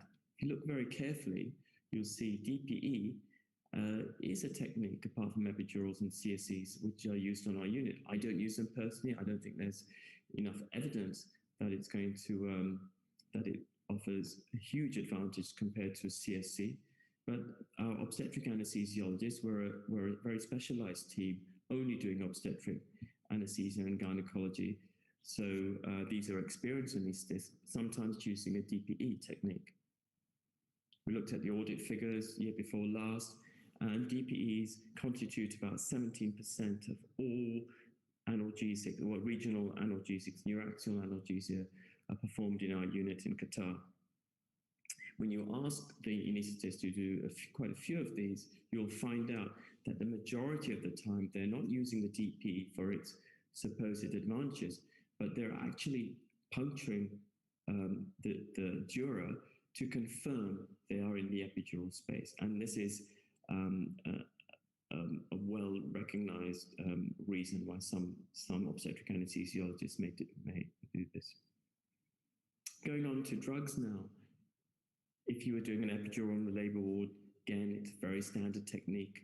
In modern labor ward, you're using a low dose of local anesthetic, bupivacaine, ropivacaine, or levobupivacaine. In Qatar, we use low-dose levobupivacaine, 0.1%, with an opioid. In Qatar, we use fentanyl.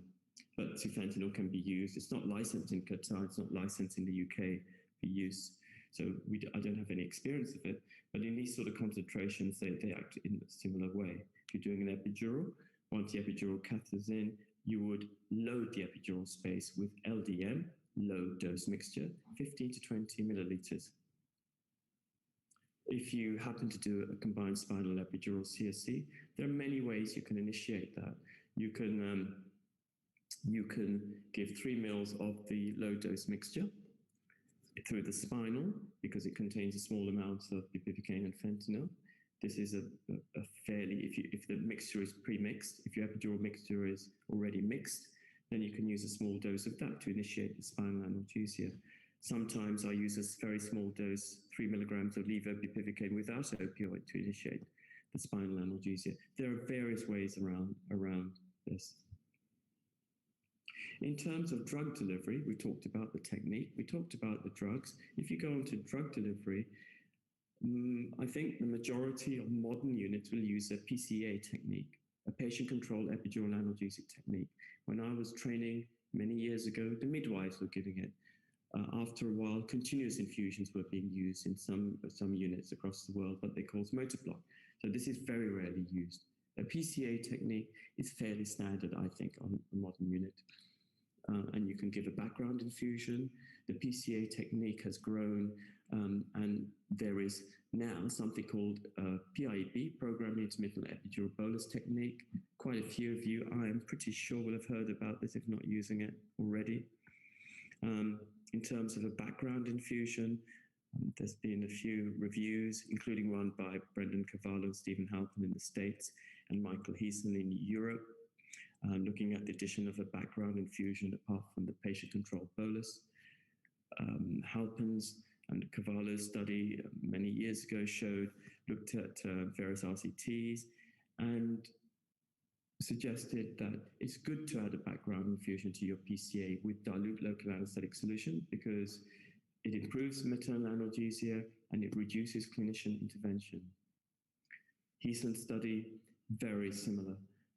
They also advocate, after doing a systematic review of a meta-analysis, also suggest if you're using a PCA, use a background infusion. Of course, use dilute local anesthetic solutions, and this will reduce clinician intervention. So I think the evidence on the whole is to use a background infusion, although in my hospital in London in the past, we were just using plain PCA boluses without a background infusion.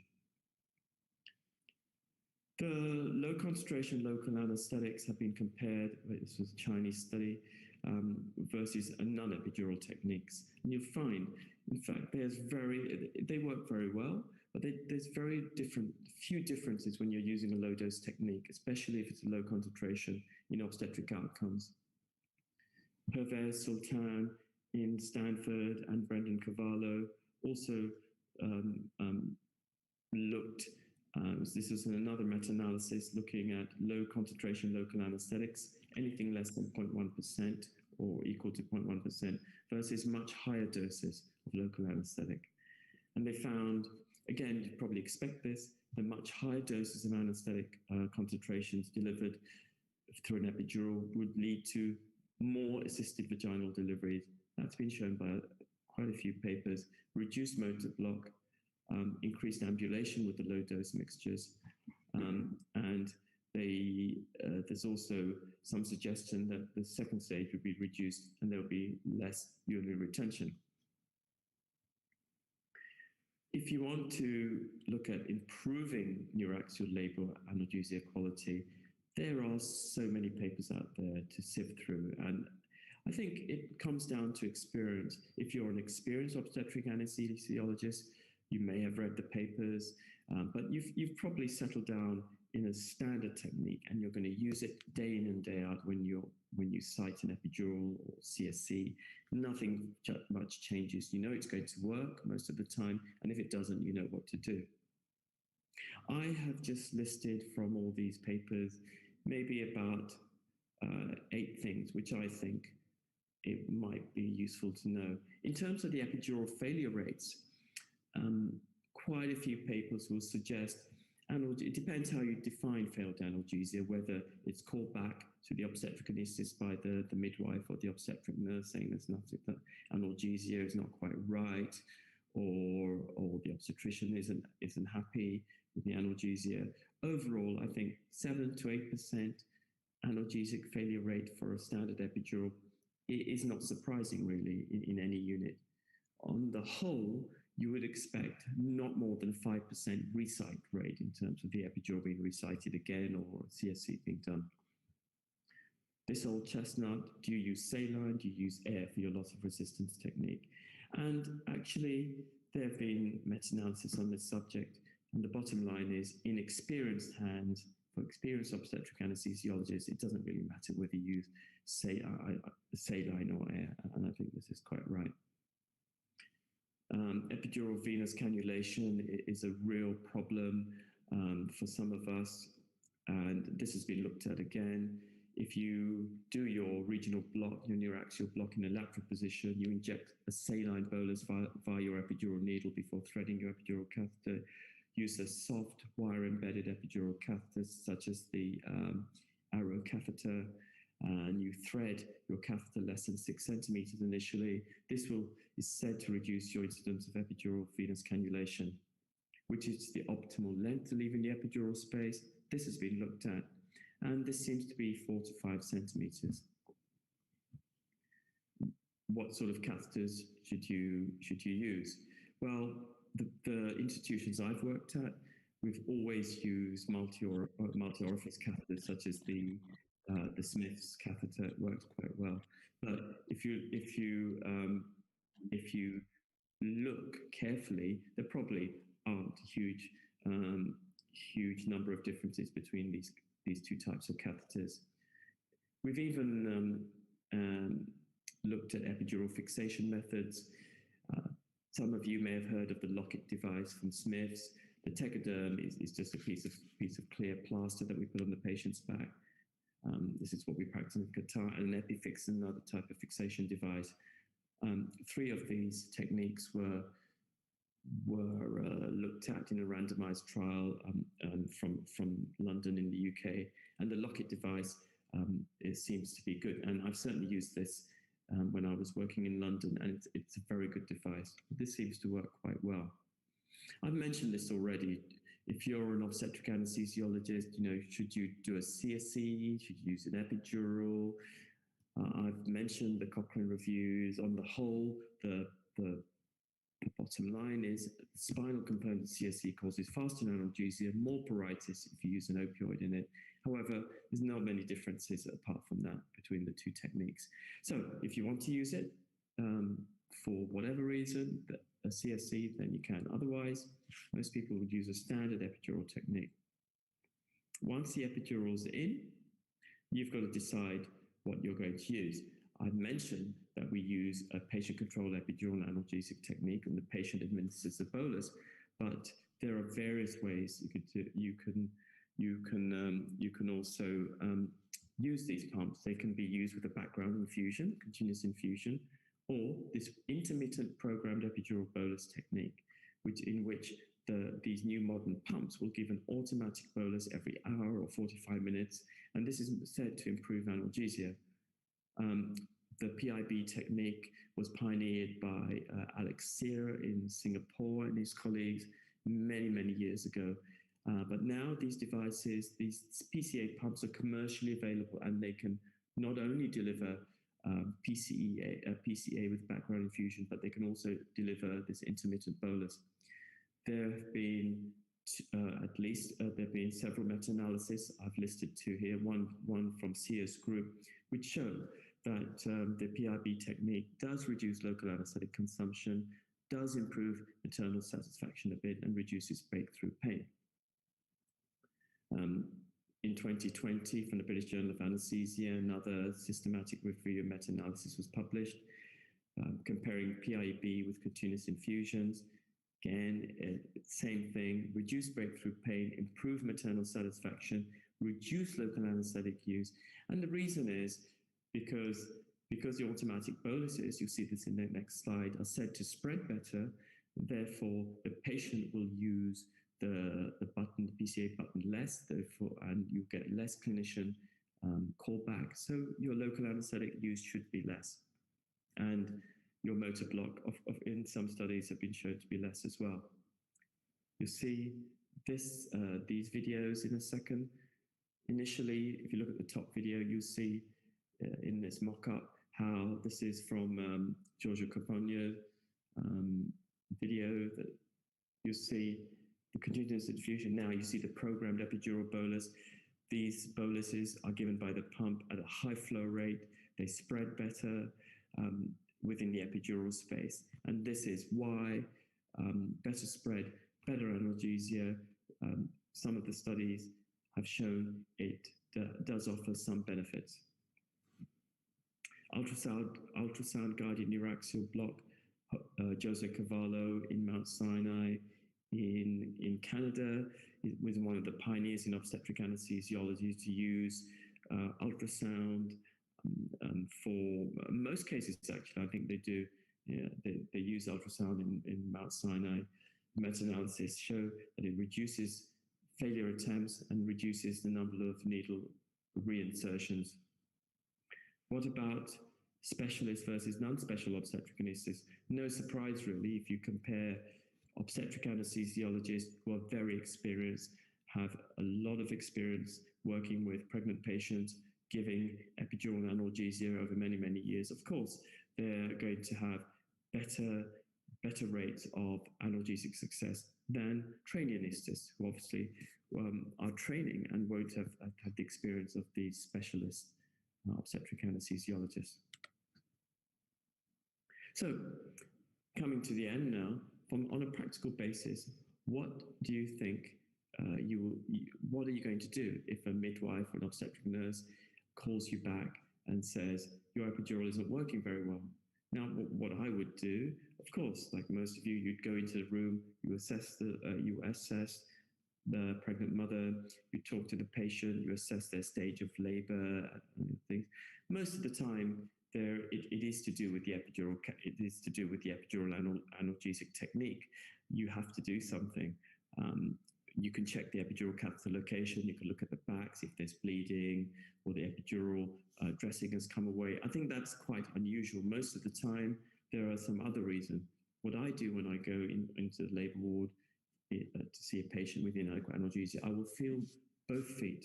If they're nice and warm, that means there's a good bilateral sympathetic block, and the epidural is very likely to have spread reasonably well.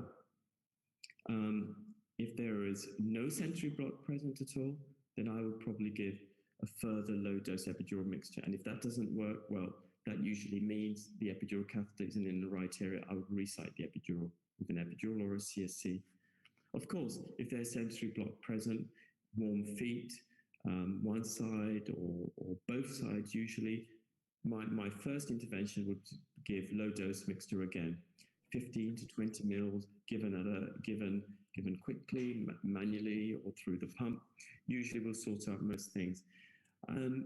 The flow diagram as shown here suggests that it's perfectly acceptable, especially if you have a one-sided block, to withdraw the epidural catheter slightly and then give the epidural bolus. I don't think there's anything wrong with this.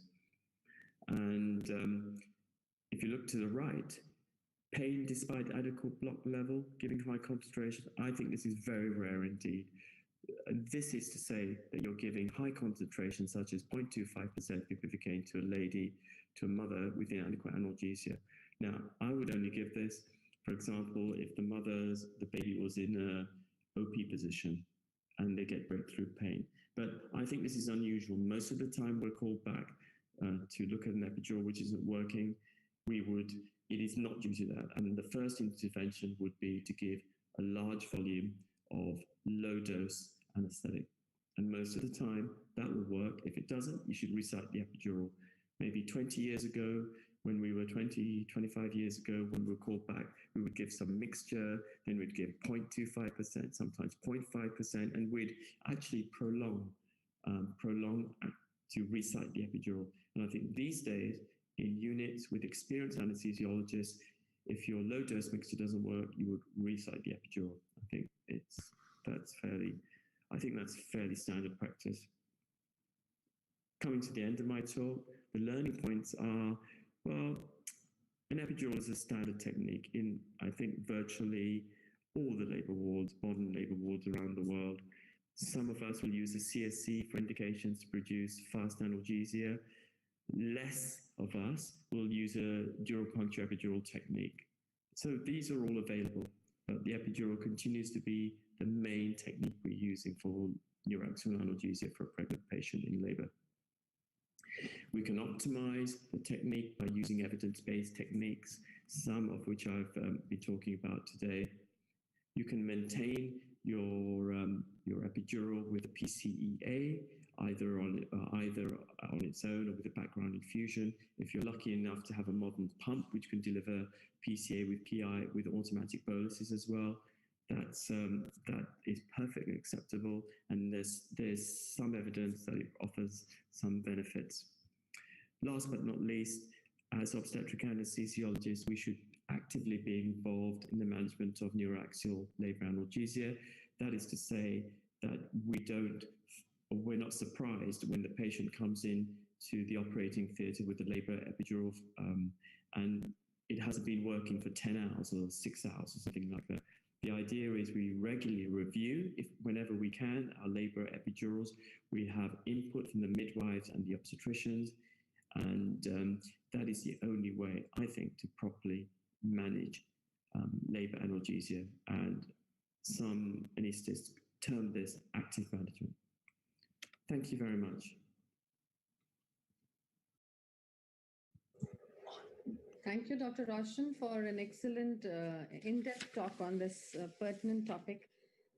We have a few questions for you if you would like to take them now. Sure, of course. One of our questions comes from our panel of experts. Do you think that the position of patient with administration of top-ups has an impact, especially when they need to cover sacral nerves, Yes. So it's like sitting up with sacral nerves or horizontal positions. Sure. I'm not sure about the answer to that, except to say if in the many years ago when I was training, we were using much smaller volume of top-ups. So possibly it was important then. But today with the high volume top-ups, commonly our top-ups are from the PCA are 10 mils. If we give a physician bolus, maybe 15 mils, there's a problem, sometimes a bit more if the physician needs to administer extra top-ups. I don't think the position is that important with larger volume and a high injection speed. And I think that's been shown from Hogan's work published many years ago. Some of you will have seen some of the anatomical work, this CT work, which is the basis behind the automatic bolus, high volume, high injection top-ups that you see in these modern PIB pumps. Yeah, because in India, we do not have PIB pumps available to us at all places, so that becomes a resource constraint to us. So that is perhaps the reason that we would be looking at multiple and timelines at which we would be administrating these volumes. Sure. I mean, we have standard PCA pumps here. I think they're micro, the ones we use here on our labor ward. And we just use them as straight PCA with the background, and they work quite well. They do have a PIB capability, but when I first arrived here 3 years ago, I discovered that the pumps were limited to a very low flow rate of 100 mils an hour. So a standard top-up 10 mil would take 6 minutes. So that is not good enough in PIB mode. So we're not using it for PIB mode. In PIB mode, we're just using it as straight PCA. Although for one of the research studies, we're hoping to start here maybe in another few months. It's taken a long time to get through ethics here. But we have the CAD Solis pumps, which some of the audience will be familiar with, Smith's pumps. And they do allow you to instance, to high flow rates of 200, and I think the default is about 250 mils, and you can get high flow rates through those pumps with whatever you're giving. So we're waiting to start that, and we're going to use these pumps. Okay, thank you so much. There's another question on your experience in the role of administering epidural labor analgesia using ultrasound, because the very fear of avoiding accidental dural puncture. Will that be feasible? To be frank, I am not an expert in using ultrasound. There are experts around the world. I've mentioned that in the lecture, Jose Cavallo. There are many other institutions using it. I believe in Toronto, in Mount Sinai, they are very experienced, and they're using it for virtually most cases. I presume probably not the really urgent cesarean, emergency cesareans, but they are. Now, I'm not experienced in using it. I have been trained many years ago, and I'm not using it routinely. And I think it's a good technique to learn, and it's a good technique not to just use when you need it in the obese patients, which may not get a very good image anyway. So I think it's a good technique to learn. Whether it's applicable in everyday practice, I'm not so sure. If you look at, I think if you look at the institutions around the world, I suspect they are not using it for every single epidural placement or labor analgesia or cesarean section. I mean, that's my personal opinion. I don't have any evidence for that, but I think in routine practice, we all know we're not using it, and most cases are okay. The problem is when you have a difficult case and you can't get your block in, then what do? If we don't have an ultrasound, we usually call a friend, don't we? We call another anesthetist. We change the position of the patient, we change the technique, or we change the anesthetist. That's what we normally do. If we're lucky enough to have somebody who's good at ultrasound, maybe we can call them and help us. Thank you. I believe there's a long learning curve as well for that, and hence perhaps routinely doing it in some of our cases would take us out of that and help us when we are faced with a technically difficult back. There's a question from one of our viewers that, as we are spoiled for choice of drugs, what would be the best drugs for labor analgesia? As I pointed out in my lecture, the key is for labor analgesia to give a low dose of local anesthetic and a low dose of opioid. To a certain extent, it doesn't really matter what you use. I mean, if you look at some of the papers in the past, people have used ropivacaine, people have used bupivacaine, people have used levobupivacaine in low doses, that's 0.1% or lower, and with fentanyl or sufentanil, a low dose of opioid. I think most of these mixtures will work. And I don't think people should be obsessed about finding there probably isn't one drug which is going to solve everything. It's like everything. You've got to have your technique right. You've got to have experience to do the technique. You've got to have drugs. We use levobupivacaine and fentanyl, 0.1% levo and 2 micromilli fentanyl. In London, I was using, I think we had a premixed racemic bupivacaine, 0.1% with fentanyl.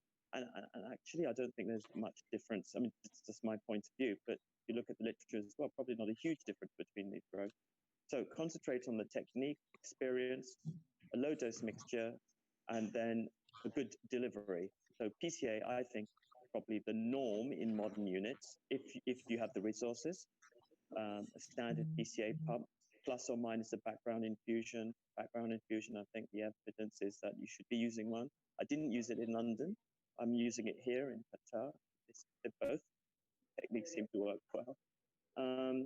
And that's it. And regular management, regular active management. Try, if possible, to review these patients from time to time, have a good rapport with your obstetrician, stroke anesthetic, midwifery nurses, obstetric nurses, so they tell you that when things aren't going right. So it's trying to be proactive and trying to be involved with analgesia with the team, and not just relying on ourselves just to go in every few hours or so, because that may not be possible in a busy unit.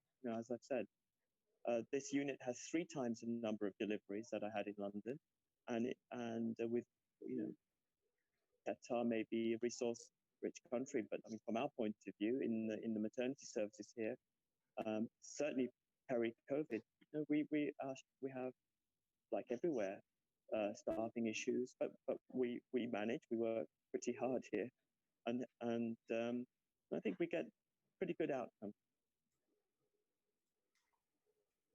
Thank you.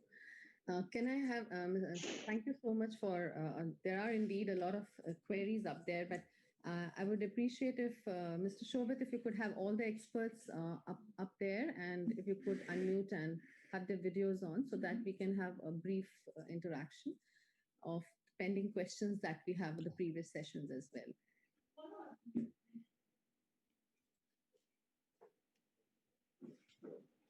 Dr. Roshan, there has been a query regarding is it possible and is it safe to put in an CSC in a say at L1, L2, and then putting in a spinal low down for sacral coverage? Will that is that kind of a technique that we should be? You mean a 2-space technique, an epidural and a spinal lower down? Lower down, yeah. Yeah, I've heard. There are some places, there's some obstetric anesthesiologists who do practice this 2-space technique, an epidural first, and the spinal later. Usually, it's spinal first and the epidural later. And I think there's nothing wrong with it. Nothing wrong with that technique. I don't think it's a technique which is practiced widely around the world. If people are doing CSCs, if you look at the literature, if you talk to people in modern institutions, virtually everybody is using a single space needle through needle technique.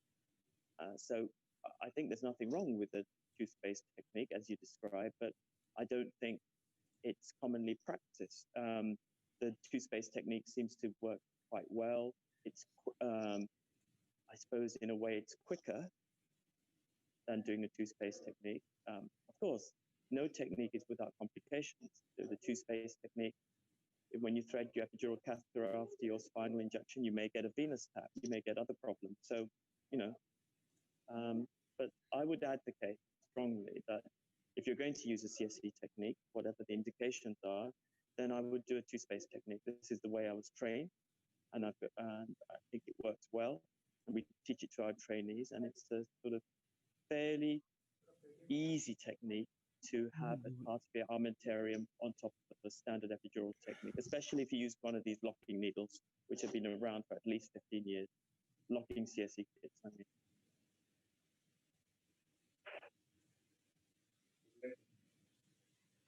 Since we have Dr. Mary here, we had one of the queries coming up from one of our viewers about the concept of airway team, in obstetrics. Is it useful, especially considering the fact that we have emergency sections at the middle of the night? And how is that team going to be, coming in and helping that? 200 fine.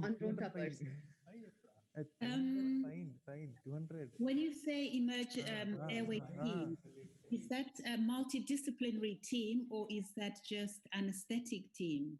I would say a multidisciplinary airway team, yeah. Yeah, I think a multidisciplinary team is the way forward, but I wouldn't just say sort of an airway team for the day, but rather a multidisciplinary training.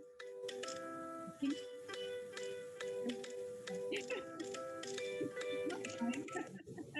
it's a call for the multidisciplinary team. But I think we do need. Yeah, sorry. We do need to move ahead by having multidisciplinary teaching. There's no doubt about it. Unfortunately, I wanted to include a topic in my talk, but I didn't have the time, which is to do with extubation, because it's an area that I feel we really are ignoring. And because a lot of obstetric anesthetics are regional anesthetics, most theatre teams are not familiar with extubation problems. and are often not concentrating when the anesthetist is extubating. And we had a problem in our hospital where a patient had a cardiac arrest at extubation. And during that process, the theater team were cleaning the floors and packing. There was a lot of noise, distraction. And I think it's because we're not teaching the theater team as a multidisciplinary team so they can appreciate the problems. Absolutely. So I think more in the training side of it, we need to address. Yeah. There was another commonly, practiced way of looking at an inadequate spinal block. And there was a question on that. They wanted to ask you, can we continue with a ketamine drip rather than doing an airway management for a difficult airway where the spinal effect has been inadequate? I would be scared to do that. That's what has been a practice in most of our centers, so I would like your comments on that. Oh, God.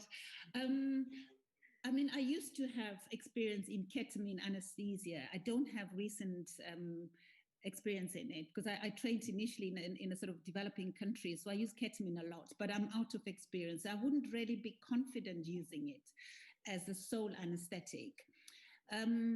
I have to admit, when I've had a patient who's got a marginal regional anesthetic, which I think is going to work, but I want to improve the analgesia, I have used remifentanil infusion as part of helping with the analgesia side of things. But you have to be really careful how you do that.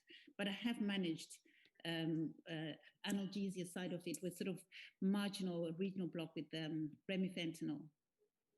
But they're not easy situations. It's really hard situation, which is why whenever you have an anticipated difficult airway, you need to plan that you may need to put this patient to sleep. Now for about 22 years. It's almost routine for all anesthetics nowadays not to have neostigmine atropine, neostigmine glycopyrrolate for all anesthetics, including cesarean section. So basically, the rapid sequence induction is now a non-depolarizing rapid sequence induction. It does involve a whole new induction sequence. It's not the proper terpentone sux sort of sequence at all. We call it the rule of hundreds. It's been presented to the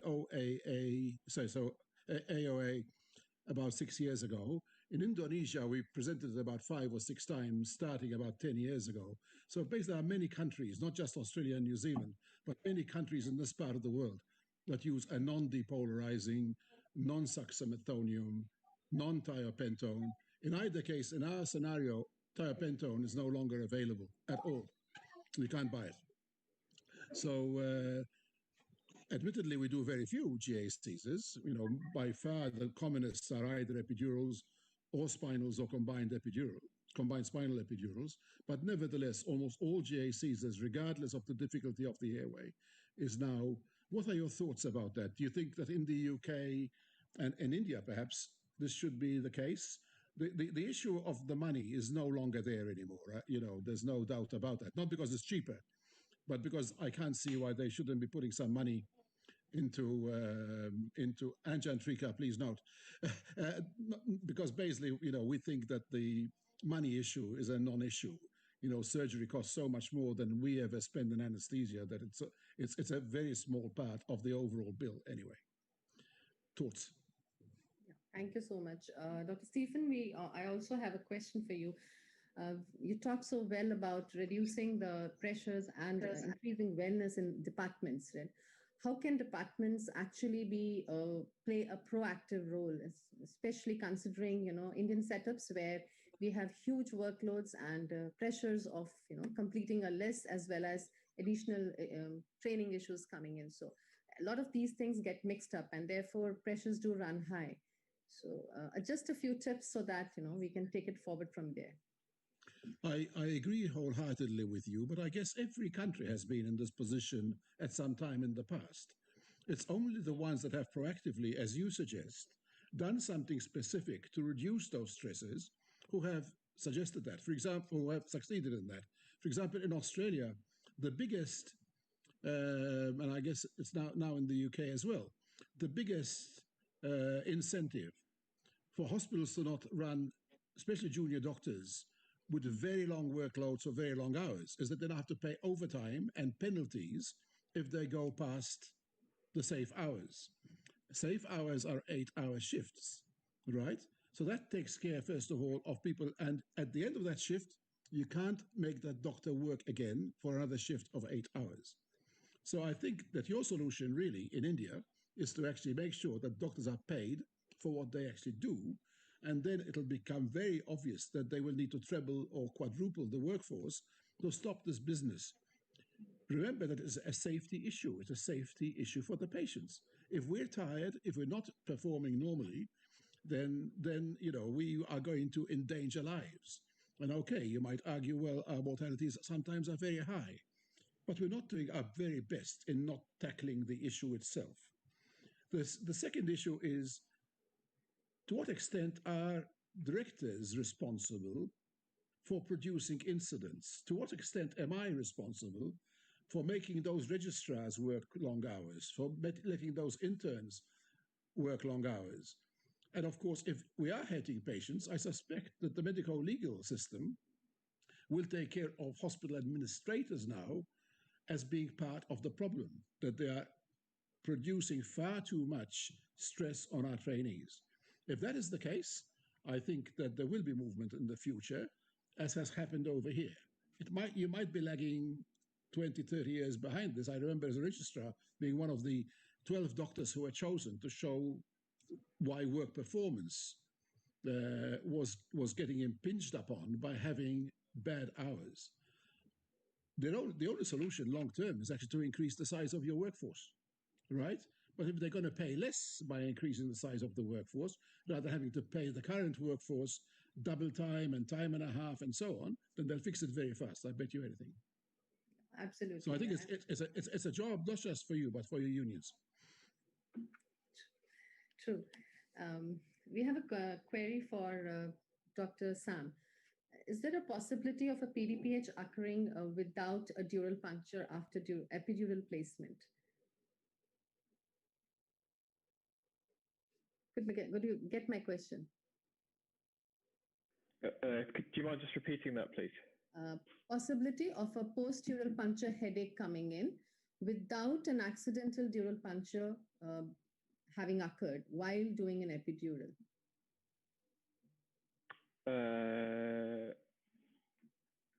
I can try and answer that. Just the etiology of the dural puncture headaches that Dr. Mueller described in her talk is really secondary to the CSF leak. So I'm not aware of the possibility of a dural puncture headache without that taking place. Although there are reports in the literature, as far as I'm aware, of spontaneous CSF leaks that can occur not just in the lumbar region but anywhere in the spinal area.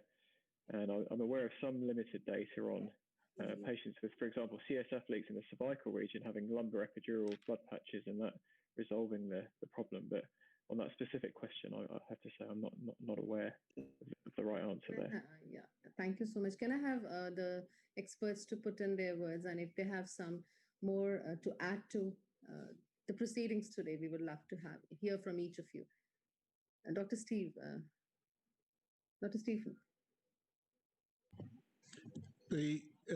It's important to remember, first of all, I think, that whenever you have either an atypical post-dural puncture pattern, or when the first puncture doesn't work, or when you require regular, repeated, once every 2 months they come back to have their blood patch because it works so well, then you really need to start thinking that there might be something else going on, and even perhaps doing things like MRI brain and so on. I remember a very vivid one who had a dural puncture headache after a 26-gauge spinal. She had a fantastic effect from a blood patch. It worked very well, but every 2 months it would come back. And what was happening eventually was that she had an anomaly of the foramina of Marjandie and Luschka. And so as the brain got saggy from the dural leak, it would eventually obstruct the foramina. They'd get hydrocephalus, and they would develop the headache again. And then you do another blood patch, and up it went, and so eventually they had to have a repair. So what I'm saying is be very, very careful over time as to, again, if you get a dural puncture, I think in somebody who already has a very difficult epidural in the first place, one that's been done by a consultant, one that's been done by somebody who's very experienced, but they still got then be very worried about going in and doing a blood patch. Chances are you're going to get another second dural puncture. So that's all I can add to the little discussion. In the UK, you're very lucky, of course, because the OAA very first, what did you call them, Roshan? The workforce projects, it was PDPH exactly. So the number of cases that you have in the United Kingdom that have been reported on, and looking at the combinations of PDPH with migraine, with PDPH with stress headaches, PDPH with anything else, and how they resolved eventually. The UK is a bit like the confidential inquiries, to me, is the great source of PDPH information, because you are the only ones that have thousands of PDPH on your books already. And they're all held by the OAA. So, I think anybody in the UK who can't report on PDPH, that's why you did it twice this afternoon, I guess. Okay, thank you. Thank you. Dr. Roshan, there's a different question. Of course, any of the experts can take this, but how much of information do you actually give before you place an epidural? This is pretty pertinent because when you're talking about rarer complications, what is the amount of... Well, that's a good question. Here we have patient information cards. So every single patient is meant to read a pre-printed, laminated epidural card.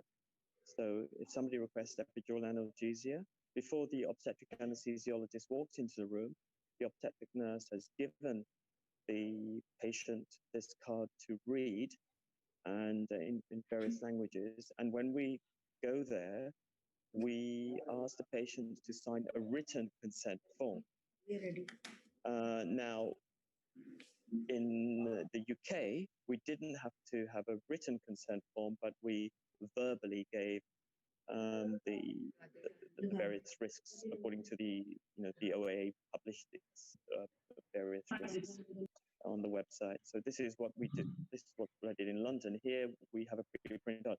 Now, if you ask me the question, how many of these complications are actually understood by the patient, that is a different matter. And from a medical legal point of view, that's a big question. But this is what we do. It seems to work. The patient signed a consent form, but you could say, they're in a dependent position already. They need analgesia. They've requested analgesia, and then they sign for analgesia, maybe without truly looking at these things in detail. Maybe some of the other panel members have more to say about that.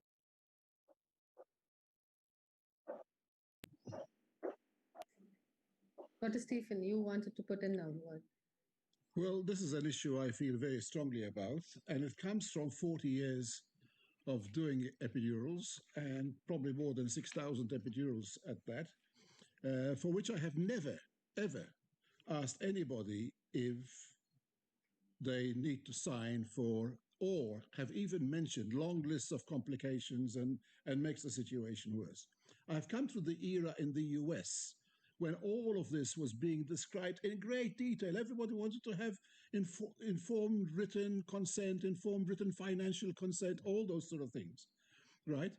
And we have strongly opposed this. And so interestingly have been the insurers in the United States of requiring this of patients. Why do you want, at a time when they already are stressed out, when they already, we all agree they're under duress anyway, so that anything that they sign or write is of no value, why do we want them to get signed informed financial or signed informed complication data?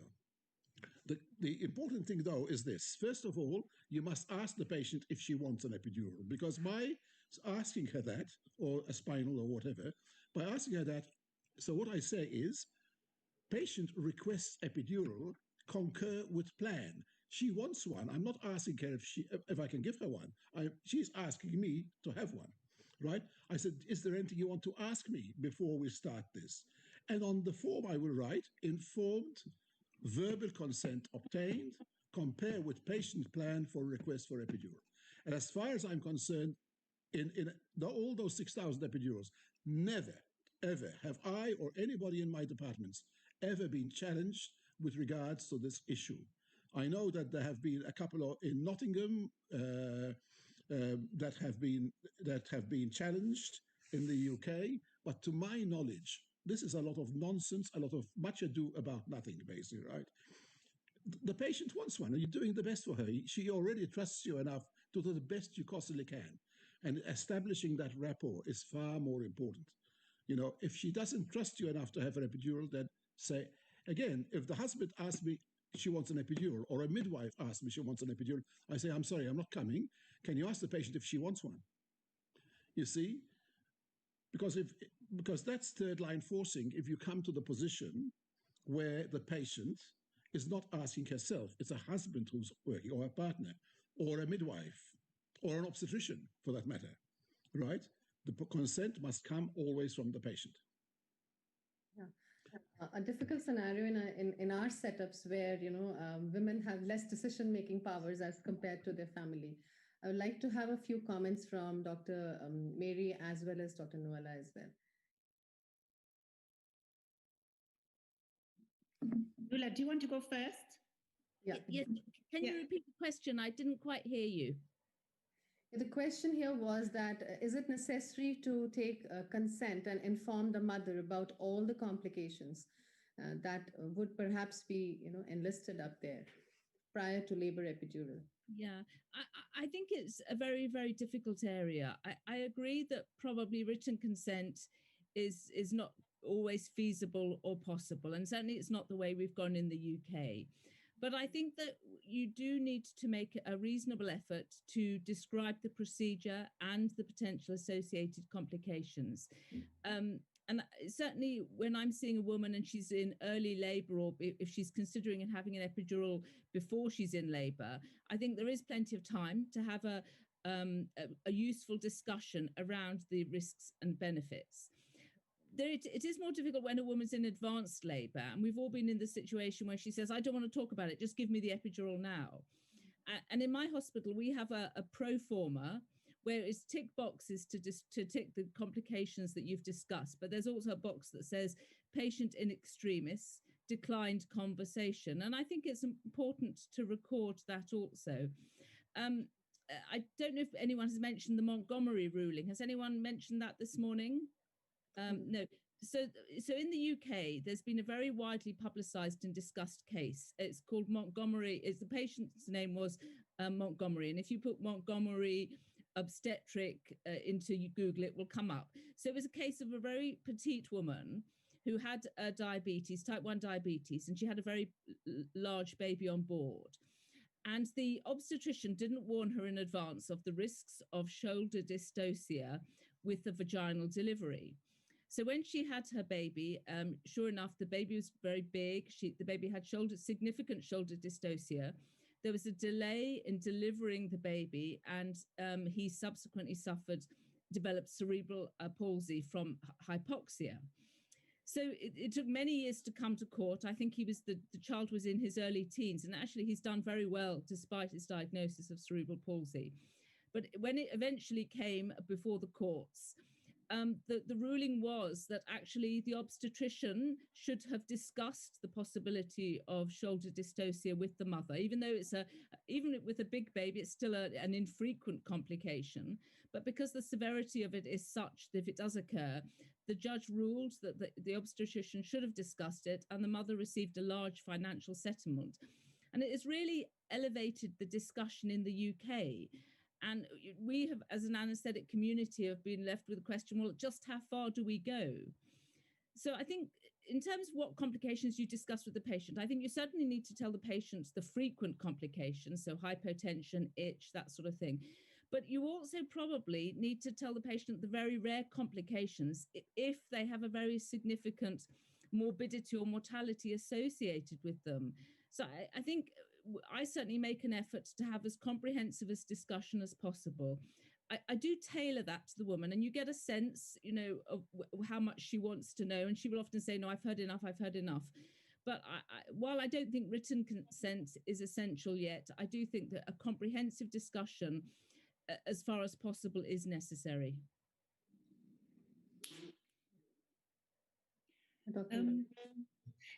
I think Nula's covered most of the things that really dictates the practice in the UK, and I've got very little to add.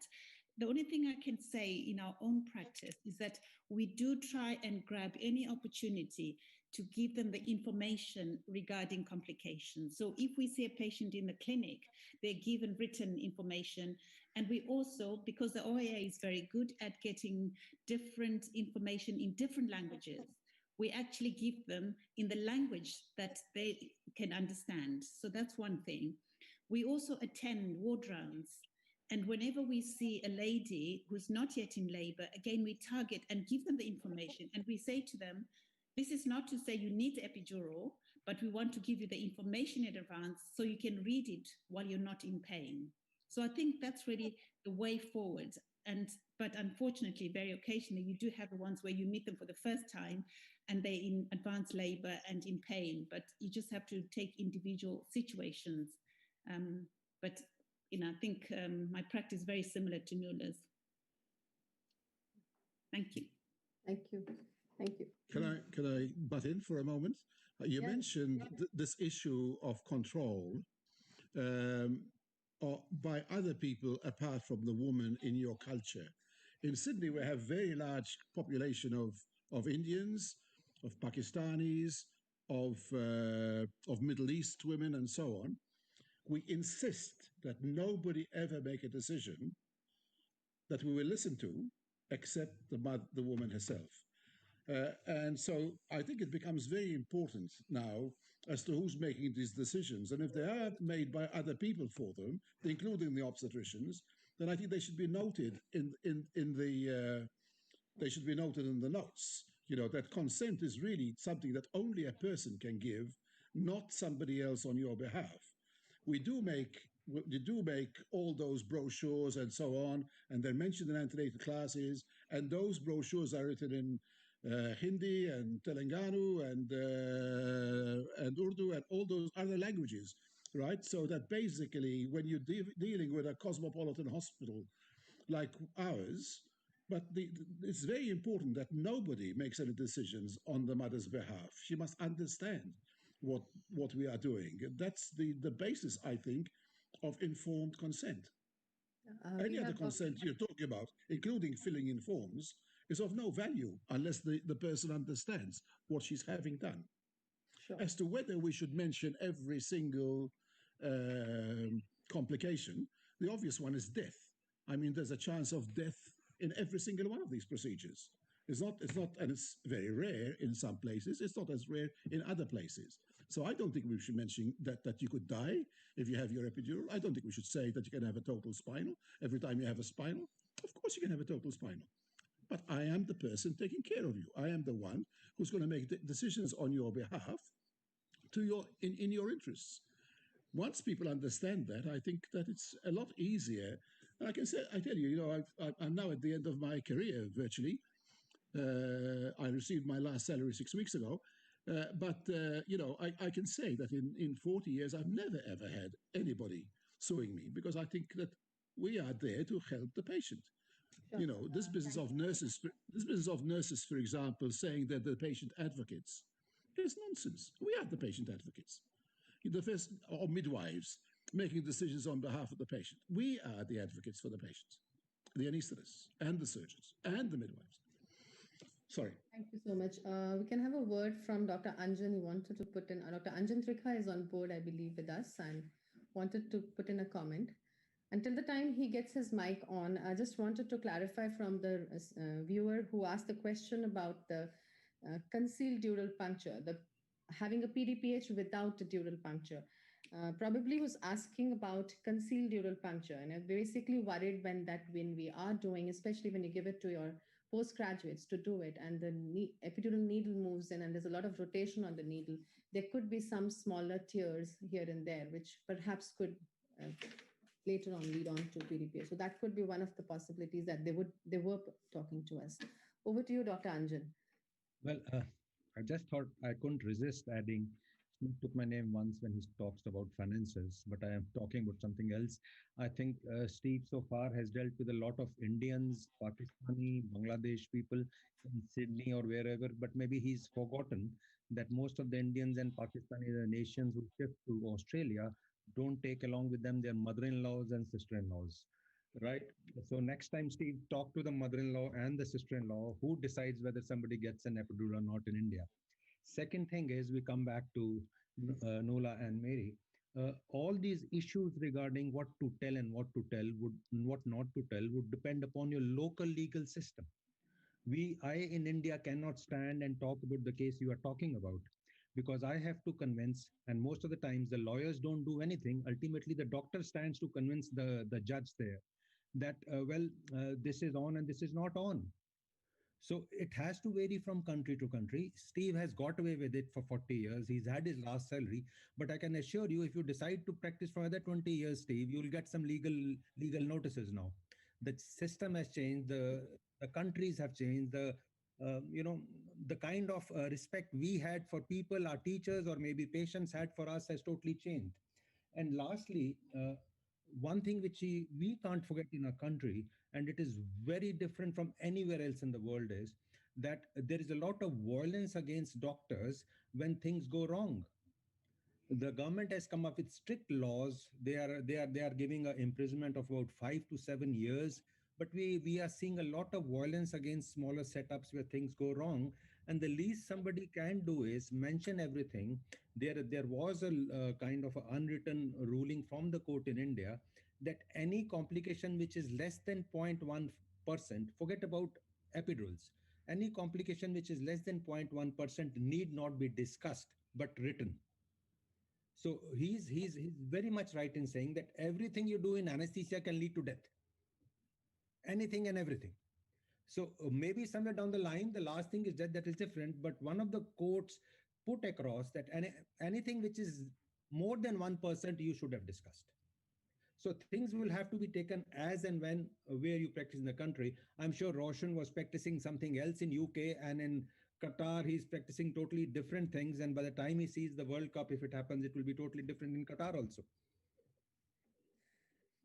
Thank you. Hi. Yeah, Dr. Nwala, please. Yeah. Dr. Nwala, you'll have to unmute yourself. I think that's the catchphrase of the last 12 months. You're on mute. I think that Professor Trickett makes some really valid points. I mean, myself and Mary can discuss what we do in the UK, but that's not necessarily appropriate in other environments. We have a different framework. And I think I'm sure Roshan and Sam would confirm that sometimes in the Middle East, it's the husband who gives consent. I mean, we may not agree with that view, but that's possibly what happens sometimes. But I think Professor Trickett's point is that, unfortunately, we do live in a more litigious world.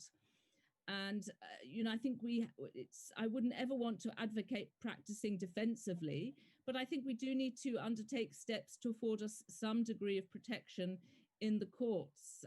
So I think that those are all valid points, and I absolutely agree with those. Thank you so much. I absolutely agree with you. Yeah, and I hand over the mic to Dr. Kajal for the further proceedings. Well, it has been a very engrossing meeting, but we have one more session lined up, and we are getting a lot of requests to start that session. But before we close this session, I thought we'll briefly say thank you to you all, because you may log out and we may not have the chance to meet you. And if you're there, it will be very good. So just to, say what we all did. Go back. So we all have heard that it takes a village to raise a child. So here the villagers were the members of Association of Obstetric Anesthesiologists India. It so happened that due to pandemic, we were supposed to do this conference at Kolhapur, a historical city. We had great plans in mind. We thought of showing you a historical city, take you to Goa, show you the falls, but somehow that didn't happen. So these are the national leaders who then thought that we should sit down and do give some information on obstetric updates to our national viewers.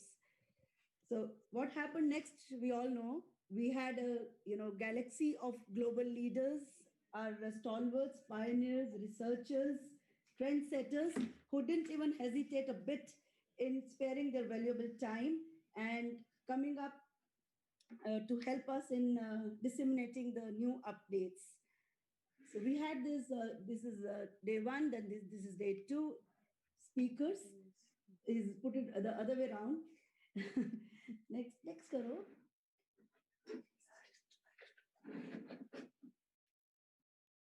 So this is the roadmap of evolution of AOA WEBCON. Anju will join me. The first meeting, which took place on Zoom platform right from our homes, was on 5th of November. The second picture which you can see is in the handwriting of Dr. Sunanda Gupta, who has taken up the time zones, because we were very apprehensive of the time zones. We had multiple discussions. We laid down our plans, and then next. So then finally we could open the registrations on in the month of October. So we started getting a lot of registrations, a lot of inquiries, and then we also at the same time we were interacting with faculties on their topics of choice or their time of choice and so on. Then we started advertising through various websites. Most commonly, it was through the WhatsApp groups we have in India. We have a lot of WhatsApp groups in India. Then this program ultimately was designed in December. It was foolproof. Next. Then we also asked for abstracts for e-poster presentation. I think Anju is very well versed with abstracts, and she will tell you how we went about this abstract poster and e-poster presentation. Yeah, we had a group of Dr. Aruna Parameshwari, Dr. Shilpa Kasulekar from Mumbai, and Dr. Aruna from Chennai. All of them coordinating and brainstorming through multiple entries. I believe we had around more than 40 entries, and so we had a session ahead of time. Maybe that was on 7th of January, where we had 3 rooms and we screened all of them. We had let them present each one of them. Had judges to also grade them out, and today we have the final round of 18 people coming and competing for the awards, especially the most prestigious Dr. Sunanda Gupta gold medal for the best research in obstetric anesthesia. Well, all this program was being hosted through a government-based platform, OmniCuris. So I just want to tell our worthy speakers that this entire program, which has been viewed by 3,000 people all over India, is totally free of cost. We haven't spent a penny, and we haven't taken any money from any registered delegate. So I want to thank OmniCuris platform, and I want to place on records the support lent to us by Krishnalaya and Soumya and Mr. Shobit, who have been behind the scene, and they've been getting a lot of spanking from me from time to time. They may be cursing me also, but we have had close to 3,000 viewers. At the moment also, we are being viewed by more than 1,800 people all over India. Yeah, it has been indeed an excellent performance technically, I would say, by this great team. And though we are always not very happy about government agencies, but I would say they have really gone a step ahead and done it wonderfully well. Thank you, OmniCuris. This is the backstage where we are all working hard to jot down the questions. There are still questions right in front of my eyes, but we could not take it because we just can't go on. But it does highlight that obstetrics is bread and butter of everybody. And everybody wants to know what is happening. They have stories to tell. They have things to ask. So we do need to meet again. And this is another quote which I want to say, that a leader is the best when people barely know he exists. And it thus comes at the end, he says, all was done very well when we know who actually was at the helm of affairs. So thank you, ma'am Sunanda Gupta, for showing this extreme leadership to all of us. And we thank all the teachers who have been there with us for the last 2 days. Thank you very much. All our colleagues, all the entire AOA family, we thank you all wholeheartedly for the extreme support, the unstinted support you all have had with us. Thank you all. it's always a team effort. Thank you. Good. Switch on. So with this, we would like to move on to our next session. And the session is that of the final round of free papers presentations. The first round is, of course, is to evaluate the randomized controlled trials which are lined up for the Dr. Sunanda Gupta Gold Medal Award. So the judges for the session are Dr. Anjan Trikha and Dr. Angelina from Gangaram Hospital. Do we have the judges? Can we have the judges, Shobit?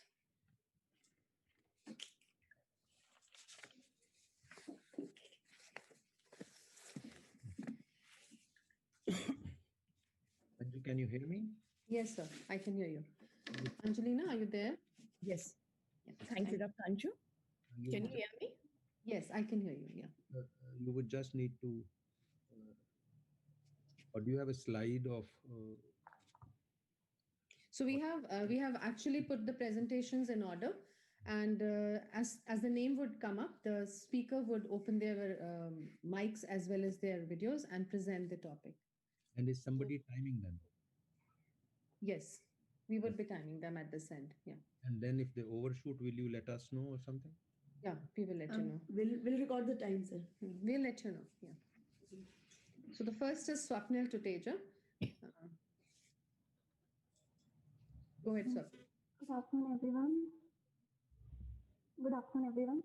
Myself, Dr. Swapnil from the Tansi Medical College and Hospital. I'm going to present my paper on the topic comparison of two different doses of magnesium sulfate. Sorry, not very clear. Can you use headphones or something? I can't hear you at all. Sir, am I audible? I don't know. Yes, loud, clear, and go ahead again. Go ahead again. We'll start again. We will time you from the time you time again. Yeah. Okay, ma'am. Good afternoon, everyone. Myself, Dr. Swapnil. I'm going to present my paper on the topic comparison of two different doses of magnesium sulfate, 50 mg versus 75 mg, as an adjuvant to intrathecal bupropion in patients with preeclampsia undergoing cesarean section. It's a prospective double-blind randomized trial. Next slide, ma'am. As we all know, spinal anesthesia is the preferred technique for CS, owing to its rapid onset, cost effectiveness, and it also avoids the risk of general anesthesia. But it comes with the limitation of shorter duration of block.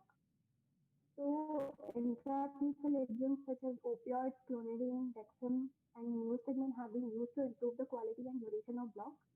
In my study, we have been using urexil magnesium sulfate, which acts as an antagonist at NMDA receptors, preventing the induction of central sensitization. Its role as a post-operative analgesic is attributed to peripheral nerve receptor stimulation.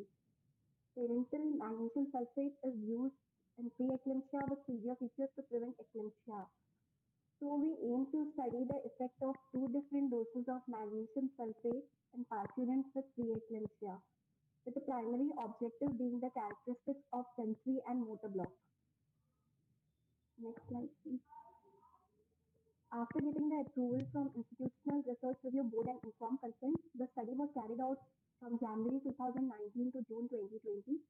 The study was designed as a prospective randomized controlled double-blind clinical study, with the inclusion criteria being the ASA physical status 2 and the age being 18 to 40 years, with preeclampsia undergoing elective CS under spinal anesthesia. The exclusion criteria being the contraindication or refusal to subarachnoid block, uncontrolled hypertension, twin or complicated pregnancy, known allergy to study drugs, history of addiction that modify pain perception, and comorbid conditions. A total of 105 parturients were randomized by a computer-generated random number table into 3 groups of 35 each, and allocation concealment was done by envelope method. Those were Group C, M50 and M75. All the groups received 10 mg 45% heavy bupropion with normal saline to make a total volume of 2.2 ml in all the groups, with additional magnesium sulfate 50 mg and 75 mg in the group M50 and M75 respectively. Data was recorded in a structured performer. The demographic data, hemodynamic variables, sensory block, motor block, and the duration of spinal anesthesia were assessed. Post-operative VAS was also recorded. Next slide, please. In present study on comparing the sensory block characteristics, that is the onset of block, time to reach maximum level of sensory block, time to two segment sensory regression. Those were earliest in group C, then group M50 and M75, which was found to be statistically significant among the three groups.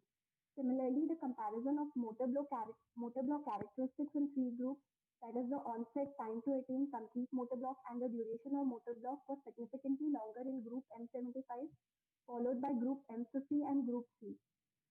On comparing the VAS scores, group C patients experienced more post-operative pain with higher VAS scores at various time intervals till 6 hours as compared to group M50 and group M75. The mean time to first rescue analgesic dose was found statistically significant in group C versus M50 and group C versus M75, but when group M50 was compared with to group M75, the mean time was found to be statistically non-significant. Next slide, please. Ma'am, next slide. On comparing the present study with the previous study, similar findings were noted by Kathuria et al., who have also compared the magnesium sulfate group with control group. Rana et al. Found a significant difference in sensory block and motor block characteristics in magnesium bupivacaine group. With the difference, they have added the fentanyl also with the bupivacaine group and with the magnesium bupivacaine group. Malleshwaran et al. Compared magnesium fentanyl bupivacaine combined group with fentanyl bupivacaine, and they have found a statistically significant difference among the groups. Next slide, please. Next slide. To conclude, onset, time to reach maximum sensory block, time to two segment sensory regression, time to reach bromate 3 and bromate 0, all were prolonged in group M75 then group M50 and C.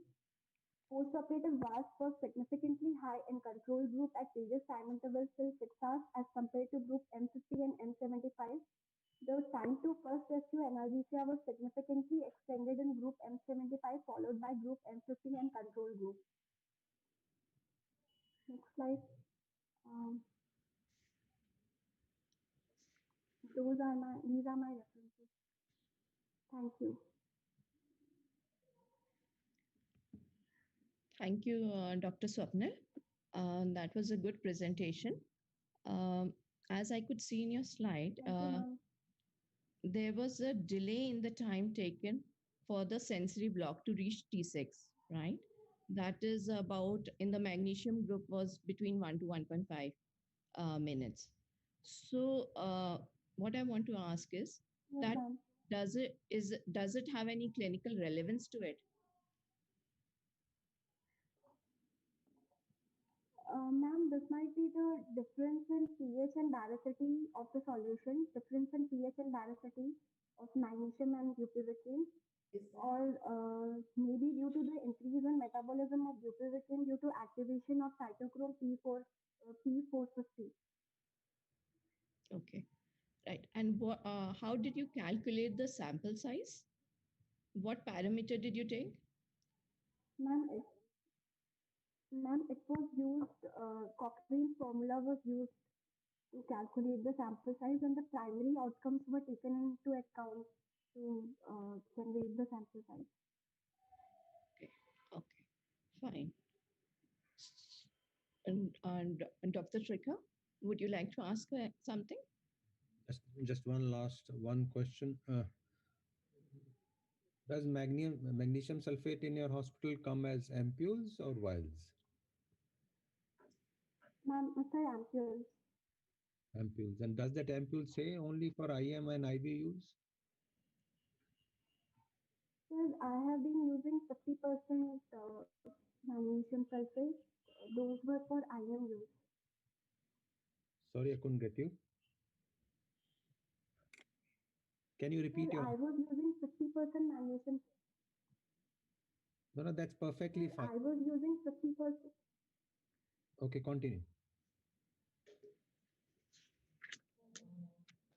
Excuse me, sir. I was using 50% magnesium sulfate in my hospital. You were using 50% Magnesium sulfate. magnesium sulfate Okay, as an ampule. As an ampule, ma'am. Okay, fine. Thank you.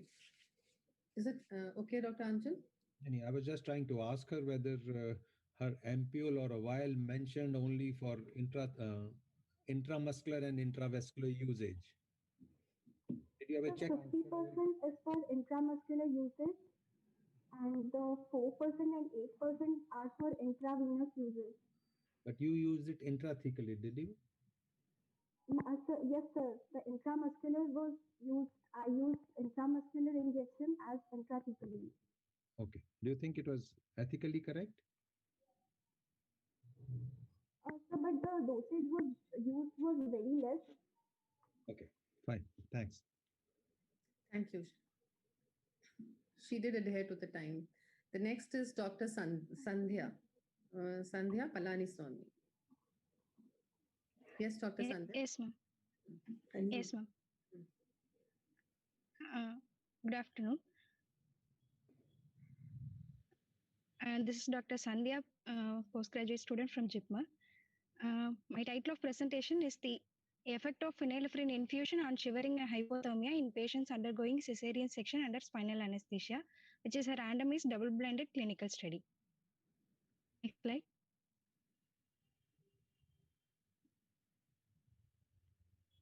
Ma'am, next slide.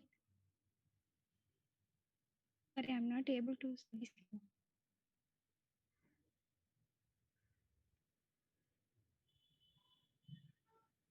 Are you able to view your slides? Ma'am, is the screen is visible, ma'am? I am not able to see. The screen is visible at our end. The screen of methodology at our end. Hello? Yeah, we are able to see your screen. Why you can go on with your presentation. We are able to see your screen. Better you see your own laptop and you start speaking. Do you have your presentation on your laptop? You can just see that and speak. Your slides are visible on our end. Anju, I think you can ask her to start all over again and then you can time her and she starts. Yeah. I think that will be better. The first slide and you keep on doing that as Anju and yes. Now you go on speaking and then. Ma'am, can I start now, sir? Yes. Okay. My title of presentation is the effect of phenylephrine infusion on shivering and hypothermia in patients undergoing cesarean section under spinal anesthesia, which is a randomized double-blinded clinical study. Next slide. Okay. Background, the spinal anesthesia is the most commonly used technique for cesarean section for various reasons. The high level of spinal block, which is required for the cesarean section, results in systemic vasodilatation and subsequent redistribution of the blood from the cord to periphery, which results in the risk of maternal hypothermia and shivering with the reported incidence of up to 56.7%. This shivering, besides causing discomfort to the patients, this can also lead to an increase in the oxygen consumption, lactic acidosis, and carbon dioxide production. And it also interferes with the monitoring of ECG, blood pressure, and oxygen saturation. In obstetric patients, though the prophylactic phenylephrine infusion has been studied to evaluate the effect on maternal hemodynamics and fetal pH, but its effect on the incidence of shivering and hypothermia has not been assessed till now. So the primary objective of this study is to compare the incidence of shivering with or without prophylactic phenylephrine infusion. And the secondary objectives were to compare the temperature changes in both the groups and to compare the proportion of patients receiving injection pethidine as a rescue drug for shivering and the incidence of hypertension and bradycardia and hypotension in both the groups. Next slide, ma'am. So totally 150 sample size were calculated. Based on the previous studies, the reported incidence was 56.7%. From this, we expected 25% reduction, and with the power of 80%, calculated. Among this, 152 patients were enrolled who were AAC2 term parturients who were posted for emergency and elective cesarean sections. The patients with a history of fever or shivering and patients with any other comorbidities or with known allergy to the drugs being used were excluded from the study. So finally, 150 patients were randomized into 75 in both the groups. Once the patients were shifted in, the baseline hemodynamic parameters along with nasopharyngeal and skin temperature were taken. Once the spinal drug has been administered, the phenylephrine infusion at 25 mics per minute was started in the study group, and in the control group, the normal saline infusion were started. Here, the patient and the person who will be involving the study and taking the data will be blinded to the group allocation. The person who will be preparing the infusion will not participate in the study. So once the phenylephrine infusion has been started, once this case has been started, the parameters have been collected at every 3 minutes until 15 minutes, and then every 10 minutes interval at the end till the end operative period. The primary outcome shivering was defined as the presence of fasciculation of the face, chest, and the limb for 15 seconds. It was graded using a 4-point scale, which was used in the previous studies. Next slide.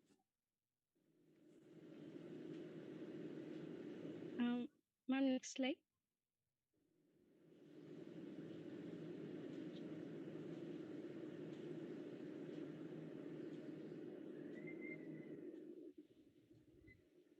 Ma'am, am I audible? Next slide, ma'am. We can hear you.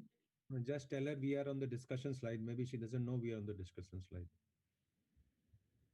Ma'am,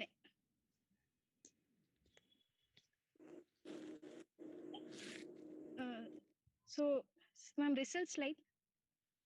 Can I go to previous slide?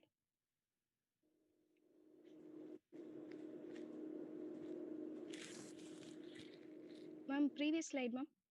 We've got the results slide. The results slide is on. Yeah. Okay. Coming to the results, the demographic parameters were compared in both the groups.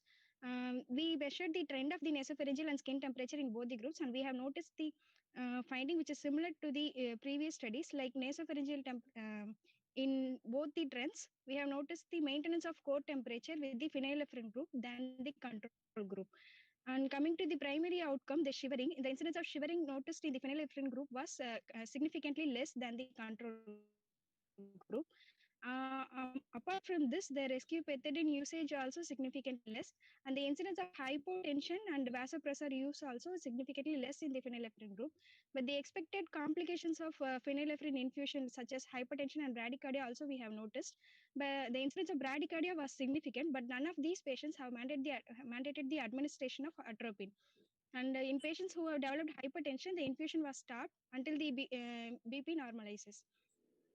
Apart from this, the other parameters like volume of IV fluids and blood loss and Apgar score was comparable in both the groups. Next slide, ma'am.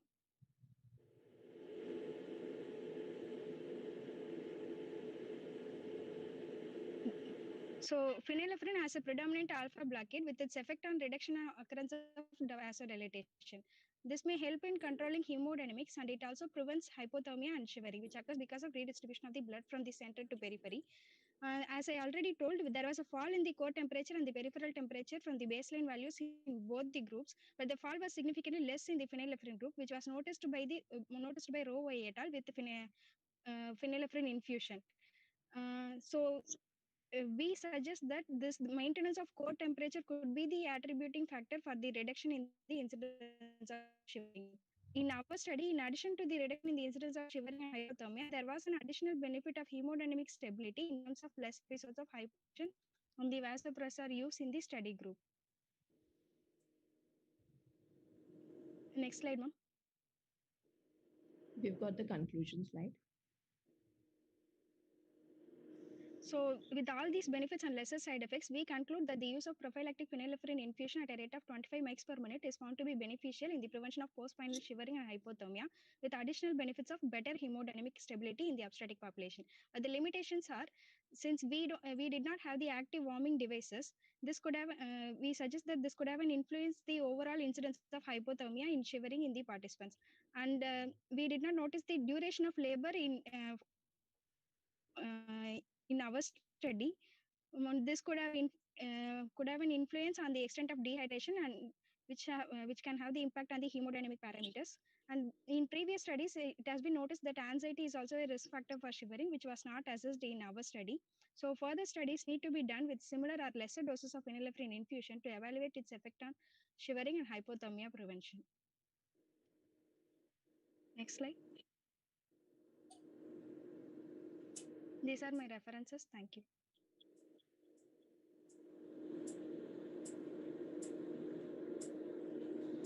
Thank you, Sandeep. It was a good study. Um, just wanted to know, did you maintain the temperature of the operating room in the study? Yes, ma'am. It was no. It was noticed and it was maintained between 22 to 24 degrees Celsius in all the cases, ma'am. Okay, right. And if I may know, how did you reach to this value of 25 micrograms per minute for the phenylephrine? Was it with some study? Ma'am, yes, ma'am. Yes, ma'am. The allowed in the dosage which has been used in the previous studies for hemodynamics was up to 50 mics per minute, ma'am, without a significant side effects. So we have chosen the lower dose to see the effect, ma'am. And we did the previous studies has not been done in our population, so we have set the lower dose from that, ma'am. And what was the basal temperature in all these parturients? Was it quite the same, or some of them had a higher basal temperature than the others? No, ma'am. The baseline parameters. No, ma'am. The baseline temperature was noticed, ma'am. It was comparable, ma'am. It was mentioned in results state. Okay, sure. Both baseline nasopharyngeal and skin the groups, ma'am. Okay.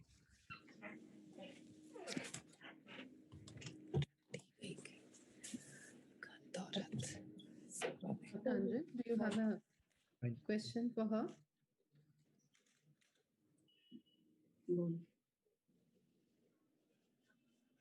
Dr. Anjan, do we have a question? Yeah. Was the temperature of IV fluids which was being given also treated?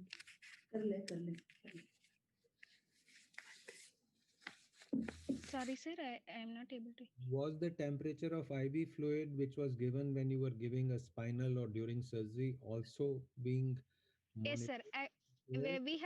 We have used a IV fluid warmer for all patients, sir, to standardize the temperature so that it will not be produce any confounding effect on the hypothermia. Okay. IV fluid warmer would mean you have inline warmer? Yes, sir. Inline warmer, sir. So, okay. So it would also depend. But we did not have the forced air warming devices. That's why we said that. Forced air warming devices are not used for IV fluids normally. And the other thing is, do you think the temperature of the spinal solution which you injected? Sorry, sir. I'm not able to hear. Do you think the temperature of the spinal solution which you injected would also affect your shivering?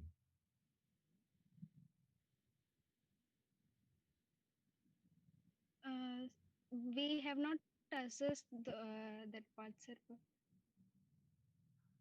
Okay, thank you. But we have not measured it, sir. Okay, thank you. Can we go to the next? Dr. Neha Pandey. Thank you, Dr. Sandhya.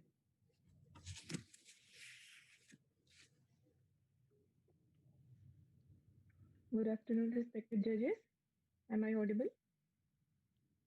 Yes, Dr. Neha. Yeah.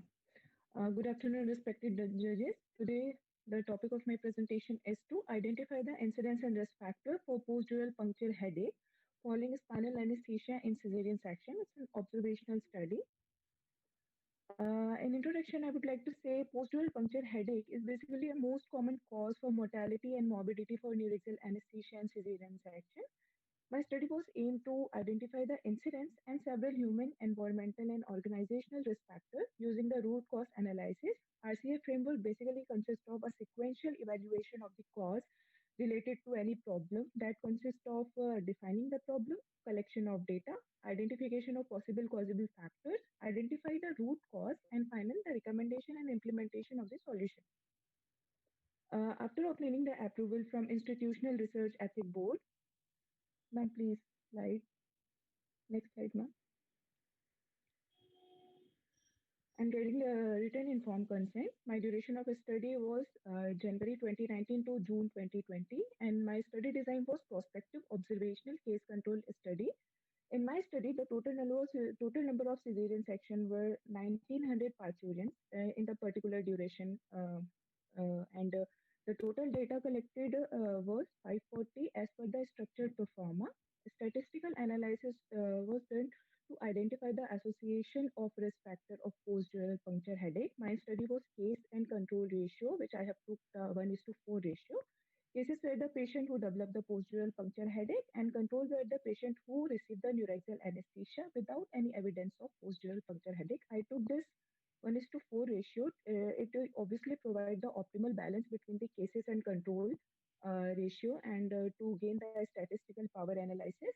And for this basic descriptive analysis, I use the frequency, proportion, standard deviation, and for compared study, I use the student t test and chi-square test, and probability value I kept 0.05, which is a significant. In my inclusion criteria, all the cesarean section done under the spinal anesthesia except impaired cognitive ability, known hypersensitivity to local anesthesia, any coagulopathy, local site infection, conversion to general anesthesia, or any stillbirth.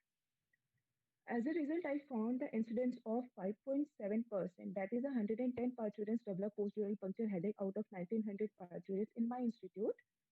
In patient-related factor, I found the higher BMI, which is more than 28.2, where developed the post-dural puncture headache, and the length of stay was prolonged, seems to be prolonged in my institute after developing the headache. As a risk factor, I found the urban population, which seems to more prone to develop the post-dural puncture headache as compared to the rural population, and the presence of any past lumbar surgery or any chronic history of migraine or headache or any comorbid status seems to have a development of post-dural puncture headache. As we can see in the gravity status of the patient, I found there is a linear relationship between the post-dural puncture headache and occurrence of post-dural puncture headache and gravity status of the parturients, and same with the parity. As we come the individual staff-related factor, we have seen as the increment of number of attempts of neuraxial spinal block, we have found there is an increased number of occurrence of headache in parturients. Same in the team and task related factor, where we have seen the type of surgery. Mostly we found the emergency or absolute emergency surgeries, parturients, those were taken in absolute emergency, were developed the more post-dural puncture headache as compared to the electively taken parturients. In support system, we kept the either maternal or in-laws, and found that those parturients who used to stay with maternal in during their perinatal stay found to have more occurrence of headache as compared to the parturients who stay with their in-laws. In work environmental related factor in our institute, we found those parturients underwent for cesarean section during night time are more seems to have the development of post-dural puncture headache as compared to other times, and as compared to days of week, we found there is a more chances of development of post-dural puncture headache in weekends as compared to those parturients have underwent for cesarean section during weekdays. As a discussion, I found the incidence of my study was 5.7%. Similarly, in Costa AC and recent article of Legal Minority, I compared the studies. There is a bit less incidences, which is 0.9 and 0.4%. As a risk factor in my study, I found the higher BMI, which is more than 30, almost more than 28 or more than 30. I found the more occurrence of post-dural puncture headache. And in my study, as I found the multigravida have developed the headache similarly to the recent article that was for Costa AC. Have also published that article for development of post-dural puncture headache seems to be in multigravida patients. So, in a conclusion, I found the incidence of post-dural puncture headache was 5.7%, and in my study, risk factor was higher BMI, gravid and para status of the parturients, any history of migraine or chronic headache or any comorbid status like pregnancy-induced hypertension or another, and the procedure which are performed during the night times and weekends are probably seems to have a development of post-dural puncture headache. This all are my reference. Thank you so much.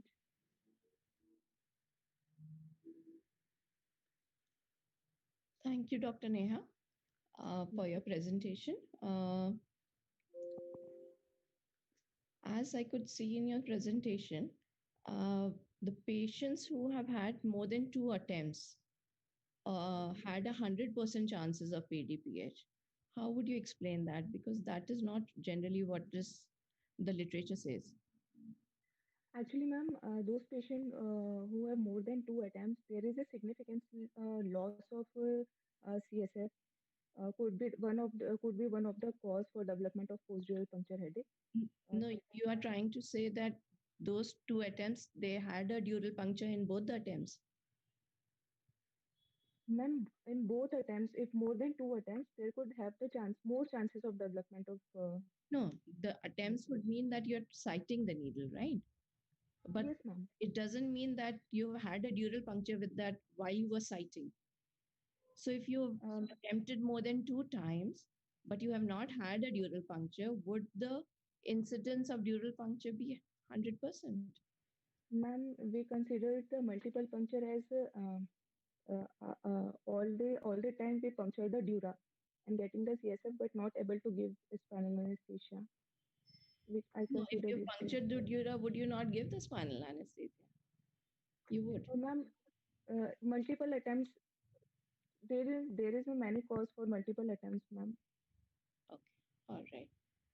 And then again, regarding the BMI, generally saying so, the patients with a high BMI seem to have a less dural puncture. Can you explain me the reason why the patients with a higher BMI would have had a higher chances of dural puncture?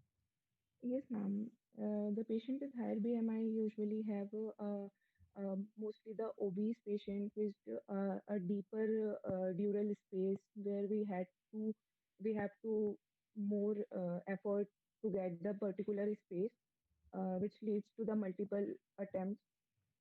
Could be the cause, ma'am. Right. Right. Thank you. Dr. Trikha, you would want to ask anything, sir? Yeah. What I want you to let me know is, why did you have a stillbirth as a criteria for exclusion? If there is usually we used to take this parturients in general anesthesia, sir. You mean if you have a stillbirth, you would normally give a GA to that patient? Is that the practice?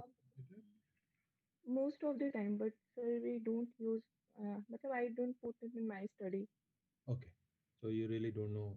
Maybe And post of follow up, they couldn't possible for them for this parturients, sir. Actually, they are not mentally stable and they don't want to interact anymore. So I kept as an exclusion criteria. So do you think a lady who has a stillbirth will be all the more depressive and complain of headache than a normally healthy parturient who's had a baby boy and they are all very happy? Could be, sir. Anyway, you said BMI was one of the issue. How many patients you had with a high BMI out of a total of 1200 or 1500? I have a higher BMI patient. Do you remember it per se? There were how many? 50? Yes, sir. 50-60%. And now don't remember the exact numbers, sir. But approximately. Sorry, sir. Approximately, there were how many people who were really obese with a very with a high BMI? Sir, in my study, there is a more than 28.2 plus minus 30 around out of 110. I got around 90 patients are having higher BMI with. Okay. 90%. And why do you attribute to night duties and weekends as a possible cause? Actually, sir, night shift in my institute, I found the night time those parturients underwent during night time. Actually, we have also there is emergency shift and usually the resident deal with the emergency procedures and there would be the changes in biological clock and anxiety and fatigue level of the anesthetist would be the cause. So, and how about weekends? Weekends, they will all be fresh, doing nothing. They are totally Uh, opposite things. Actually, sir, in our institute there is a prioritized consultant. Majority of the patient want to go for cesarean section with a particular consultant who usually used to keep their OTs on weekends. So majority of the patient we deal with during the weekends, usually in cesarean section, sir. Okay. So you basically now your conclusion should have been that it is basically related to the person who gives the spinal more than anything else. Yes, sir. Okay, thank you. Thank you, sir.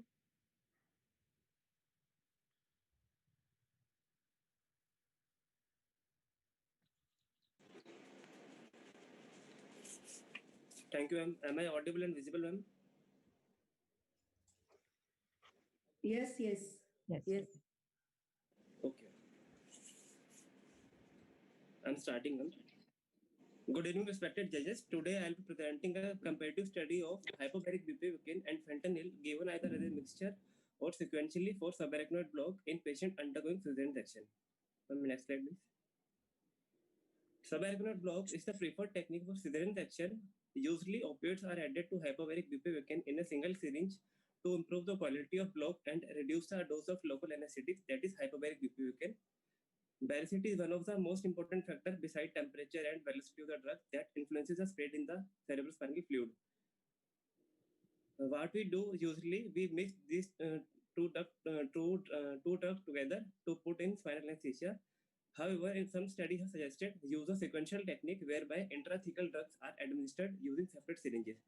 So, sequential technique involves the administration of these two drugs via separate syringes. In view of positive study in Indian population, we have conducted this study with primary objective of to evaluate the efficacy of hyperbaric bupivacaine and fentanyl given either as a mixture or sequentially in terms of block characteristics, hemodynamic parameters, and time required to achieve dermatom level T5, and secondary objective with sensory and motor block deletion with, and last one is total dose of vasopressor and neonatal outcome in the form of Apgar score and umbilical cord blood gas analysis. Next slide, please. Methods. We have conducted this study at Vardhaman Mahavir Medical College and Safdarjung Hospital, Delhi. We have obtained written informed consent from all the patients, and sample size was calculated based on a previous study with power of study 80%, and method of randomization was done by computer generated number sequence. After obtaining 180 participants through this technique, we have allocated them into two groups with 90-90 each. After allocating the patient in the two groups, we have wheeled the patient in operation. We have wheeled the patient to operation theater in left lateral position. After taking patient to the operation theater, we attached all baseline monitor like ECG, BP, cuff, SpO2, pulse oximetry, etc. And 18 gauge IV cannula has been taken on dorsum of the hand, and co-loading was started with RL at 10 ml per kg, and pre-medication was done by IV ranitidine 50 mg IV and IV metoclopramide 10 mg IV. After obtaining baseline vitals of the patient like ECG, BP reading, pulse oximetry, and after obtaining this technique, we have started our technique under all aseptic precaution. We clean wrap the patient in left lateral position, and lumbar puncture was performed using 25 gauge Kunke spinal needle at L3, L4 intervertebral space. After obtaining free flow of the cerebrospinal fluid, group M has received 0.5% hyperbaric bupivacaine, that is 9 mg or 1.8 ml, and fentanyl 15 microgram or 0.3 ml pre-mixed in a 5 ml syringe at a rate of 0.1 ml per second. And the group S, that is sequential group, has received 0.5% hyperbaric bupivacaine 9 mg, that is 1.8 ml in a 5 ml syringe, followed by fentanyl 15 microgram, that is 0.3 ml in a 1 ml syringe at the rate of 0.1 ml per second. Patient put in supine position immediately, and wedge was placed under the right button, and the base and the patient monitor and the patient baseline and the patient heart rate BP was noted, and sensory assessment and motor block assessment was done using pinprick technique and modified Bromley score. Starting 5 minutes we have done at 1 minute interval. After 5 minutes we have done at 5 minute interval till the end of the surgery. Next slide, please. These are my results. All the observations were compiled and the results were analyzed using statistical package for social science 21.0 version. And level of block T6 dermatome was 10% in group M and 42% in group S, and it is statistically significant. Modified Bromance score 2 was 7% in group M and 76% in group S at the end of 1 minute, and it is statistically significant. Next slide, please. The median sensory block duration in group M was 120 minutes and group S was 153 minutes, and it is statistically significant. Median time to achieve T5 dermatome level in group M was 5 minutes and in group S was 3 minutes, and it is statistically significant.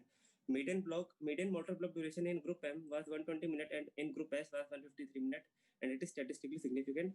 And the median time to 2-segment regression of the block at the end of surgery was in group M was 29 minutes and in group S was 34.5 minutes, and it is also statistically significant. Next slide, please. So our results are similar with Kira et al. And Desai et al. Study in terms of quality sensory block and delay in block regression and prolonged duration of analgesia. However, with regards to the hypotension, our results are different from these studies as we have used lower volume of the intrathecal drug. To conclude, sequential technique of subarachnoid block in patients undergoing cesarean section has reduced the time to achieve complete sensory and motor block, delays the regression of the block, significantly prolonged the duration of analgesia. But there is no difference in hypotension, vasopressor requirement, and neonatal outcome in the form of Apgar score and umbilical cord blood gas analysis since we have already used lower volume of intrathecal drug. To conclude, sequential technique is a better alternative to what we use normally in our setup. And next step is these are my references. Thank you. Sarana. Thank you, Dr. Rahul Kalsan. Yes. If I may know, what is the parameter that was used for sample size calculation? Ma'am, I have used a previous study where they have used the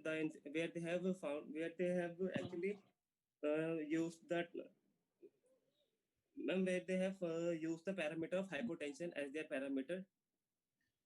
Hypotension, okay. Hypotension and the quality of the blockage by giving mixed and sequential technique. What do you mean by quality? Ma'am, the level of block, sensory and motor block duration, time to achieve T5 and regression of the block. These all are my parameters. Okay. All right. You would have only taken one parameter, no, when you calculate the sample size calculation is done. Yes, based on the previous study, because they have used the larger volume of the drug in intrathecal drug, so they have detected the incidence of hypotension was less in their sequential group as compared to mixed group, but we have already decreased the dose as compared to previous study. So when we didn't find any difference in the hypotension in between both the groups, but the time to achieve dermatome level T5 and regression of the block and sensory motor block duration, it's significantly prolonged in group sequential group as compared to mixed group. Okay. And how did you do the blinding? Ma'am, it is done by computer generated number sequence, and in a envelope we have made an envelope and labeled them, and inside the envelope we have labeled them group M and S, and patient has to select one envelope, and according to this technique, patient has to be chosen in the group M and S. And what about the blinding of the person who is recording the results? Because somebody who is giving it, yes, ma'am, would actually know that he's giving 2 syringes or 1 syringe. Yes, ma'am. Actually, ma'am, in our setup there is plenty of patients. So, ma'am, what we have done in our setup, I was on the head end of the patient. I was noting the parameters and the vital of the patient, and one of my friends was putting the spinal by seeing what patient has chosen in the envelope. So I have no idea. So it is basically double-blind study. No, were you in the operation theater or were you outside the operation theater while he was giving the drugs?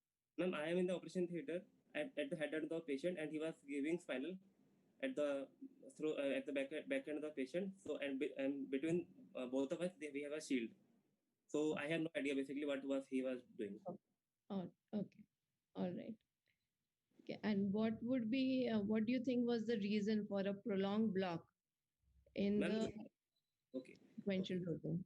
Okay, thank you, ma'am. Ma'am, basically, its cerebrospinal fluid has specific gravity of 1.0003 and hyperbaric bupivacaine is 1.0262. When we mixed bupivacaine and fentanyl, because fentanyl has specific gravity of 0.995, when we mix together bupivacaine and fentanyl, it becomes slightly hyperbaric. So it affects the spread of the drug. By giving them sequentially, we didn't alter their baricity at all. So this hyperbaric remain hyperbaric, and it leads to more distal prolongation of this drug. All right. Thank you. Okay, thank you. Sir, would you like to ask something?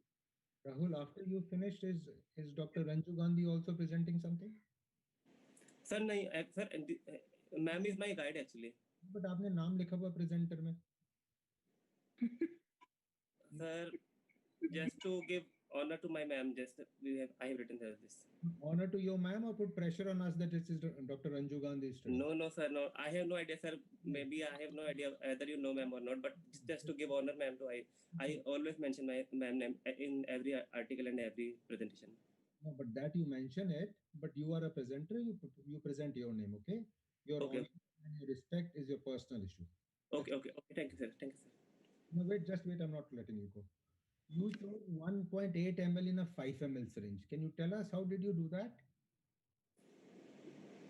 Okay, sir, I have taken 5 ml syringe for hyperbaric bupivacaine and fentanyl. I have taken 1 ml insulin syringe, and in 5 ml syringe, I have taken 1.9 mg, that is 1.8 ml. How did you know in a 5 ml syringe there are 1 ml graduations? How did you find it was 1.8 and not 1.7 and not 1.9? Sir, there is a marking between 1 and 2. There is marking of 0.2, 0.2, 0.2. So I just taken the drug at 2 ml and then discarded the one segment. It becomes like 1.8 ml. Okay, yes. Okay, fine. You may have separate syringes of 5 ml. Anyway, we give it to you that. And then you were talking about baricity being changed. So how much of baricity of a solution will change when solution A is 1.8 ml and solution B is 0.3 ml? Sir, there is a slight change in the baricity of the it will become slightly hypobaric. Sir, how much it becomes? Sir, actually, I have no idea, but it will become slightly hypobaric. Yeah. And then do you think this change, how much it is clinically significant to justify your results? Sir, yes, sir. It is statistically significant. And sir, I have seen myself. Patient is getting dimethyl level T5 more at time interval very less, and it will prolong the duration of analgesia also. Sensory motor blockage both are prolonged in my studies in sequential group. So were you trying to find out the height and the whatever after you were behind a shield and somebody was giving it and then you were doing all the observation, or a totally third person was doing it? Sir, he has given only the spinal. Rest parameter I have done myself only. The assessment of the level, modified Bromley score, patient vitals, everything I have done myself. Okay, thank you. Thank you. Before you go, Dr. Rahul, we would like to know, is this the first time that you are presenting this study in the conference? Or have you presented it earlier as well? Ma'am, last year I have presented in TNJA competition. The same one? Yes, ma'am. Okay, thank you so much. Thank you so much.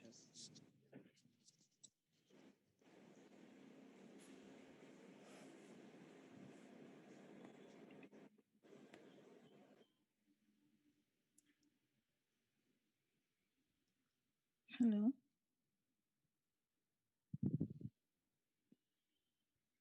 Hello. We can hear you, Dr. Anbumani. Good afternoon, everybody. My study is about the comparison of effectiveness of two different volumes of 0.5% hyperbaric bupivacaine for spinal anesthesia and patients undergoing elective cesarean section. A prospective interventional randomized control study under the guidance of Dr. Prabhaday Kumar, Head of Department Anesthesiology. Background of the study was spinal anesthesia is the most commonly preferred technique in elective cesarean section patients. A conventional dose of 2 ml of 0.5% hyperbaric bupivacaine with 20 mg fentanyl is being used commonly. And spinal anesthesia has caused side effects like hypotension, nausea, vomiting. In an effort to reduce these side effects, a height and weight adjusted dose of 0.5% hyperbaric bupivacaine with 20 mg fentanyl is attempted in this study. Next slide, please. Methodology. After getting ethical committee clearance and informed consent from every patient, 84 singleton pregnant patients of age 18 to 45 years, height 140 to 80 centimeters and weight 50 to 110 kg were randomly divided into two groups based on computer-generated random numbers. And the group D received height and weight adjusted dose of 0.5% hyperbaric bupivacaine using Harter's chart, reference from my parent article with 20 mg fentanyl. Group F received a fixed dose of 0.5% hyperbaric bupivacaine, that is 2 ml with 20 mg fentanyl. Spinal anesthesia is performed in a sitting position. Then the time to reach the sensory and motor blockade, level of blockade, and the incidence of maternal hypotension observed and recorded. Next slide. Results. The demographic data between the two groups are comparable with age, height, and weight. And there was a significant difference observed between two groups in the level of blockade with a significance of p-value less than 0.01. And the group D achieved an adequate level of spinal anesthesia in comparison to the fixed dose group. And the incidence of hypertension was higher in group F when compared to the dose-adjusted group. Next slide. Discussion part. In the prospective randomized control study, we have compared the level of spinal blockade achieved between two different volumes of 0.5% hyperbaric bupivacaine with 20 mg fentanyl, and the incidence of hypertension was found to be more in the fixed dose group than in the dose-adjusted group. So adjustment of intrathecal dose of bupivacaine based on height and weight doesn't alter the adequacy of blockade or the level of blockade, and it decreased the episode of hypertension with reduced use of vasopressors. Next slide. Conclusion. So we concluded that 0.5% hyperbaric bupivacaine dose based on height and weight achieved adequate level of spinal blockade with reduced incidence of maternal hypertension. Thank you. Thank you, Dr. Anbumani. It was a good study. Yes, what was the level of block achieved, which you had considered? More than T6 in both the groups, ma'am. Till T6 we will wait and then we will proceed with the surgery. And did you find any difference in the time taken to reach the sensory level? Yeah, the onset was little bit slower in the dose-adjusted group, but we waited 10 minutes to achieve the T6 in both of the groups, and then only we started the surgery. Isn't waiting 10 minutes quite a long time? Yeah, till T6 we will wait. That is maximum time is 10 minutes. Within mostly all the patients achieved less than 10 minutes. Okay, all right. And did you look at any other parameters apart from hypertension, like bradycardia, nausea? Yeah, bradycardia, nausea, vomiting, everything was observed, and you find any? It was found to be lesser in dose-adjusted group compared to the fixed dose group. Okay, and how did you say what is maternal hypotension in your study? Maternal hypertension based on the systolic blood pressure less than 90 or 30% from the baseline BP. Okay, all right. Okay, sure. Thank you. Thank you, ma'am. Okay. In the total, in your results, what was the average volume of the solution used in the group where you took into account the height and the weight? Average to less volume was 1.7 I used, sir. Averagely 1.8 and 1.9 around. The less was 1.7, the least volume was. Okay, the median value was 1.8 or 1.9, or do you have an average? 1.8, sir. So you think 0.2 ml hyperbaric solution would result in all the changes which you've seen in your study, all the results? Yes, sir. I observed a significant difference between both the groups because sometimes the level can go higher with that 0.2 ml so that the symptoms can appear. The group which you gave, where you gave 2 ml, within 10 minutes, did the block go very high? Because in the first group, you had to wait for 10 minutes in quite a large number of patients. Yeah, sometimes it can go up to T2, T3. Study, how many patients went up to Nearly 10 patients, sir. I have taken sample size of 84, 42 in each group. More than 10 patients had a level higher than the basic level. That is T2, T3. But don't you think this 2 ml is a very high dose? I don't know, you in your part of the country, what's the height and the weight? Is that a normal practice in your Yeah, in our setup, normally we give 2 ml 2 for ml of every in plus 20 or 25 20 mics fentanyl. Thanks. Thank you, sir.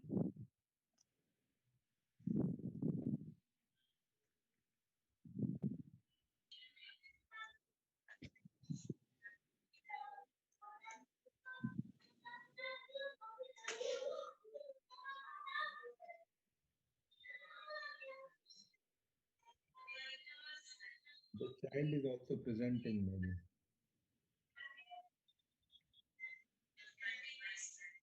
Hello, good afternoon, respected faculty. Am I loud and clear, ma'am? Yeah, yes, Dr. Ina. Yes, ma'am. Shall I start? Yes, please. Okay. My topic is on effect of abdominal girth, vertebral column length, and hip shoulder width ratio on spread of spinal anesthesia in term parturients undergoing elective cesarean section. Next slide. Yeah. As we know that spinal anesthesia is a preferred technique, so it is usually a good technique, and it is, since it has quick onset and also gives us a immediate time for surgery. Inappropriate spinal anesthesia cannot provide a satisfactory surgical condition and can cause pain or excessive sympathetic stimulation. A suitable level of T4, bilaterally T4 block was taken because it blocks the somatic sensation and also eliminates the visceral pain while peritoneal manipulation. Hence, the aim of my study was previous various demographic data such as age, weight, height, and BMI, and also anthropometric data such as vertebral column length, hip shoulder width ratio, and abdominal circumference were used to predict the spread of spinal anesthesia. After the approval from the Institutional Research Ethical Board and written informed consent, my duration of the study from January 2019 to June 2020, the study design was prospective observational study and my sample size was 200 term parturients. The inclusion criteria included age between 18 to 40 years of age, 37 weeks, more than 37 weeks of gestation, and ASA status 1 and 2. Whereas the exclusion criteria primarily was the patient's refusal, contraindication to spinal anesthesia, patients with known allergy to study drugs or any other comorbid conditions. The statistical analysis included linear regression, and the procedure was done in a sitting position, and the spinal anesthesia was given with fixed dose of 2 ml of 0.5% hyperbaric bupivacaine in L3 and L4 interspace with 25 gauge Quincke needle. The cephalid spread of spinal anesthesia was assessed up to 30 minutes during the surgery, and it was assessed using loss of pinprick discrimination. My results, correlation between demographic variables and cephalid spread of spinal anesthesia. In my study, the height had a significant high correlation with the spread of spinal anesthesia. That was between the onset. The onset was taken at T4 level. We had measured maximum level of sensory block and time to reach maximum level of sensory block, and also time to T4 level. The height, weight, and BMI had a significant correlation, but the best correlation was seen with height of the patient. And also the correlation between the anthropometric measurements and the spread of spinal anesthesia, the abdominal circumference had a better and higher significant correlation with the spread of spinal anesthesia, whereas the vertebral column length did not did not have a correlation with the time to reach T4 level, though it had a slight correlation with the rest of the parameter sensory block characteristics. The hip shoulder width ratio as in whole did not have a correlation, but the hip width and the shoulder width separately had a correlation with the spread of spinal anesthesia, and also the vertebral column length by AC square was also taken into consideration. It had a significant amount of correlation with the spread of spinal anesthesia.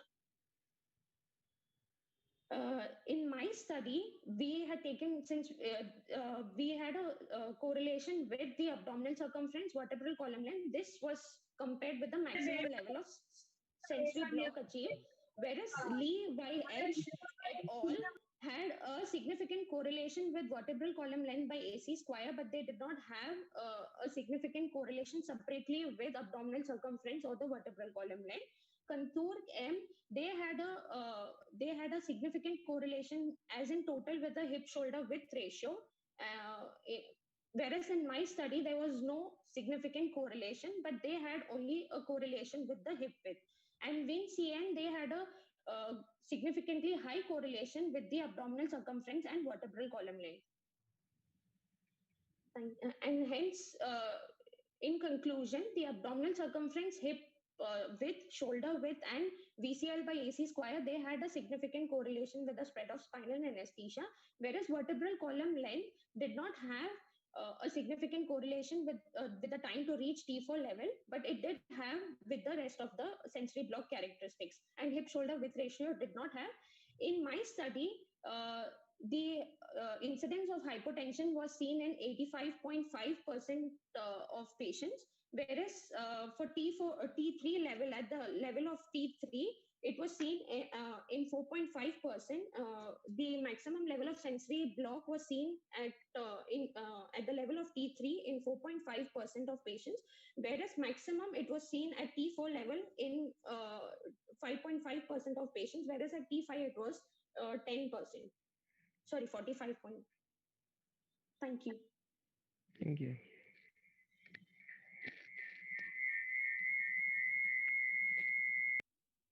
Dr. Hina, Yes, what position did you give your spinals? Ma'am, it was in sitting position. Okay, all right. And what was the significance of the hip shoulder ratio in your study? Ma'am, the hip width and the shoulder width separately had a significance, whereas the hip shoulder ratio did not have, because in our population, there's a significant height and weight difference. So shorter the trunk length and wider the abdominal circumference, I mean the abdominal, it gives a better spread of spinal anesthesia. Here, the patients, my patients were between 160 to 170 centimeters, whereas the study which had a significant correlation for hip shoulder width ratio, their population, the height of the patient was around 170 to 180 centimeter. Do you think in what positions did they give their spinals? Where there was a it was in sitting position. Same position. Yes, ma'am. Okay, because I assume if you have a patient lying down, then it should make a difference. Yes, because if the hip size is more than the shoulder, then it will become more of a Trendelenburg position. Yes, ma'am. Yes, ma'am. Okay.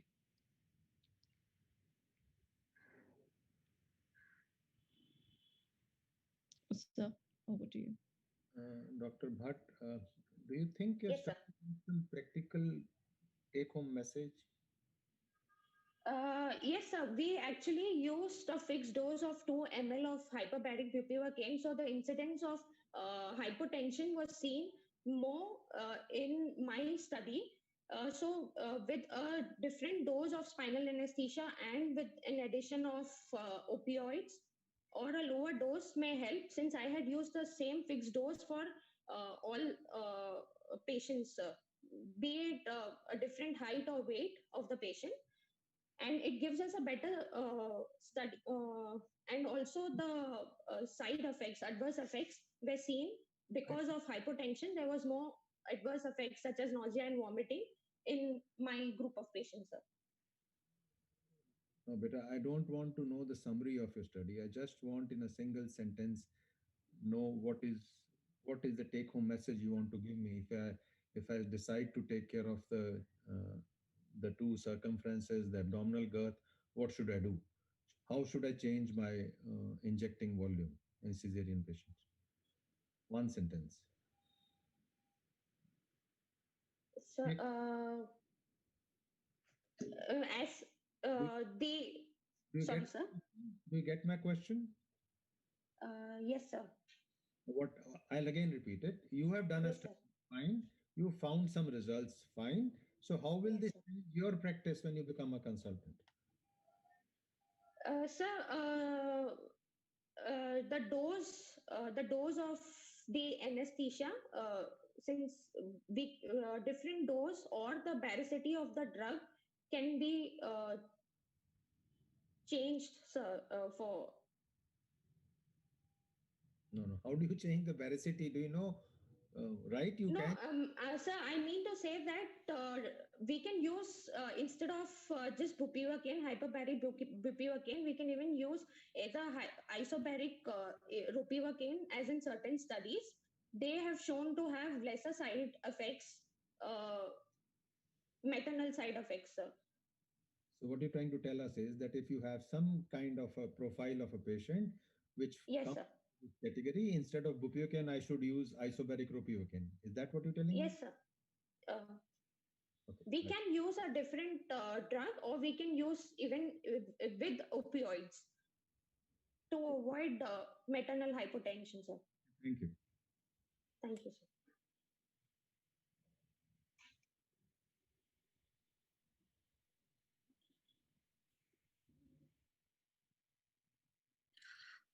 Good afternoon, everyone.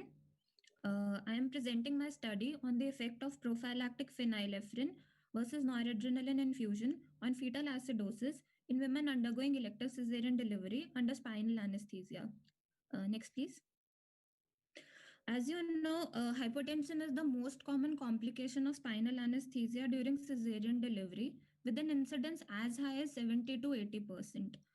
Postspinal hypotension is considerably detrimental for both the mother and the baby, and the current consensus, therefore, supports prophylactic use of vasopressor infusions to prevent any such hypotensive episode over reactive management subsequent to established hypotension. The current standard vasopressor of choice for this purpose is phenylephrine. However, phenylephrine is a pure alpha agonist and has been shown to cause baroreceptor mediated reflex fall in heart rate. Now, maternal heart rate has been demonstrated to be an efficient surrogate marker of cardiac output during cesarean delivery. So, any fall in heart rate can be extrapolated as a fall in cardiac output. This, in turn, could potentially result in decrease in uteroplacental flow and could be detrimental to the fetus.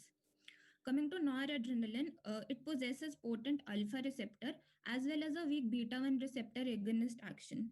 Hence, it is associated with a lesser depression of heart rate and therefore a lesser fall in cardiac output as compared to phenylephrine. Greater cardiac output is associated with a better uteroplacental perfusion and therefore an improved fetal oxygen delivery. Although a number of studies comparing hemodynamic efficacy of phenylephrine and noradrenaline are reported, the literature comparing their effects on fetal status is quite limited. So we decided to take up the study.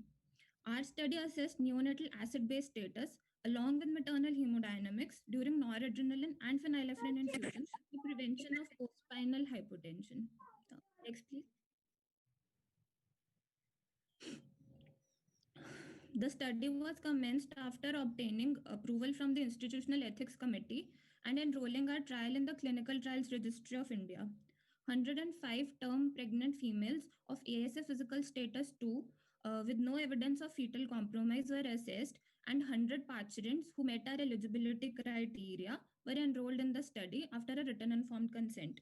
These participants were randomly allocated into two groups with 50 participants in each group. Intraoperatively, routine monitors were attached and baseline vitals were recorded. Immediately after the spinal injection, vasopressor drug according to the study group was given intravenously as a 1 ml bolus followed by a 50 ml per hour infusion. Co-loading was done with lactated ringer solution starting simultaneously. Patients in the group N received 4.2 micrograms per minute of noradrenaline, while those in group P received 100 micrograms per minute of phenylephrine to maintain the systolic blood pressure at more than 90% of the baseline value. This was continued till the delivery of the baby. Maternal hemodynamic parameters were recorded, and any symptoms of nausea and vomiting were noted. Requirement of rescue boluses to treat hypotension, requirement of dose reduction in case of reactive hypertension, and any other interventions required were noted. Neonatal status was assessed by APGAR scoring at 1, 5, and 10 minutes, and the requirement of any sort of neonatal resuscitation was evaluated. Heparinized samples were taken from a triple clamped segment of the cord, which were analyzed for cord blood gases. Next, please.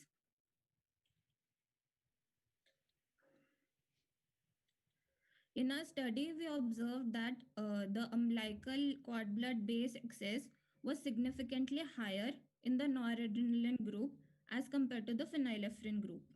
In terms of maternal hemodynamics, the mean heart rate in the phenylephrine group was observed to be much lower than in the noradrenaline group. The incidence of bradycardia was also higher in the phenylephrine group. The incidence of hypertension defined as systolic blood pressure less than 90% of the baseline and requiring rescue bolus of the respective drug was similar in both the groups.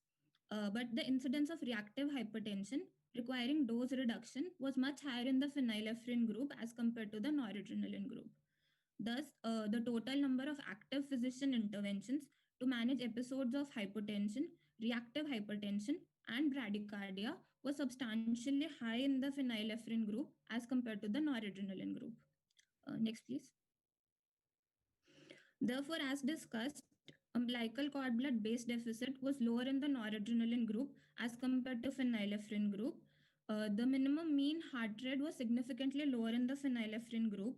The incidence of bradycardia was higher in the phenylephrine group.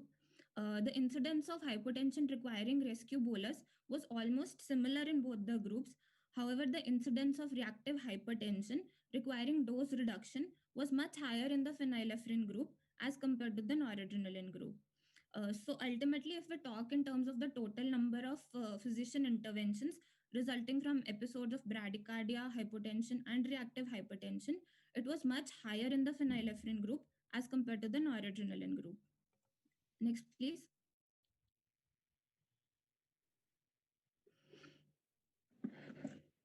So summing up our observations, we can say that noradrenaline has similar efficacy in maintaining maternal blood pressure as phenylephrine, with a lesser incidence of reactive hypertension and bradycardia and a more favorable fetal acid-base profile. Moreover, as noradrenaline is a relatively inexpensive and a more widely available vasopressor drug, we propose that noradrenaline would be a safer, more efficient, as well as a more cost-effective alternative to phenylephrine for the prevention of maternal postspinal hypotension and with a more favorable neonatal outcome. Thank you. Thank you, Dr. Apurva. Thank you, ma'am. Did you calculate the dose equivalence of phenylephrine and norepinephrine? Yes, ma'am. We calculated it according to a previous study by Nanki and Natal, which was published in Anesthesiology 2015. And according to that study, we took the doses. What is the dose equivalence? Ma'am, 100 microgram of phenylephrine to 4.2 microgram of noradrenaline. Okay, all right. And in your study, what was the exclusion criteria? Ma'am, we excluded all the participants who did not give consent. Then any kind of fetal compromise, if that was there, like IUGR babies or any history of any known fetal compromise was there. So we did not take those cases. And females, pregnant females who had gestational hypertension or preeclampsia, eclampsia were also excluded, and hemorrhagic diseases were also excluded. Other than that, if there was a history of vasopressor usage in the past, then also we excluded those cases. Okay. Why do you think there was a more reactive hypertension in the phenylephrine group?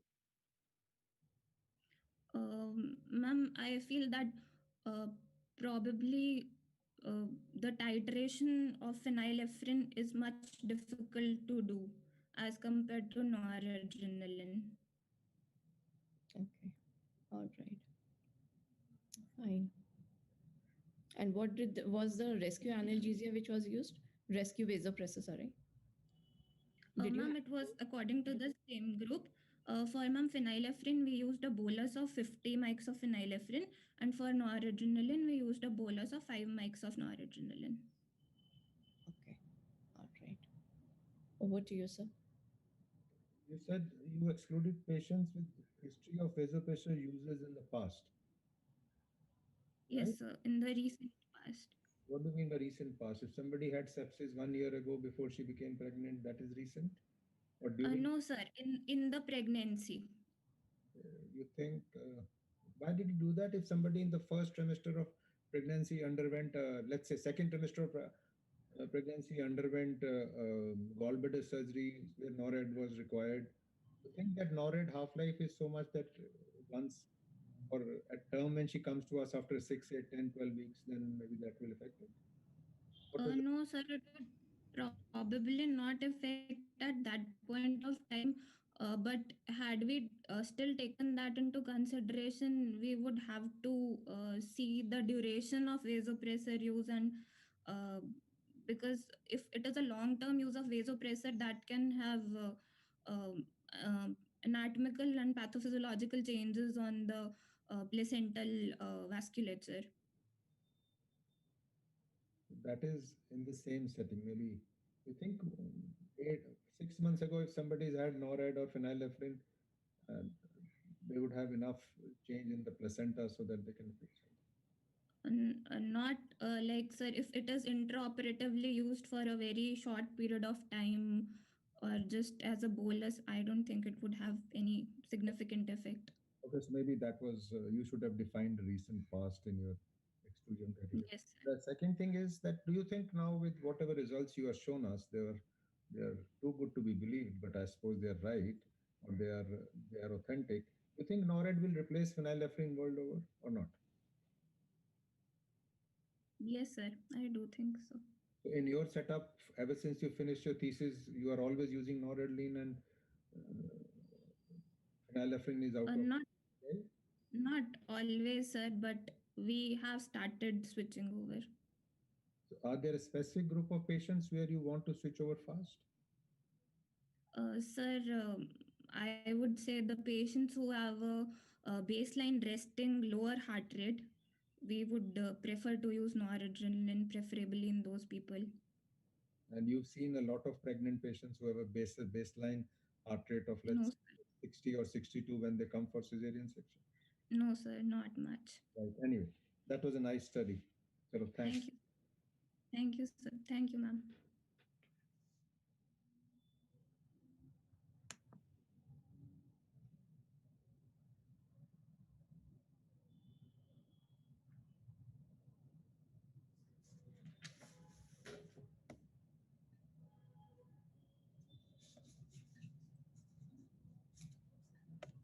Are you able to hear me? Yes, Dr. Varsha. A very good afternoon to respected judges. I am Dr. Varsha from Fernandez Hospital, Hyderabad. Under the guidance of Dr. Sunil Pandya, we'll be presenting my paper titled A Single Center Retrospective Observational Study to assess the effect of anesthesia technique with various fetal-maternal parameters among women with umbilical cord prolapse undergoing category 1 cesarean section. Next slide. As we know, the umbilical cord prolapse is the descent of the cord through the cervix alongside or past the presenting part in the presence of ruptured membranes. So it is an uncommon obstetrical emergency which mandates a category 1 cesarean section. This situation presents a unique challenge to anesthesiologists where anesthesia management must balance the need for immediate delivery of the fetus against the overriding concerns for maternal safety. Our aim is to determine whether the mode of anesthesia has a significant effect on fetal-maternal parameters among women undergoing category 1 cesarean section for cord prolapse. Next slide, please. The methodology, the patient characteristics, decision to delivery interval, anesthesia to delivery interval arterial cord pH, ABGA scores, and the neonatal outcomes were noted in 73 participants who delivered between the years 2012 to 2019, but category 1 cesarean section for cord prolapse cases. After an institutional ethical committee clearance, we used the following statistical methods. For a normal distributed data, the mean values were compared using independent sample t-test or ANOVA test if there are 2 groups or more than 2 groups respectively. Categorical outcomes were compared using chi-square test or Fisher-Extract test. Next slide, please. So coming to the results, the demographic parameters like age and the body mass BMI were comparable. Coming to the cord pH, under the general anesthesia group, it was 7.1 plus or minus 0.09. Under the spinal anesthesia group, it was 7.18 plus or minus 0.1. And epidural anesthesia group, it was 7.13 plus or minus 0.09 with a significant p-value of 0.04. Coming to the decision to delivery interval, under the general anesthesia group, it was 10.4 minutes plus or minus 2.64. Under the spinal anesthesia group, it was 12.69 plus or minus 3.88. And under the epidural anesthesia group, it was 7.17 plus or minus 1.6 with a p-value of less than 0.01, which was significant. Coming to the ABGA scores, the general anesthesia group showed an ABGA score of 6. Under the spinal anesthesia group, it was 8. And under the epidural anesthesia group, it was 8. The NICU admissions compared to the spinal anesthesia and the epidural anesthesia group were more in general anesthesia. Next slide, please. So a retrospective cohort study which was performed by Beckman et al. On 533 neonates born by emergency cesarean section have observed that the arterial cord pH in the neonates born with cesarean section under regional anesthesia was significantly higher than the neonates born with general anesthesia. And they also have observed that the decision to delivery interval for cesarean section under general anesthesia was almost 8 times faster than the regional anesthesia. In coming to our study, the decision to delivery interval is as fast for a top-up of epidural catheter as for general anesthesia. But there is a high neonatal morbidity in mothers who have received general anesthesia with an ABGA score of less than 7 at 5 minutes, cord pH of 7.1, and a high neonatal intensive care admissions. Next slide, please. To conclude, so in a participant with a high risk of cord prolapse like multiparity, breach, unstable lie, polyhydramnios, or while performing an artificial rupture of membrane with a high presenting part, should have a well-functioning epidural catheter inserted early in the labor in anticipation of a possible urgent cesarean section so that it can be quickly extended to provide epidural anesthesia. These are my references. Thank you. Thank you, Dr. Varsha. It was a nice presentation. As I believe that the time for epidural, what you have said, it is just the topic of the epidural, not the siting of the epidural. Not the siting. So do you routinely put prophylactic epidurals in cases where you think they would go for emergency cesarean section? Yes, ma'am, we have started doing that. Okay. And we have also been doing the same. So what is the, when you're saying as anesthesia to the delivery interval, is it the time when you are giving the drug or is it the time when the effect has come? When we have started giving the drug. Not that. Because in the epidural dose, the time period is quite less. If I can go to your slide, yes. Just somewhere around 4 minutes, I believe. Yes, ma'am. The epidural would not take such a small time to act as compared to in the spinal group, it is far more. Yes, ma'am. So usually what we do is when there is a call from the obstetrician that there is a urgent, the category 1 cesarean section, we see that the epidural top-up is loaded and 5 ml is given in the labor suit itself. And after they come to the operation theater, we give the rest of the drug. So, okay, so you calculate when they come in the operation theater, not when the first dose is given. Yes, yes. Okay, all right. And these spinals which have been given, are these a rapid sequence spinal or is it the standard spinal which we normally give? No, ma'am, it is a rapid sequence spinal. In the 73 participants which I have taken for the study, 80% were given as a standard spinal procedure, and the 20% of the spinals given were rapid sequence spinals. Okay, right. Okay. Fine. Over to you, sir. fine. Varsha, so basically you are presenting a retrospective analysis of your database from 2012 to 2019. Yes, sir. Right? Am I correct? Okay. Yes, sir. From 2012 to 2019, you had, I may be wrong, you had 72 cases of prolapse. Yes, sir. I have excluded 6 parchments from the main sample size because I couldn't find the good data in that. They were lost. There was poor. Yes. That's Yes. okay. So you think that's a normal incidence of a maternity or a women hospital to have about 80 odd patients of prolapse cord in 7 years, or it's a bit high? I couldn't get the question, sir. Sorry. Prolapse of the cord, you normally see that so often in your setup? Not so often, sir, but yeah, given the number of years which I have taken, yeah, I found 73 patients. Okay. No, some were lost to follow up, or the data was incomplete. But the other issue is that, so that would mean that whatever morbidity the patient had, you would prefer to have these are, now you have labeled a lot of patients as a high risk to have a prolapse of the cord. So you would prefer to have an epidural catheter in situ, Yes, sir. even if they don't want to have labor analgesia for that.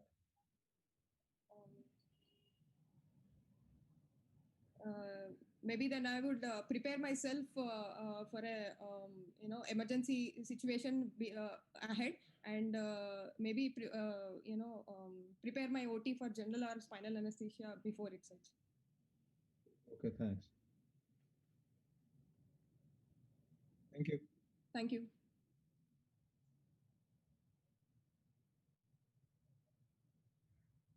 Session for the randomized control trials.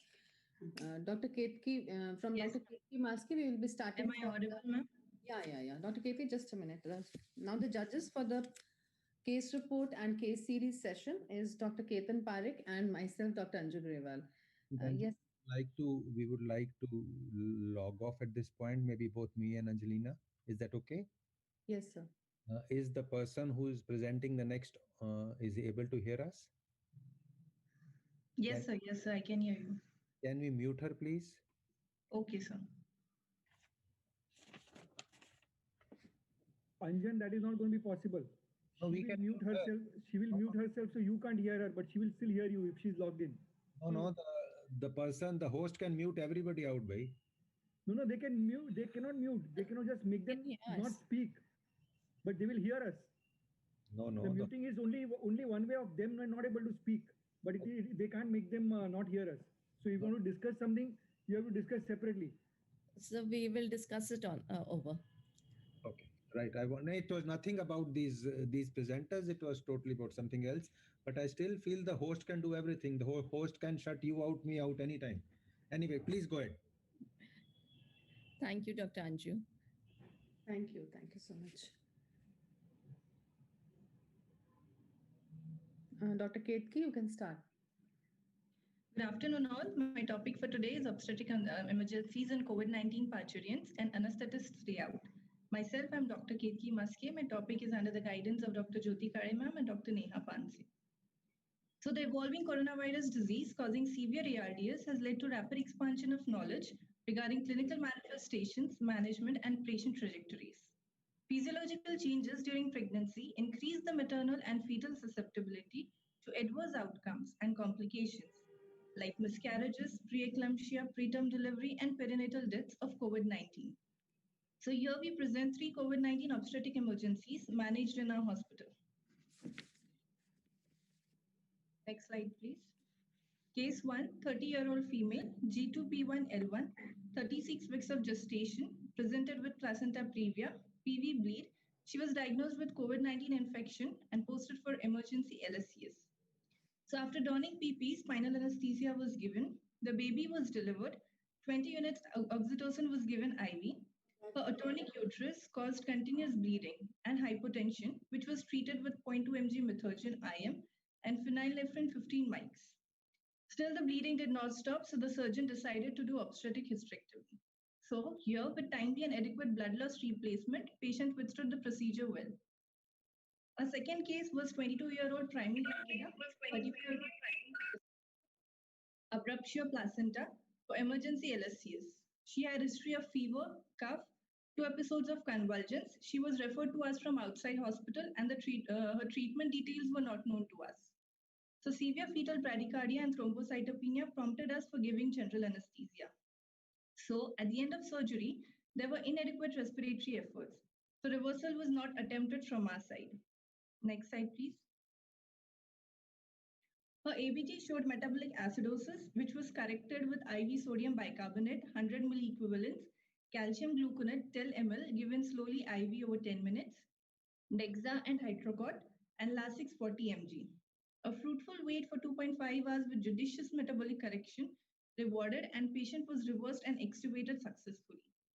A third case was a 20-year-old primi gravida, 39 weeks of gestation, presented with PIH, fever, cough, and dyspnea.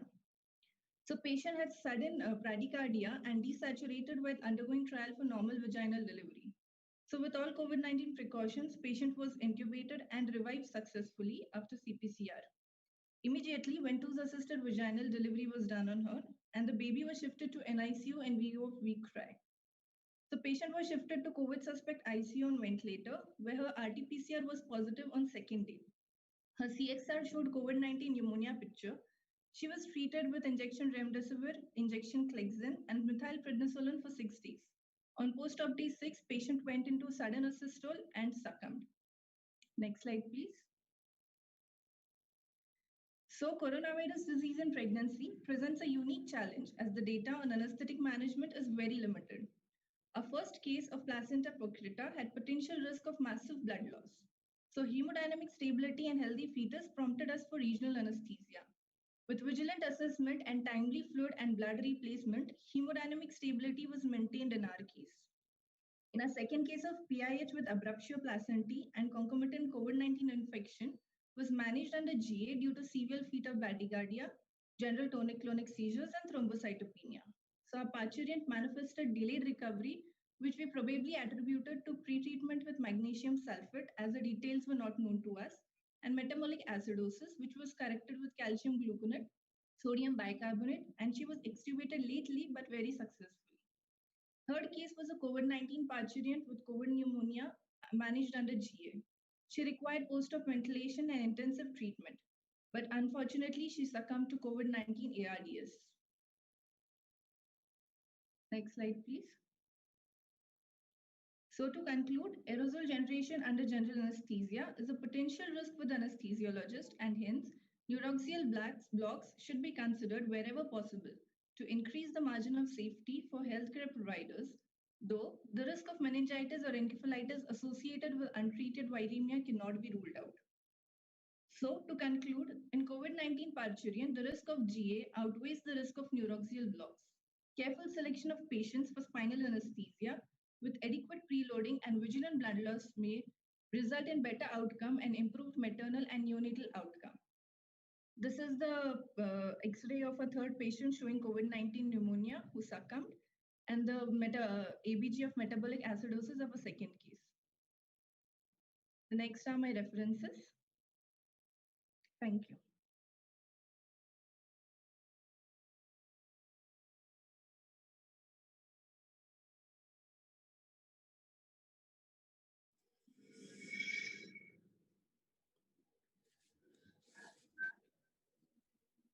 A good presentation, Dr. Ketki. Thank you, ma'am.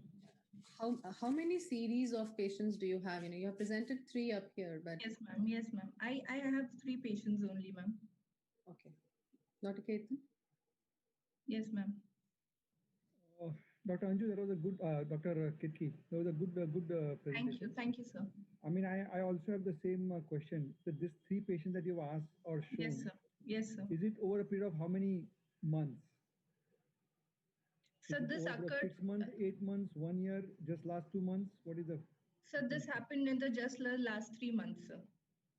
So you 2 almost patients had 1 happened case in per 1 month, and the third patient was in the next month, sir. So you had almost 1 case per month. Yes, sir. And what's your delivery rate in your hospital? Yes, sir. What's the delivery rate? What's the normal delivery rate per month? I mean, how many deliveries happen per month? Sir, per month, there are lots of deliveries, sir. It's around 80 to 90. Where do you practice? You practice in a private hospital Sir, or a government? sir, I'm not practicing, sir. So I'm a resident, GR3 from Navle Hospital, Pune, Maharashtra, sir. Okay. Yes, sir. All right. So you have about 100 deliveries per month as a... Yes, sir. So around approximately, sir. So so as per you, almost 1% of your pregnant patients have yes, sir. Yes, sir. So do you have any protocol in kind of anticipating this kind of patients before they come into labor, or from say 38 weeks Yes, onward? sir. Yes, sir. So the patients which come for labor, sir, if they are electively for each and every elective section, we do the RT-PCR, sir. And for the cases which come for emergency cases directly through casualty, we do the rapid antigen tests, sir. And in one case, as we saw that her COVID was not known to us, she was directly shifted to OT from casualty. So we shift the patients to suspect ICU. We send their RT-PCR, and accordingly, if the patient comes positive, we shift her to COVID positive ICU. The mother and the baby are kept away for like 14 days till the virulence is decreased. We repeat the test, and once the test comes negative, then the baby can go back to the mother, sir. This is what we practice in our institute. Okay. Just one last question. Somewhere on your slide, I read you mentioned about risk of viremia. Are there any study of, or are there any evidence of worrying about viremia in patients with... Sir, there is one article in American Journal of Obstetrics and Gynecology, sir. So in that article, they have mentioned that if the patient is actively having infection, so the regional anesthesia, the spinal can have risks of viremia, sir. So the reference was taken from there, sir. Thank you. Good. Thank you, sir. So what is your core message, at the end of this? What is the message, take-home message that you want to give? Take-home message is, ma'am, wherever possible, if the hemodynamic stability is there and the time the patient is not in fetal distress, we should always give spinal anesthesia in all COVID patients with donning proper PP with all the protections. Thank you. Thank you so much. Thank you so much, ma'am. Ayushi Manocha will not be presenting because we have already given her. She's completed. She's completed already. Neha.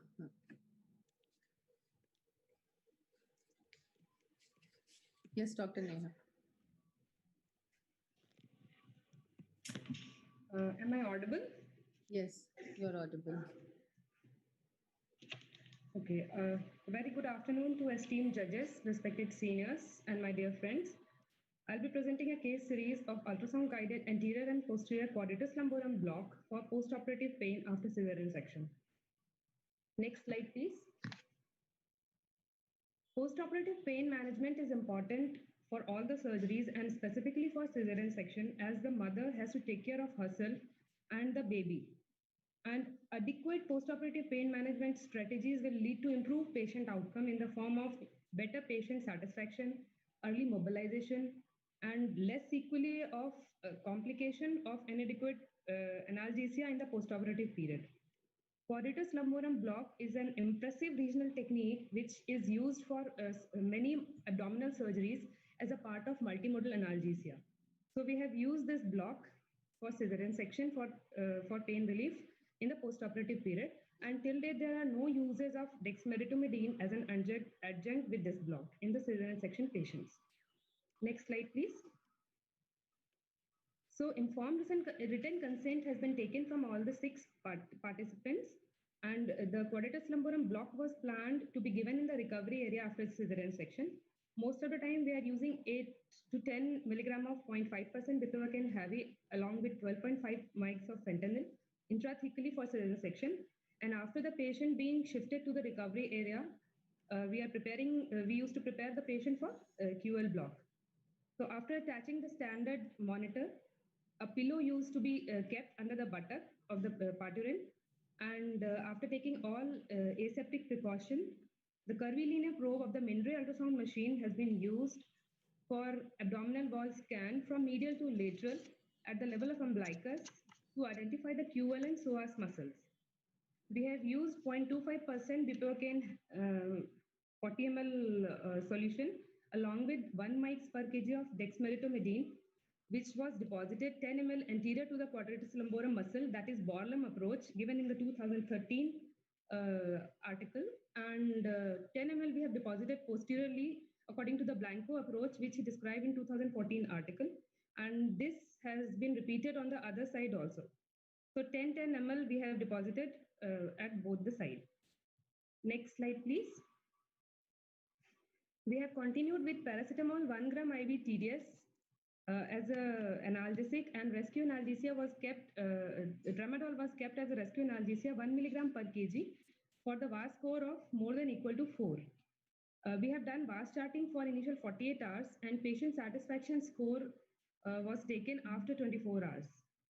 So during the monitoring period, median VAS score ranges between 0 to 2 by 10 most of the time, except at 24 hours when it was 3 by 10. None amongst the 6 patients required any rescue analgesia during first 48 hours, and patient satisfaction score was also given as very satisfied or satisfied. Next slide, please.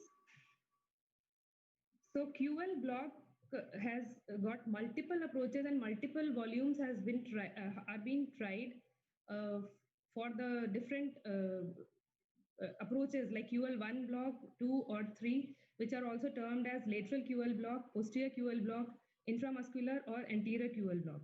So till date, there is no consensus about the best approach or the best effective volume. So we have combined these two approaches, depositing anterior and posterior, depositing local into the anterior to the QL and posterior to the QL, and we have added dexmedetomidine as an adjuvant to prolong the analgesia in the postoperative period. Further RCTs are required to assess the analgesic efficacy of this block in obstetric patients. And as we know that still the exact mechanism of this block, how this is acting along with the different approaches, is still debatable. So we need to come out with the perfect approach and with the best volumes which will work for all these patients. Next slide, please. So with this, with the experience of these 6 patients, we can say that anterior and posterior QL block can be considered as a modality to be a part of multimodal analgesia approach for the postoperative pain relief of these cesarean section patients. These are my references, and we are very thankful to the patient and staff who has helped us during all these cases. Thank you so much.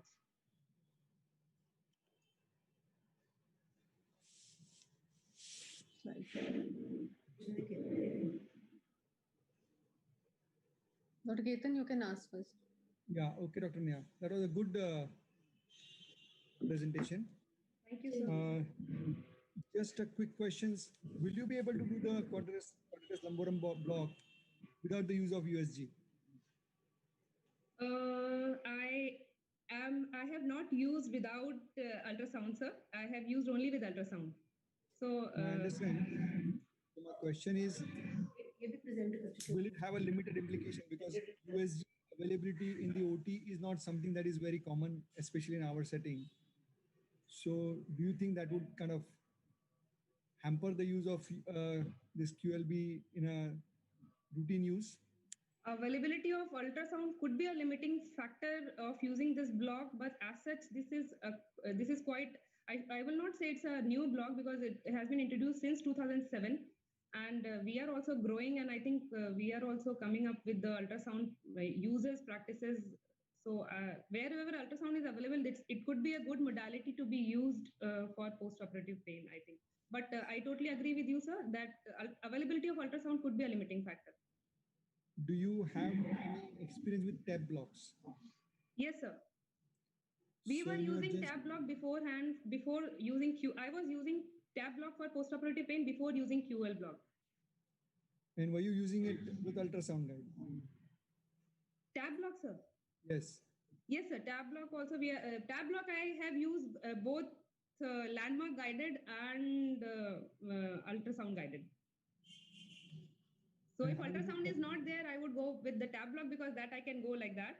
But the limitation is tab block will not cover the visceral pain, which is very well taken care in QL block.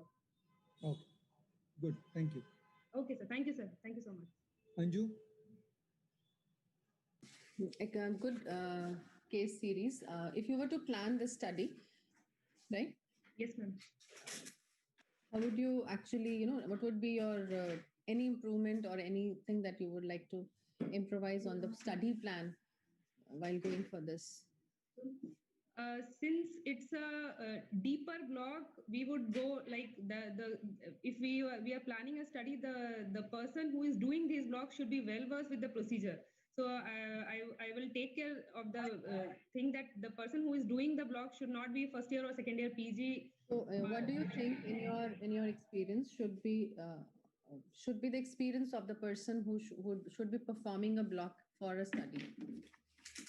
Ma'am, it depends, like at least 20 to 30. For QL, I think at least 30 blocks, should be performed. Initial 10 or 15 with guidance, and then or rather we can go with 20 under guidance and 10 without guidance. Then only they should be allowed to do it individually, because it's a deeper block and multiple approaches are there, and any displacement in the needle tip while depositing the drug will change the outcome. So if I'm telling that I'm doing QL3, so it has to be QL3. There could be confusion that, okay, needle has reached just posterior and they've deposited a drug there. So that is one aspect. The other aspect is not all patients would be needing the QL block. So how would we be delineating that? Which are the group of patients who need a QL block? Not all patients of post-cesarean section would need a QL block. I should say where they are asking for prolonged relief. Like I have not seen 48 hours of pain relief with any of the block and this, but with the actually we are doing the plain 0.25% bupivacaine 40 ml. So there it is going up to 24 hours or I should say 30 hours like that. So that's why we thought of adding some adjunct, and can we prolong the pain relief for some patients who are still complaining of pain on third day, POD2, POD3 also they are like, we are having pain, we want some adjunct now. So I think that population or multis like that. Thank you. Thank you so much. Thank you so much, ma'am.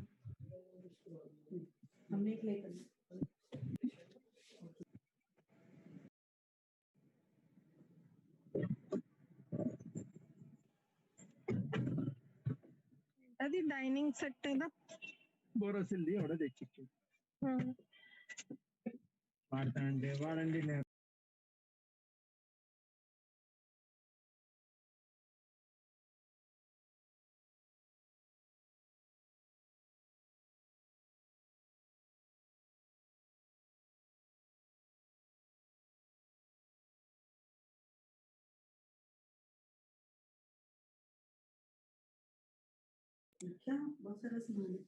Dr. Rahul, please start.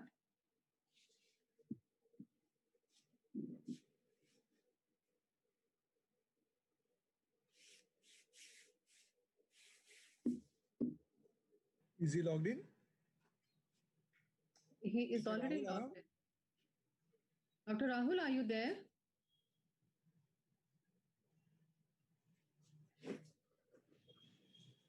Good afternoon, respected judges. Am I audible? Yes.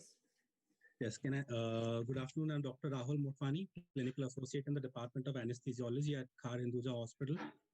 I'm going to be talking about a case where we provided epidural anesthesia for an emergency as a LSCS in a preterm patient with severe cardiomyopathy and ejection fraction of 15%. Next slide, please, sir. Dilated cardiomyopathy is a rare cause of heart failure in pregnancy. It may be associated with myocarditis or familial disease, but most cases are idiopathic. It presents with vague symptoms like breathlessness and pedal edema, and it can easily be confused with the physiological changes of pregnancy. Two-dimensional echocardiography is the gold standard for diagnosis of this condition, and it is associated with a high perioperative mortality. There is limited evidence for ideal anesthetic management of these kind of parturients. Next slide, sir. Our patient was a 42-year-old female, G4P4. with a 34-week singleton pregnancy, came with chief complaints of severe breathlessness, swelling of extremities, and a pale look. She had a history of 3 previous cesarean sections, and she had a history of dilated cardiomyopathy in a previous pregnancy 7 years back, and she gave a and her underwent cesarean delivery and was shifted to the intensive care unit on ventilatory and inotropic support. She was not on any medications at that at in the present pregnancy. On examination, her heart rate was 136 per minute, respiratory rate was 36 per minute, blood pressure was 130 over 80. She had bilateral pedal edema. Her breathlessness was found to be NYHA grade 4, and her chest was full of creps. Routine investigations were sent, and it revealed a hemoglobin of 7.8 gram per cent. Her other blood investigations were found to be within normal limits. Her 2D echo revealed a dilated left atrium and ventricle, generalized left ventricular hypokinesia, and ejection fraction of 15%, grade 3 diastolic dysfunction, high left ventricular end diastolic pressure, and a dilated inferior vena cava. She was diagnosed with heart failure and shifted to the intensive care unit and put on intravenous furosemide, intravenous milrinone, fluid restriction, and her anemia was corrected using packed red blood cells. After 48 hours, a repeat echocardiography showed a striking improvement of her ejection fraction to 20%. Her diastolic dysfunction improved to grade 2, and there was no evidence of increased left ventricular and diastolic pressure. She was posted for a cesarean section and tubal ligation, and it was decided to administer graded epidural anesthesia for her. It was also decided to institute invasive monitoring for our patient. Pre-induction, right radial arterial line was secured, and a right internal jugular vein catheter was inserted. An 18 gauge Tuhi needle was used to access the epidural space in the L3 L4 interspace, and the catheter was threaded in and secured. Her baseline blood pressure was 140 over 80, heart rate was 90. And with careful monitoring of heart rate and blood pressure, 5 ml of 2% lignocaine was given over 7 to 8 minutes, subsequently followed by 10 ml of 0.5 levobupivacaine over the next 10 to 12 minutes. A sensory block of T78 was achieved, and a low dose noradrenaline infusion was titrated to maintain the blood pressure, systolic blood pressure from 130 to 120 to 130 millimeters of mercury. No crystalloids were administered, only packed cells were given at 60 ml per hour.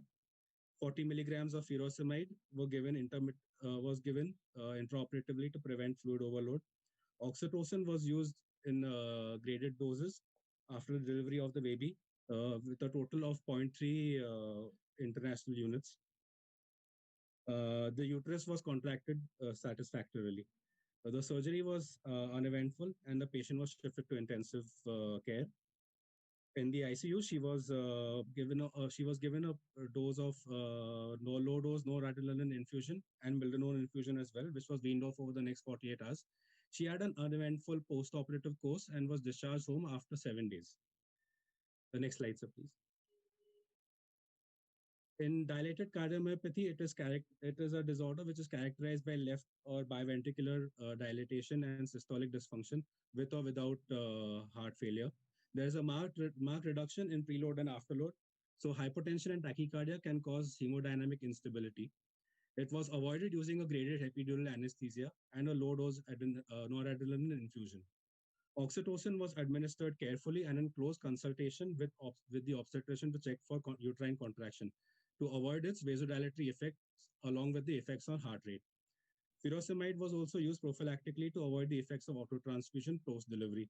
Next slide, sir, please. The learning points from this case are that parent with dilated cardiomyopathy should always be managed at a tertiary care center with full ICU support to ensure safety. Any amount of preoperative optimization can significantly decrease the maternal morbidity and mortality. IV fluids should be used judiciously, and oxytocin use can also be optimum.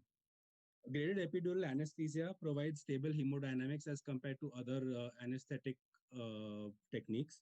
And last but not the least, teamwork and effective communication between obstetricians, anesthesiologists, neonatologists, and intensive care ensured a very favorable outcome for our patient. Next slide, sir, please. These are my references, and I would give special thanks to Dr. Shilpa Kasodekar, Dr. Aditi Tilak, my consultants at Hinduja Healthcare, and my colleagues, Dr. Raj, and the rest of the department of Hinduja Healthcare Surgical. Thank you.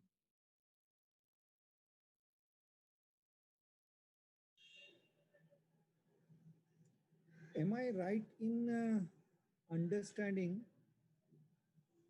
that you gave only 0.3 unit of oxytocin? Yes, sir. We gave it in. We gave it in small. That? So we took one ampule, which is 5 international units, diluted it to 50 ml with normal saline, and gave 1 ml in that 2-minute intervals. Sorry. So we took 5 international units, 1 ampule, diluted it to 50 ml. So that made it 0.1 unit per ml, and gave 1 ml at 2-minute intervals. And once the obstetrician was happy with the uterine contraction, we stopped giving it. So you meant to say that 0.3 ml was good enough for...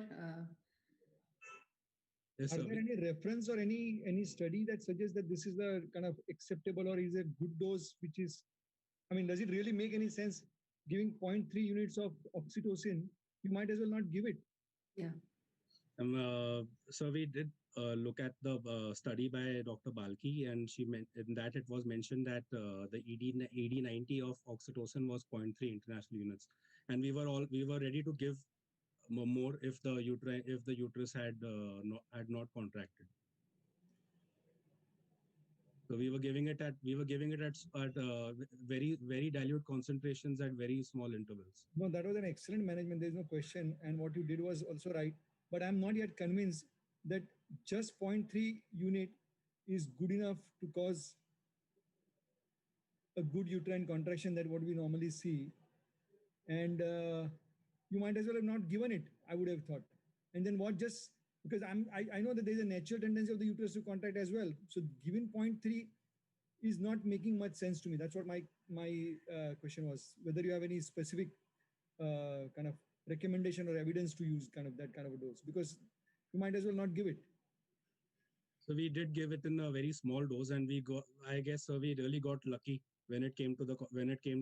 That was my next question, that if suppose your oxytocin had not worked, what else would you have done to prevent PPH in this patient? So we could have given a little bit. We could have kept giving incremental doses till the uterus did contract. Till what dose? Sorry, sir.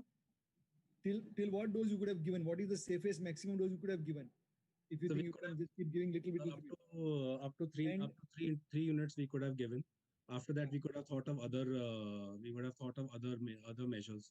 But see, what I'm trying to say is that if you are saying that you diluted 1 ml to 50 ml, right, and you are giving 1 ml every 2 minutes.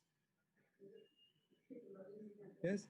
So if you were to go and give 3 units, how much time you would have taken with that kind of a regime? So we would have given an infusion, sir, of oxytocin. Started it at to about 10 ml per hour. That dilute solution. Anyway, okay. Anju, thank you so much. An excellent case, but I had the similar concerns as Dr. Ketan had. Thank you.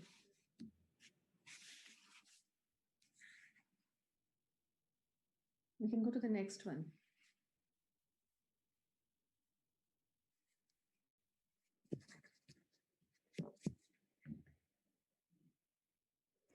Good afternoon, everyone. Hello. Yeah, doctor. Yeah. Good afternoon, everyone. You can mute yourself. I'm unmuted, ma'am. You're unmuted, yeah. Yes. Start. Yeah. Good afternoon, everyone. I'll be presenting a case report on the anesthetic management of a parturian presenting with known oxytocin allergy. Next slide, please. Oxytocin is an unusual cause of anaphylaxis during pregnancy, but there are reports of oxytocin anaphylaxis having been made. And it remains unclear whether oxytocin triggers an allergic response by itself or it complements the antigenicity of another antigen, such as latex. Nogata and Minami they have described considerable homology in the protein sequences between oxytocin and latex. So they have observed a 67% identity in the protein sequences between these two. So this implies that a prior sensitization to one of the other antigens can trigger an allergic reaction when exposed to the other antigen.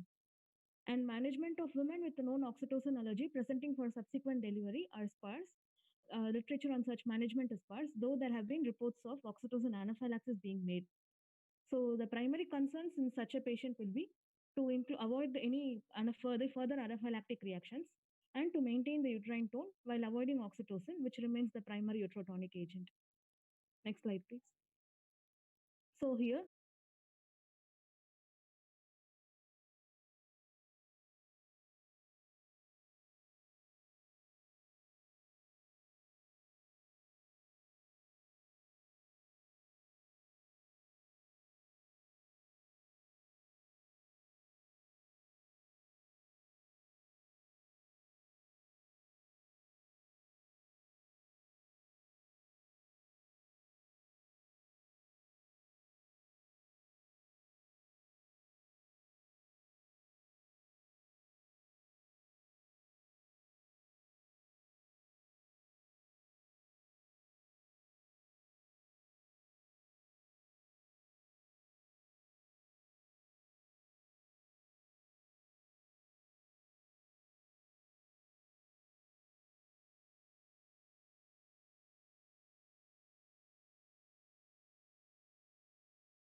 and at the time, heart rate was around in the 90s. So initially, as the patient was pale on examination, we decided it was most likely due to blood loss, and ABG was sent, and the hemoglobin was around 9. So one PC transfusion was given for the patient. After this time, after the PC transfusion, immediately patient had refractory hypotension. That is, BP did very minimally improved. So a noradrenaline infusion was started at a very minimal dose, around 0.1 mg per kg per minute. After around 5 to 10 minutes, patient had sudden dyspnea. She started coughing, and on auscultation of her RS, bilateral Krebs were present.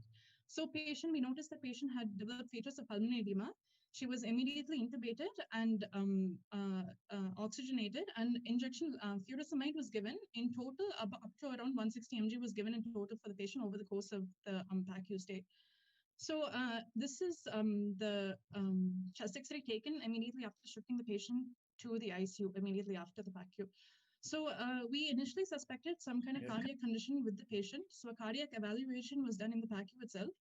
A 2D echo done showed global LV dysfunction with an EF around 15 to 20%. So, however, to be noted, as the ECG and cardiac enzymes were also sent at the same time, ECG was completely within normal limits, and BNP was supposed to, cardiac enzymes-wise, BNP was severely, highly elevated with normal troponin levels. Hence, because of these things, patient was suspected to have stress cardiomyopathy, and hence was shifted to cardiac intensive care. Next slide, please.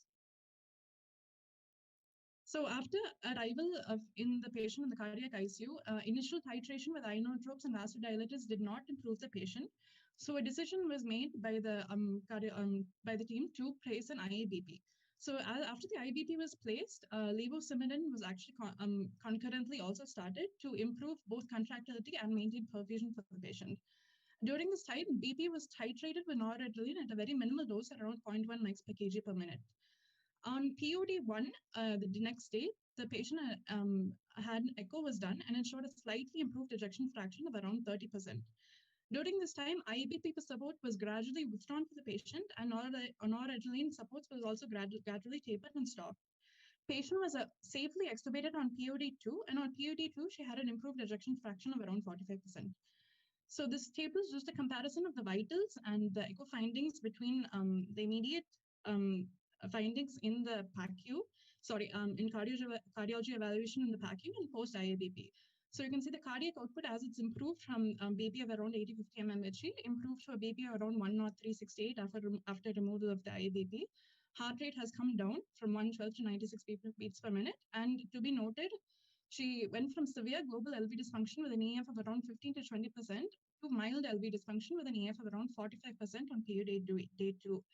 So after the patient returned to the hospital after discharge on around POD day 15, her EF was completely returned to normal and had an EF of around 60 to 65%. Next slide, please. So discussion on stress cardiomyopathy happening in both obstetric patients and in the perioperative period has an incidence around 1.7 to 2.2% with a very low mortality rate of around 1.1 to 3%. So complete recovery of LV function in more than 90% of patients is possible within around 3 months. Typical presentation of stress cardiomyopathy is going to be left ventricular apical ballooning. However, other variants such as global LV dysfunction, which has been shown in this case, can also be possible. Next slide, please.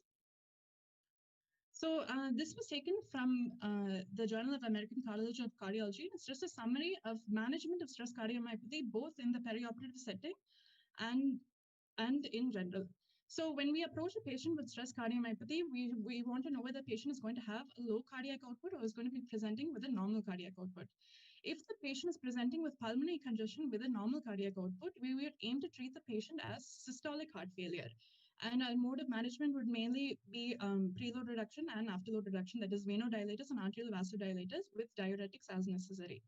If the patient is presenting in cardiogenic shock with low cardiac output, which was the case in this scenario, we would then have to diagnose whether the patient is going to have left ventricular outflow tract obstruction or not.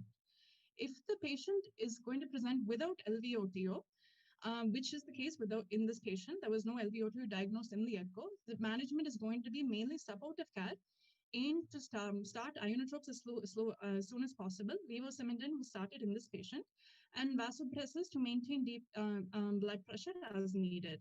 If the patient is refractory to these methods, we would then consider mechanical LV support for refractory cases, which was done. IBP was placed in this patient. If, however, the patient presented with an LVOTO, it should be noted that we should avoid ionotropes in such a patient, and we should focus mainly on relieving the LVOTO, which is mainly done by giving IV fluids and beta blockers and vasopressors as needed to the patient. And again, in all types of refractory cases, we can lean to mechanical LV support. Previous slide, please. So just to summarize the management, in severe left ventricular outflow tract obstruction, we should focusing on beta blockers, calcium channel blockers, and alpha agonists along with volume expansion. And for severely unstable patients, both with left ventricular outflow tract obstruction and with normal function, an IABP or an ECMO with possible temporary ventricular assisted devices can be used to optimize the patient. So just my take-home point, what I wanted to say is that though the overall occurrence of stress cardiomyopathy can be very unpredictable in these in all types of patients, especially in obstetric patients, early diagnosis and good management of these patients can really improve prognosis. Thank you. Thank you. I think you exceeded your time limit. I just wanted to know, how did you diagnose stress-induced cardiomyopathy? Exactly. Initially, the patient actually, when we found after the echo was done, after the patient developed pulmonary edema in the PACU, the echo was done showing global LV dysfunction of around 15 to 20%.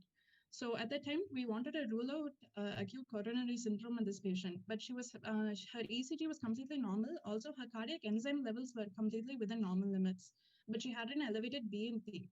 So according to the guidelines, patients presenting with like global LV dysfunction with normal enzyme levels and a normal ECG can be diagnosed as stress-induced cardiomyopathy.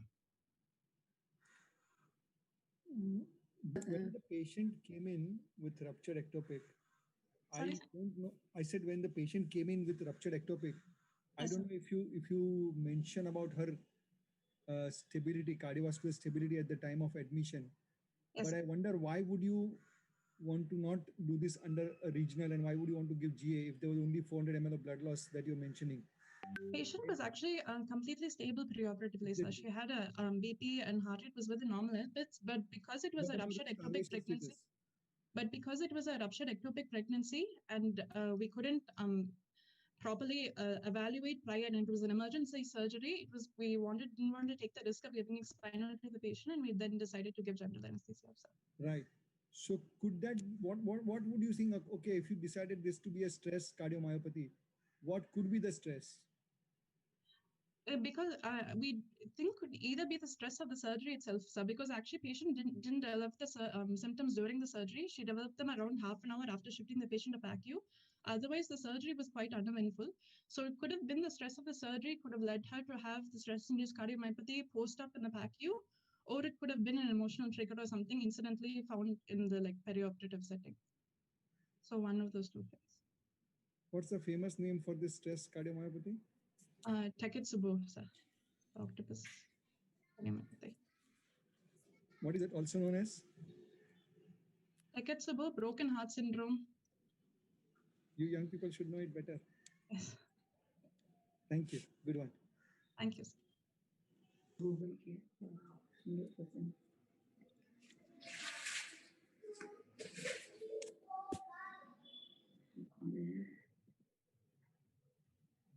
Dr. Christine? Hello? Yeah. Are you there? Dr. Christine, are you there? Can you hear me? Yes, I can hear you. Okay. Good evening. Good evening. I'm Dr. Christine Joshua, working in Hinduja Hospital, Khar, Mumbai.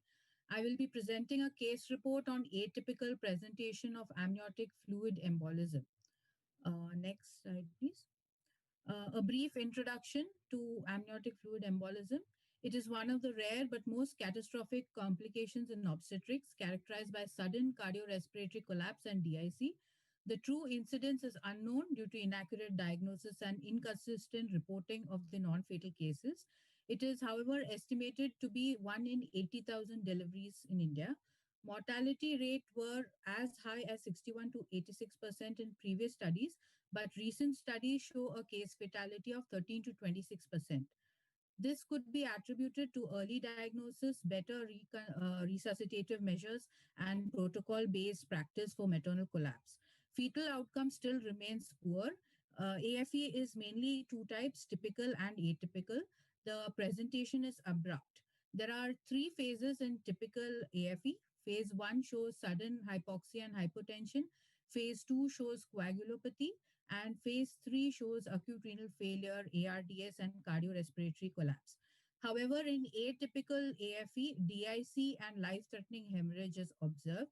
Cardiorespiratory collapse does not occur if the DIC and the hemorrhage is treated early. The diagnosis is purely clinical and by exclusion criteria. In our case, a 37-year-old lady with the next slide, please. Yeah, 37-year-old lady with the G2P1L1A0 presented in labor at 37 weeks and 6 days gestation with single pregnancy. She had no previous comorbidities or known allergies. At 3 centimeter dilatation of cervix, epidural labor analgesia was administered. We used injection 0.1% levobupivacaine with injection fentanyl 2 micrograms per ml. Analgesia was maintained throughout labor. She had no episodes of hypotension or any other events during this phase. After 4 hours, she delivered a male child. She had a first-degree perineal and cervical tear, which was sutured, and hemostasis was achieved. After an hour, we received a call from the obstetricians as they observed active continuous bleeding. Uterus was well contracted, but the perineal and cervical tear suture line was profusely bleeding. We immediately started 2 large bore IV cannulas and fluid resuscitation. We also sent blood coagulation profiles, complete blood count, and cross matching for blood immediately. She had tachycardia. Her blood pressure was 90 by 70 millimeters of mercury. Saturation was 100%. She had no tachypnea. Her initial hemoglobin was 10.7 grams, which subsequently dropped to 9 grams. Her INR first was 6.3. Platelets were 1 lakh. D dimer was more than 20. We also did an ABG, which did not show any hypoxia but mild metabolic acidosis. Urine output was adequate throughout. We transfused 2 PRBCs, 4 FFPs, and 4 cryoprecipitates, which were available at that time. The cervical bleeding continued. Hence, the obstetricians inflated a Foley's catheter in the cervix to tamponade um um cervical tamponade the cervical bleeders. She was shifted to the ICU, where an intensivist and hematologist was also consulted. In total, she received 4 PRBCs, 12 FFPs, 10 cryoprecipitates over a period of 12 hours. Bleeding subsequently stopped. INR came down to 1.2, and she was discharged on the fifth day post delivery. Next slide. Next. Yeah, so AFE is a rare but often lethal condition. The exact pathophysiology is unknown. There are many widely researched theories. In the first theory, there is a disruption of the maternal placenta amniotic interface with subsequently entry of the amniotic fluid and fetal elements into the maternal circulation. On entering the pulmonary artery tree, intense vasoconstriction causes bronchospasm, and there is dilatation of RV and RA, negative inotropic effect, leading to a sudden cardiovascular collapse. The second theory is that the introduction of amniotic fluid in the maternal circulation activates the inflammatory response and activates the coagulation cascade and fibrinolytic systems, causing severe coagulopathy. DIC is seen in more than 80% of patients in AFE. AFE is also known as anaphylactoid reaction of pregnancy. It is a diagnosis of exclusion. No lab or bedside test can confirm the diagnosis. It is suspected in a parturian who acutely presents with severe hemorrhage and cardiorespiratory distress. Other conditions like pulmonary embolism, air embolism, septic shock, MI must be ruled out before we come to a conclusion, come to a diagnosis of AFE. Management of AFE, the cornerstone of therapy is supportive care. The main goals of management must be maintaining a mean arterial pressure of more than 65, urine output of zero point 0.5 to 1 milliliter per kg per hour, PO2 slash by FiO2 ratio of more than 250, and a cardiac index of more than 2 liters per minute per meter square. Hemodynamic instability is treated with fluids and vasopressors. Hypoxemia is treated with supplemental oxygen, and unstable patients are intubated and mechanically ventilated. Next slide. So the key points to remember are early and aggressive management, which improves the outcome. AFE must be considered as a differential diagnosis for sudden maternal collapse in peripartum period. Multidisciplinary teams must be involved for aggressive management. Now, sudden onset DIC without a cardiopulmonary compromise and lack of other obvious causes for bleeding led us to the diagnosis of atypical amniotic fluid embolism in this case. Thank you.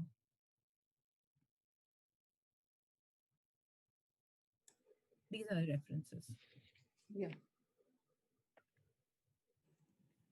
So you had an atypical presentation of amniotic fluid embolism. It's usually a diagnosis of exclusion. So how did you go about, She only presented with DIC. She did not at any point have a sudden cardiorespiratory collapse. And at no point was she hypoxic. Her saturation was always 100%.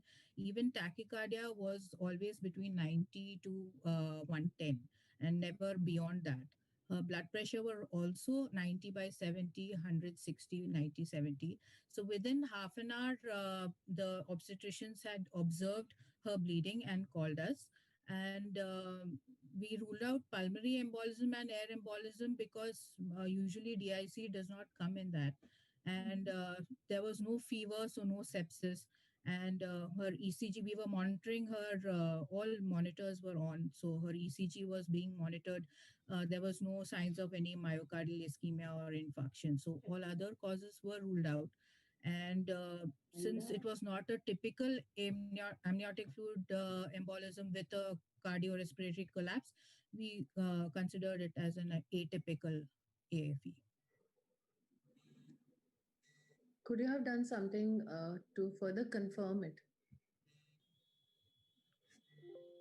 So we could have done a 2D echo. We had done a 2D echo, but it didn't show any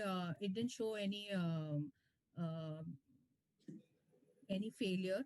It didn't show. The EF was always 55 to 60%, and there's no other absolute test to be done which can diagnose an AFE unless it is in a post-mortem person. Why was this not a primary PPH triggering to DIC as opposed to atypical amniotic fluid embolism causing DIC?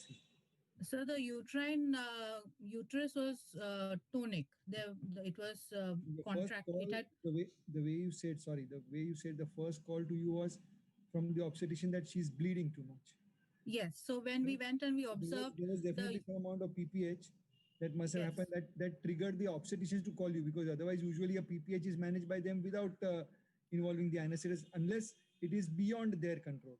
So obviously there must have been some amount of blood loss before you were involved. So why could that not have been the DIC trigger?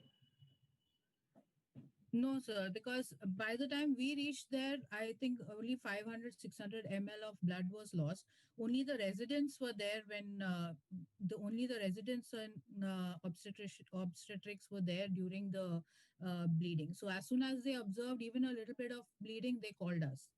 And must be around 400 or 500 ml of blood that was continuously when I reached there.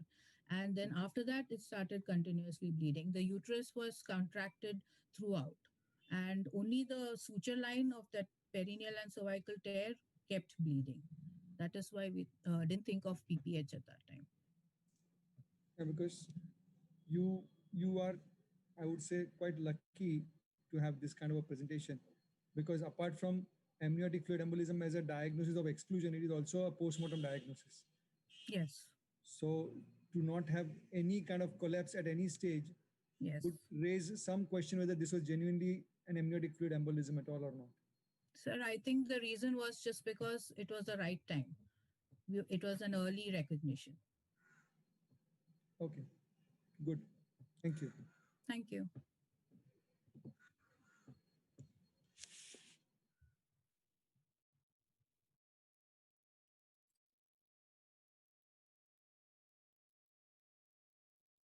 Am I audible, ma'am? Yes, you're audible. Yeah. I'm using this session. Good evening, respected judges, seniors, and dear colleagues. Myself, Dr. Megha Agarwal from Sir Gangaram Hospital, New Delhi. I'm presenting a case of a lady who underwent cesarean section after 5 weeks and 4 days of undergoing coronary stenting with drug-eluting stent. Next slide, please. Coronary artery dissection and the associated ischemic heart disease poses the obstetric anesthetist with major challenges. The development of coronary stenting along with improved antiplatelet therapy has led to an increasing use of percutaneous intervention in the treatment of CAD. Certainly, the risk of perioperative bleeding is high if the medication is continued, but the discontinuation of antiplatelet therapy may lead to stent thrombosis. Therefore, dual antiplatelet therapy should be a multidisciplinary exercise, and bridging with shorter acting antiplatelet agents should be considered whenever possible. With first generation drug eluting stents, a minimum 12 months period of DAPT therapy was needed. But with the introduction of second generation drug eluting stents, this period has been shortened to 6 months. But still, there is a risk of stent thrombosis due to the residual polymer residue. Cessation of antiplatelet therapy causes rebound hypercoagulability, which along with the hypercoagulability of pregnancy can lead to increased chances of stent thrombosis. We have used newer modification of tech for platelet mapping, which evaluates platelet function by uh, by direct activation of ADP and arachidonic acid receptors. A tech curve, which is the middle red one, uh, clopidogrel and aspirin inhibits this pathway, and so the middle red tracing which we get tells us the platelets tells us the status of the platelets with the inhibition, and it is compared with the normal kaolin activated black colored tech, and so percentage of platelets aggregated and inhibited at any given point can be measured. Next slide, please. Our patient was a 31 years old lady who presented with priming gravida IVF conception, who presented for cesarean section at 38 plus 4 weeks of pregnancy. She had history of chest pain at 33 weeks of gestation with ST elevation MI on ECG, and on coronary angiography there was spontaneous dissection of LAD. She underwent coronary stenting with 2 drug-eluting stents and was started on aspirin 150 milligram once a day, clopidogrel 75 milligram twice a day, and metoprolol 25 milligram twice. Her general physical examination, airway, and systemic examination were unremarkable. In view of the surgery, cardiologist advised to continue with aspirin. Clopidogrel was stopped only 2 days prior to surgery, whereas short-acting low molecular weight heparin, enoxaparin, was started 40 milligrams BD 2 days prior. Last dose of enoxaparin was given 12 hours prior to surgery, and simultaneously, a day prior to surgery, TEG platelet mapping was done, which showed 100% inhibition of platelets by aspirin and 41.3% by clopidogrel, which was still under the therapeutic range, which was as per the previous literature between 30 to 70%. Next slide, please. Next day, the patient was wheeled in the OT after high risk informed consent. Her intraoperative monitoring included routine as well as TEG platelet mapping and non-invasive cardiac output monitoring. General anesthesia was induced with rapid sequence induction and intubation using thiopentone and scoline. Esmolol boluses were given before intubation and extubation for stable hemodynamics. A healthy female baby was delivered with no excessive bleeding intraoperatively. To manage pain, fentanyl was given after the delivery of the baby, and also at the end of the surgery, local infiltration with 0.5% bupivacaine was given.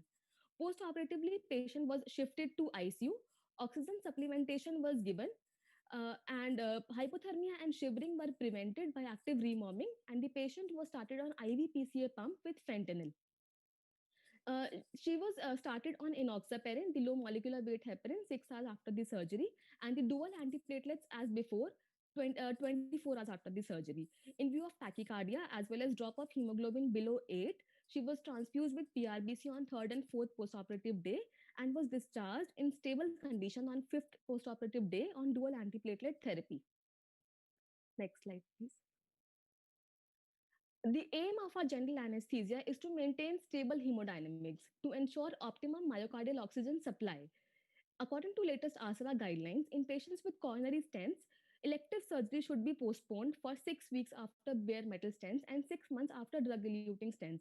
If it is a high-risk surgery for bleeding, and DAPT must be discontinued.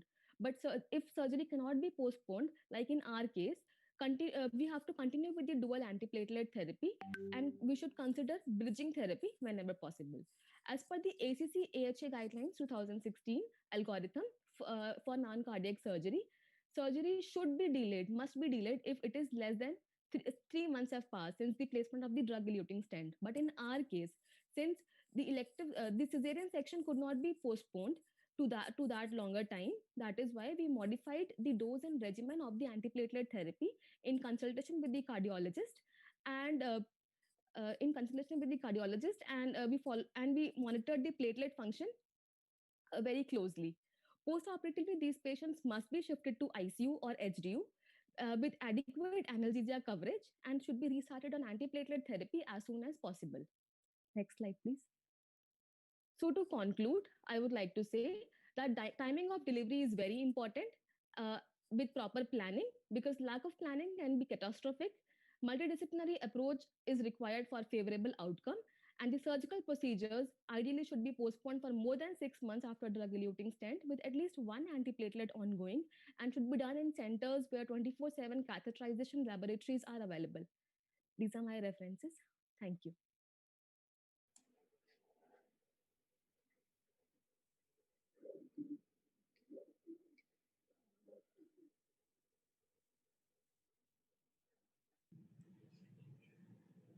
Sorry, I missed the beginning of it. Did you say you had planned cesarean? So yes, it was a planned cesarean section. And you gave general anesthesia for that? Yes, sir. Okay. And what was your reason of not considering a regional anesthesia in this situation? When there was a gap Because, of 12 hours of last dose of inoxaparam? Sir, because there was because the because the platelet patient was on dual antiplatelet therapy and with aspirin and clopidogrel, and though we did bridging with heparin, low molecular weight heparin, but still in weighing the risk and benefit ratio, general anesthesia was found to be more suitable for this patient. And did you do anything specific to prevent stress of intubation and extubation in this patient? Yes, sir. Because of the cardiac, So we give esmolol boluses 20 milligram before intubation and extubation. Because the risk of perioperative myocardial infarction would be very high. So not only induction, but I think all parts, even extubation and the postoperative pain relief, everything will need to be taken care of. Yes, ma'am. So we ensured proper analgesia and we did non-invasive cardiac output monitoring also to see the stable hemodynamics. Okay. Good. Thank you. Thank you. Thank you, ma'am.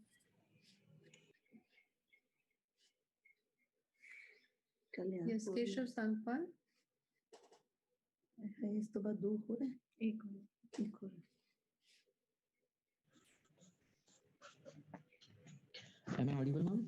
Yes. Are you a postgraduate? Yes, ma'am. Okay. What are you doing? Secondary DNB, ma'am.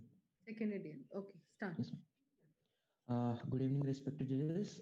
Myself, Dr. Keshav Sangpal from Sir Gangaram Hospital. I will be presenting a case of anesthetic management of an elderly parchment with HELLP syndrome complicated by dengue fever. Next slide, please.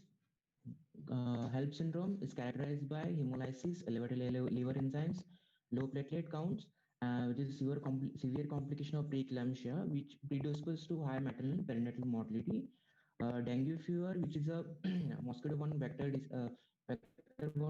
mosquito-borne viral disease, which is can aggravate the thrombocytopenia, which can lead to coagulopathy and DIC, making a surgery challenge. Both dengue fever and HELLP syndrome have some overlapping features which can mislead us in management, as well as they can amplify the severity of each other. So in this case, our goal is to highlight the importance of point of care coagulation testing during the anesthetic management of a parturient with HELLP syndrome and a dengue fever presenting for the emergency LSCS. Next slide, please. This patient, 40-year-old female patient, multigravida, with 34 weeks of gestation with prior 3 LSCS and diagnosed with preeclampsia with HELLP syndrome. She presented in casualty from peripheral hospital with severe oligohydramnias and scar tenderness along with the fever and pain in abdomen. So as a routine protocol, we sent the COVID testing rapid biofire, which ultimately came negative. And also she had hematuria, mild hepatosplenomegaly, bilateral pleural effusion, ascites, and she tested NS1 and IgM reactive. And basic investigation was done. And while considering the HELLP syndrome as well as the dengue fever, we investigated her as a routine investigation as well as special investigation like thromboelastography, which showed increased reactional time, increased K time, decreased alpha angle, and decreased the maximum amplitude.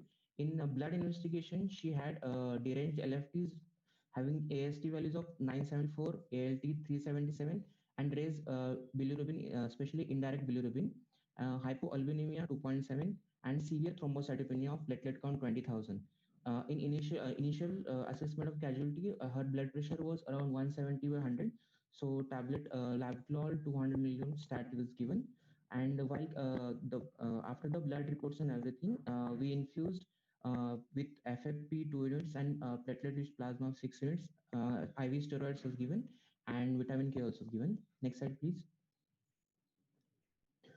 So considered for emergency LSCS, the patient is shifted to OT, operation theater, for further management. So for emergency LSCS, the patient was on arriving the table, patient anti-aspiration prophylaxis is given, a left lateral uterine displacement, and patient intubated general anesthesia with rapid sequence induction, and for Loxicard 1.5 mg per kg was given, and intraoperatively we have given FFP of 2 units of Resis and cryoprecipitate and tranexamic acid, and 20% albumin, 20% mannitol, specially given to prevent multi-organ failure, to increase intravascular volume, and to maintain GFR in this patient. And intraoperative was uneven. The neonate had Apgar score of 8 and 9 at 1 in 5 minutes. Post activation, patient exhibited in the OT, and then mother is shifted to ICU for observation further management, where injection labetalol and tranexamase was continued. So post operatively, we also done the thermoglasography, which shows reaction time, which was pre-operative 10.7 decreased to 8.1, still on a higher side. K time, which was 5.2, is reduced to 3.2. Alpha angle 34.6 to 50.8, and maximum amplitude, which was 53.3. Which was still decreased after given platelet count, still it is on a lower side with 30.1. Next slide, please. So, in this patient, HELP syndrome with severe thrombocytopenia, the urgency nature of the situation, and the good or better maternal and fetal condition, all this makes a GA favorable option as compared to regional anesthesia. And the anesthetic management in this case was aimed to appropriate the treatment of coagulopathy to prevent pulmonary edema, to prevent renal dysfunction, to ensure the adequate fetal and oxygenation, and the presence of multi-organ involvement, as this patient having bilateral pleural effusion, hematuria, and hepatosplenomegaly associated with the HELP syndrome and dengue fever. Despite of giving platelets, FFP, steroids, the consumption coagulability continued, for which further FFP apheresis and cryopresis had to be given. Next slide, please. So, a conclusion, the perioperative assessment and the management of the coagulation defects by thromboelastography, consideration of multi-organ involvement in HELP syndrome and dengue fever, a multidisciplinary team approach, and post-operative intensive care management in a tertiary care setting is important and vital for a good maternal and fetal outcome. These are my references. Thank you.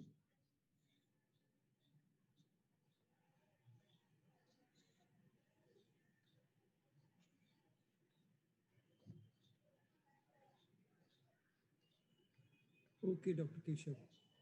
That was a good case to present. Thank you, sir. If you were to be working in a smaller setup where the tag, etc., is not available, how would you manage this case differently than the way you managed? Okay, after arrival, when call comes to our pre-anesthetic exam evaluation, while investigation, we can use the CBC as well as the PTINR level or APTT, and we can do fibrinogen level. If fibrinogen level not available, then we can, and based on that we can manage further. Plasma level and platelet. As platelet count in this patient is 20,000, it's an indication of platelet transfusion, and INR or fibrinogen level, that will depend on if given FFP or not. Good. And was this only a pure case of HELP, or was there any kind of element of preeclampsia as well? Did you consider giving Yes, sir. Preeclampsia, because initially BP was around 170 by 100 was there in a casualty, and after that it was on a lower side, but it is persistently more than 140, or itself, and it remains the criteria for preeclampsia. Systolic BP more than 110, diastolic BP more than 90.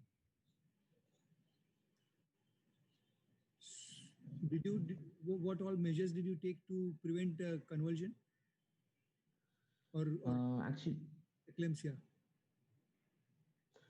Actually, from obstetric point of view, they have started magnesium sulfate for this patient, and again intraoperatively we have been mannitol to reduce the cerebral edema, to prevent the cerebral edema and convulsions. the two basic things. And again, to for prevent any cerebral complications, particularly to because of the hemodynamic responses. So we have given Loxicard IV for maintain hemodynamics, by prevent hemodynamic response, intubation as well as the extubation. Okay, good. Anju? I think it's good enough. Yeah. Thank you so much. Thank you. Thank you, ma'am. So we have the last speaker of the day, Dr. Pratiksha.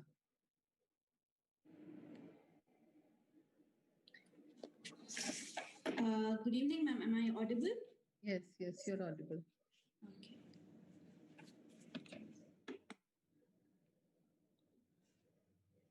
I can't really see my presentation, ma'am. It is being displayed. We can see it.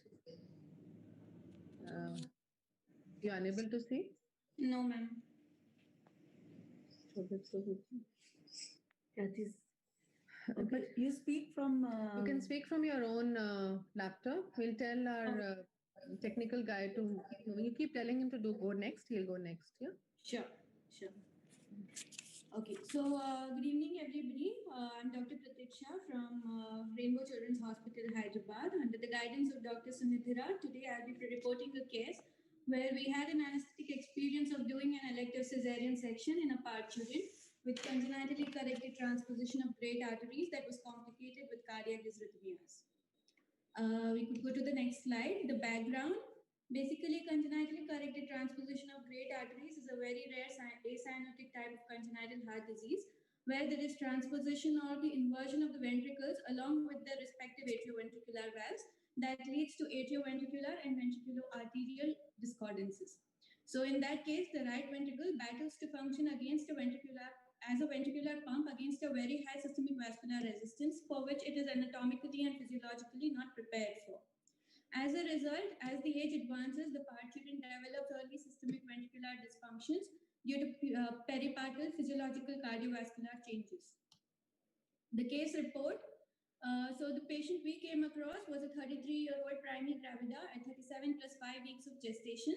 At 35 weeks of gestation, she was evaluated for palpitations when she was diagnosed with a congenitally corrected transposition of great arteries along with an atrial flutter and fast ventricular rate.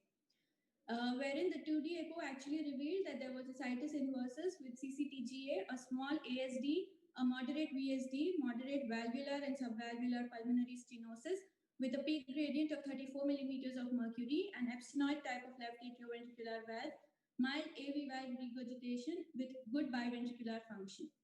She was then stabilized with digoxin and diltiazem and was advised for an elective cesarean section to be conducted near term and a postpartum corrective cardiac surgery. On a pre-anesthetic evaluation, we found that the patient was hemodynamically stable with a heart rate of 80 beats per minute and had a pulmonary systolic murmur. On ECG, her heart rate was 90 beats per minute with a normal sinus rhythm and a right axis deviation. So we explained high-risk consent for cardiac decompensation during the intra and post-operative period and also explained the need for post-operative ICU stay to the patient as well as the relatives.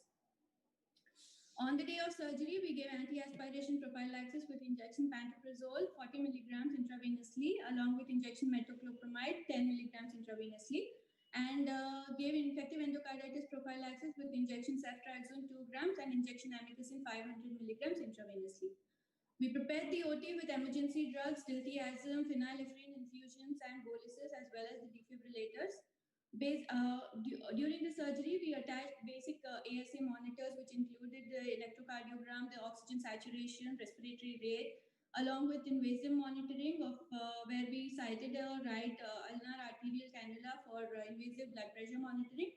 And we also cannulated the right internal jugular vein for emergency pacing with a cardiologist on standby.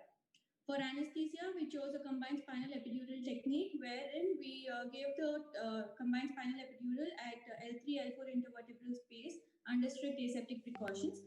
For the subarachnoid block, we used 5 milligrams of 0.5% heavy bupivacaine and then directed and threaded the epidural catheter. On making the patient supine, the block achieved was till T6 level. So we gave an additional epidural top-up bolus of 3 cc of 2% lignocaine with adrenaline to heighten the block to T4 level. We additionally supplemented the patient with 5 liters per minute of oxygen using an Hudson's mask. Next slide. Intraoperative hemodynamics of this patient was maintained within 20% of the baseline using crystalloids in form of Ringer's lactate, about 800 ml of it, 300 ml of colloid in the form of jello fusion, and a phenylephrine infusion, which ranged from 5 to 25 micrograms per hour. After the delivery of the baby, we initially added 6 international units of oxytocin and 500 ml of RL and gave it at a rate of 125 ml per hour. But because of atonic and flabby uterus, we had to give an additional IV bolus of injection oxytocin in the form of 3 international units. There was a minimal blood loss, which we controlled with injection tranexamic acid, and there was a single episode of nausea and vomiting that was not associated with hypotension, so we gave it with treated it with injection ondansetron. Post-operatively, we shifted the patient to the ICU for postoperative hemodynamic monitoring, along with pain management as in the form of an epidural analgesia, wherein we used 0.125% of bupivacaine with fentanyl, and also DVT prophylaxis, wherein we used sequential compression devices along with low molecular weight heparins. The post-operative period of the patient was uneventful, and we discharged this patient with heart rate control medications on 3rd post-operative day. Next slide, please. Coming to the discussion, in case of congenitally corrected transposition of great arteries, the major anesthetic concerns include the rhythm abnormalities, valvular dysfunctions, as well as the ventricular failure. So the goals of anesthesia should include a judicious fluid therapy, the maintenance of normal sinus rhythm, the afterload, as well as the pulmonary venous resistance, pulmonary vascular resistance, and we should take measures to avoid hypoxia, hypothermia, hypercarbia, and acidosis, which would increase the cardiac workload in case that happens. So any attempts to induce the labor and vaginal delivery would cause an increase in cardiac workload and also increase the oxygen consumption by the body. So we plan for an elective cesarean section and the combined spinal epidural technique, wherein we achieved a gradual sympathetic blockade that helped in maintaining the preload as well as the venous return. In this way, we have conducted this elective cesarean section in a parturient with CCTGA that was complicated with cardiac dysrhythmias with a good maternal and fetal outcome. Next slide, please. These are my references. And I would like to acknowledge the following people for helping out with the study. Thank you. This is a single case report, isn't it? Yes, it is a single case report, ma'am. Okay. So, a well done case. Thank you, ma'am. Doctor. Yeah, I must congratulate you for doing this lovely case. I would have to actually go back and read before doing this case. So I will not be asking questions on the case. But just one sentence somewhere you mentioned that there was a minimal blood loss which we controlled with tranexamic acid. Yes, sir. Is that your routine practice to control minimum blood loss with tranexamic acid? And actually blood loss like that? Not really, sir, but because the uterus was also flabby and wanted to avoid further blood loss, so we just gave it prophylactically. No, is there a role of prophylactic? If the uterus is flabby, we would be giving uterotonics, isn't it? Yes, ma'am. But it would also cause additional blood loss. So in case of flabby uterus, when we are expecting a lot of blood loss, that could happen in case it doesn't get controlled. So we do give tranexamic acid to the patients. And how much tranexamic acid did you give in what manner? So 1 gram of tranexamic acid was given intravenously, slowly over a period of 10 minutes. And did you kind of put an arterial line to manage the blood pressure? Yes, sir. The arterial line was in place. Okay. So why would you give a CSC and give an intrathecal spinal or the intrathecal dose than just doing a plain epidural, which will give you more kind of gradual block and more control as opposed to giving an intrathecal dose? Basically, we chose for CSE because, and we gave a very low dose of drug in the spinal as well because it would initiate the blockade on a faster rate. And a lot of local anesthetic would not be required even in the epidural. So the overall dosage of the local anesthetic would be reduced. Yeah, you were lucky that this patient actually reached 36 weeks or 35 weeks, whatever you said.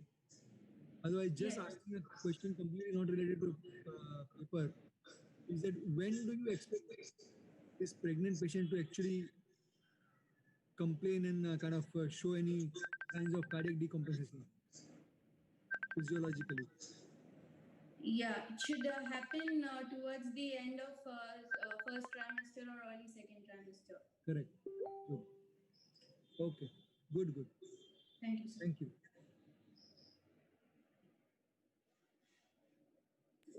Thank you, Pratiksha. Thank you, ma'am. So we will wait for a few minutes before the judges finalize the results, and we shall be announcing the results in just another 5 minutes more.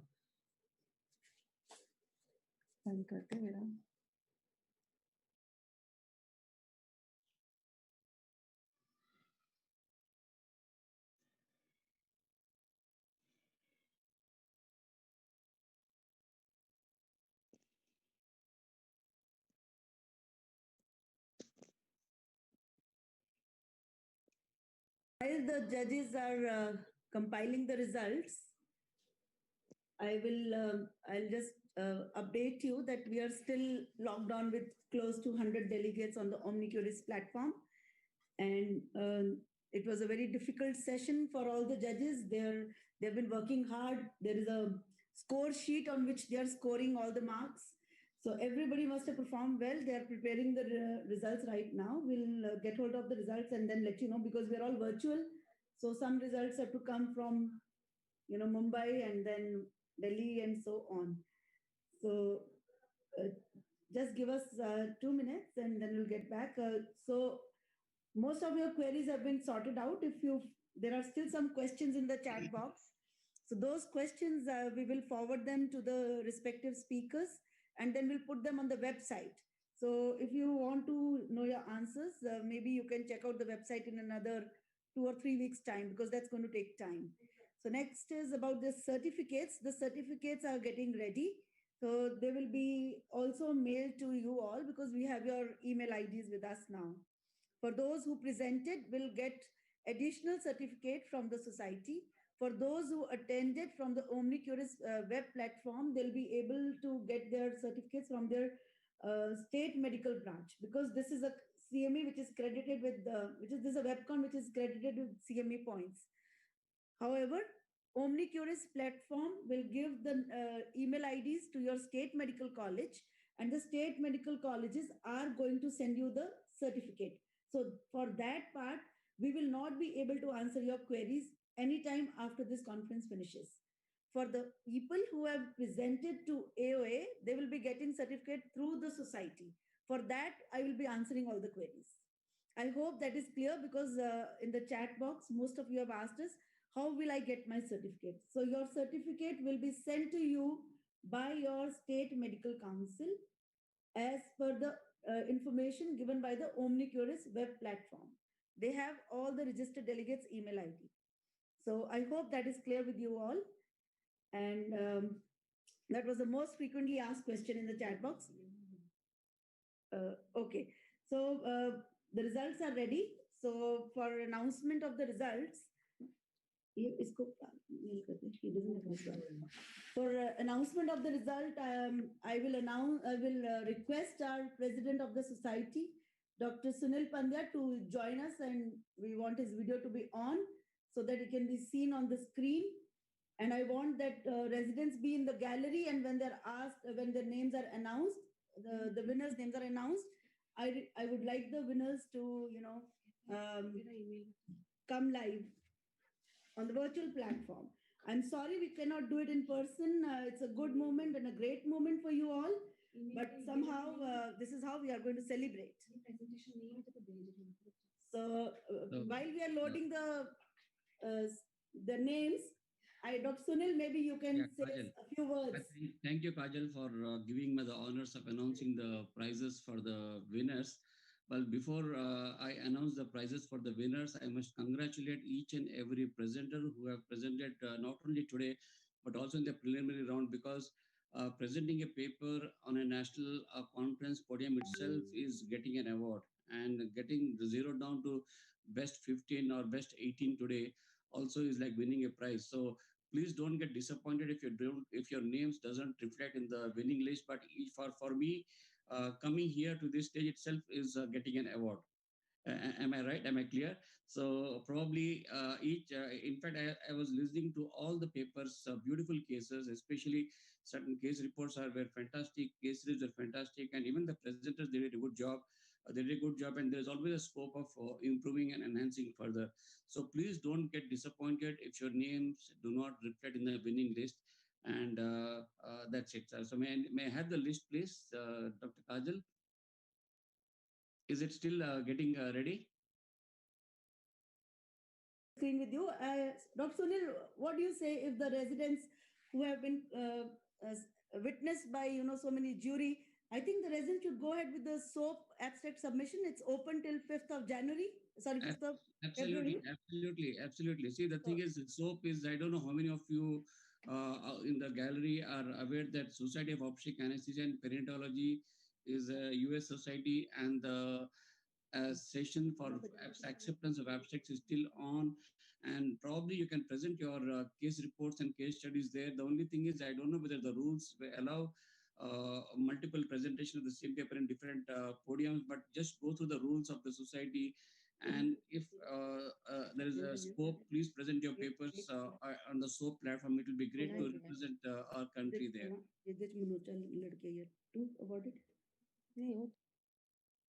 Am I clear to all the residents and the faculty who have presented?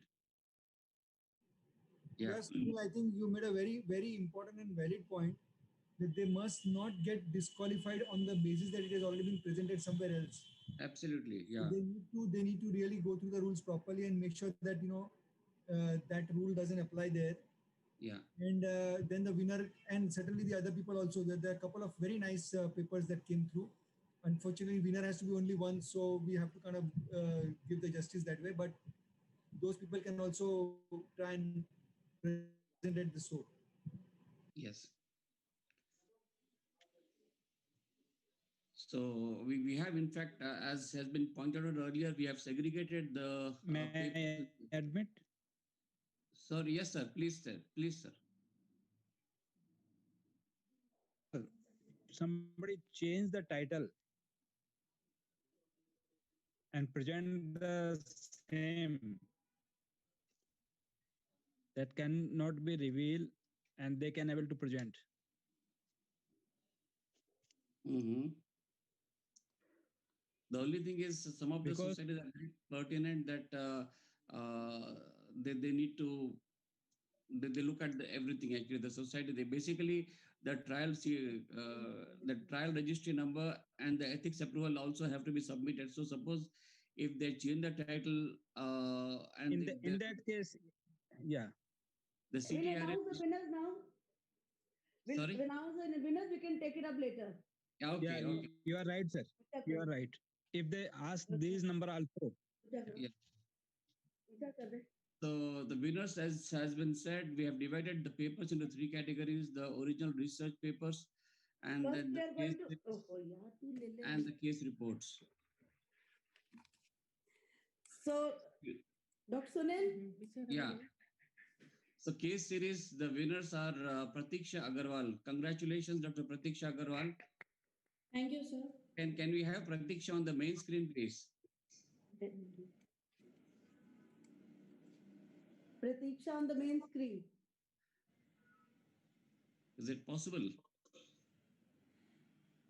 Where is Shobit? Shobit? Not be possible to have her on the main screen because you're sharing the screen, no? Because slide chal raha hai, to share screen chal raha hai, so she'll not be able to come on the main screen. Okay. I'll just check out. Then can I have the next slide, please? E-poster The award for the e-posters. Let the presenter come on the screen. Yeah, the second prize goes to Dr. Shreya Raha. Congratulations. Congratulations, Dr. Shreya. Are you around? At least she can unmute herself and say hello. I think is she there? The first prize first goes to Ayushi Manucha. Poster presentation, first prize goes to Ayushi Manucha, and the second prize goes to Dr. Shreya Raha. Congratulations to both of you. Hope we see you again the next year at Guwahati conference.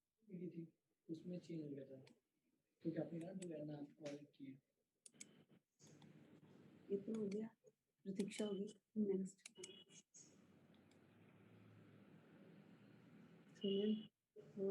faculty consultants Dr. Sunil. Yeah, faculty consultants, contestants. The second prize or the first prize, yeah, Megha Agarwal. Megha Agarwal, I think if I remember, it's sort of the drug-eluting stent case. Fantastic. It was a great case presentation. Congratulations, Dr. Megha. Thank you, sir. Thank you. Congratulations. Thank you so much, sir. And congratulations to your guide as well. Thank you, sir. Yes. From the RC, this is a original paper. Original research paper. The second prize goes to Dr. Sandhya P. Congratulations, Dr. Sandhya. Are you there? Is she around? Yes, ma'am. Thank you, ma'am. Put up your video. Put up your video. Yeah, congratulations. Yes, ma'am. Yes, thank you. And congratulations. Congratulations. Second. Thank you so much. Thank you. And the Sunanda Gupta medal, the AOA medal, the first prize goes to the suspense, Apurva Singh, Dr. Apurva Singh. Congratulations, Dr. Apurva Singh. Thank you, sir. Thank you. Put up your video. Yes. The medal will be couriered to you. Thank you, sir. Yeah, it's a gold medal. Thank you, sir. Congratulations to all the winners. Thank you, sir.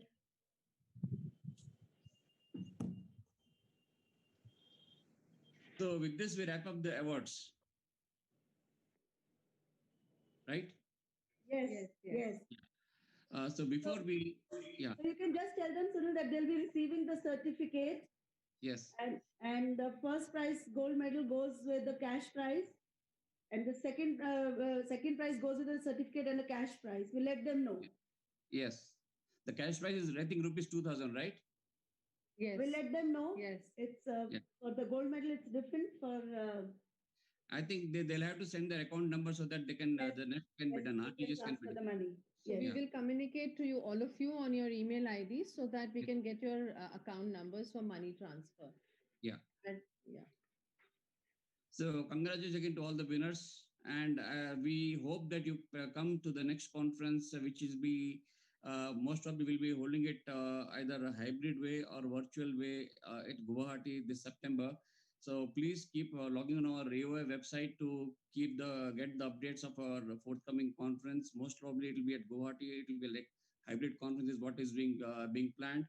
And before we conclude, I would also like to thank Dr. Pallavi Lande, Dr. Rajesh Chaube, and Mr. Ashok, Dr. Ashok, and his team, Anesthesia television team for hosting our conference on anesthesia television. And I was told that almost about close to 1,500 people were watching our live telecast for the anesthesia television. So once again, I thank from the bottom of my heart to Dr. Pallavi Lande, Dr. Ashok, and Dr. Rajesh Chaube for telecasting or webcasting our conference to the anesthesia television web portal as well. With this, I give back to the screen to Dr. Kajal and Dr. Anju. Wonderful job, and 3 cheers to all the ladies of young ladies of AOA for hosting this wonderful meet. I'm sure this will raise the bar of subsequent organizers.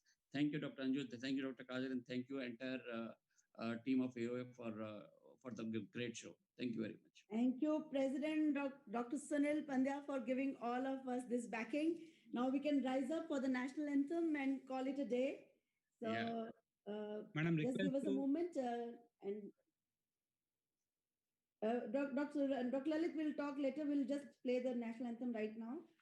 We'll rise up for the national anthem. Okay.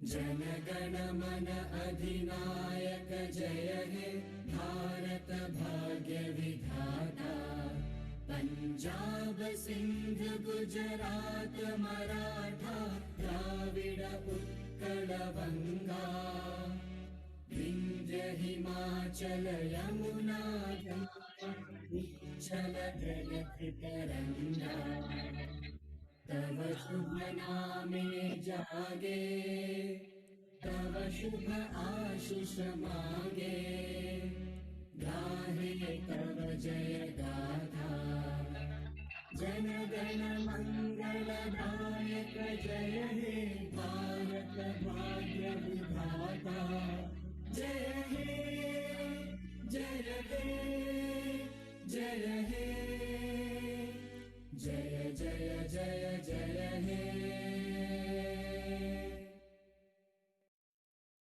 Thank you, everybody. So we log off. Thank you, Mr. Shobit. Thank you very much. Thank you, everybody. Don't.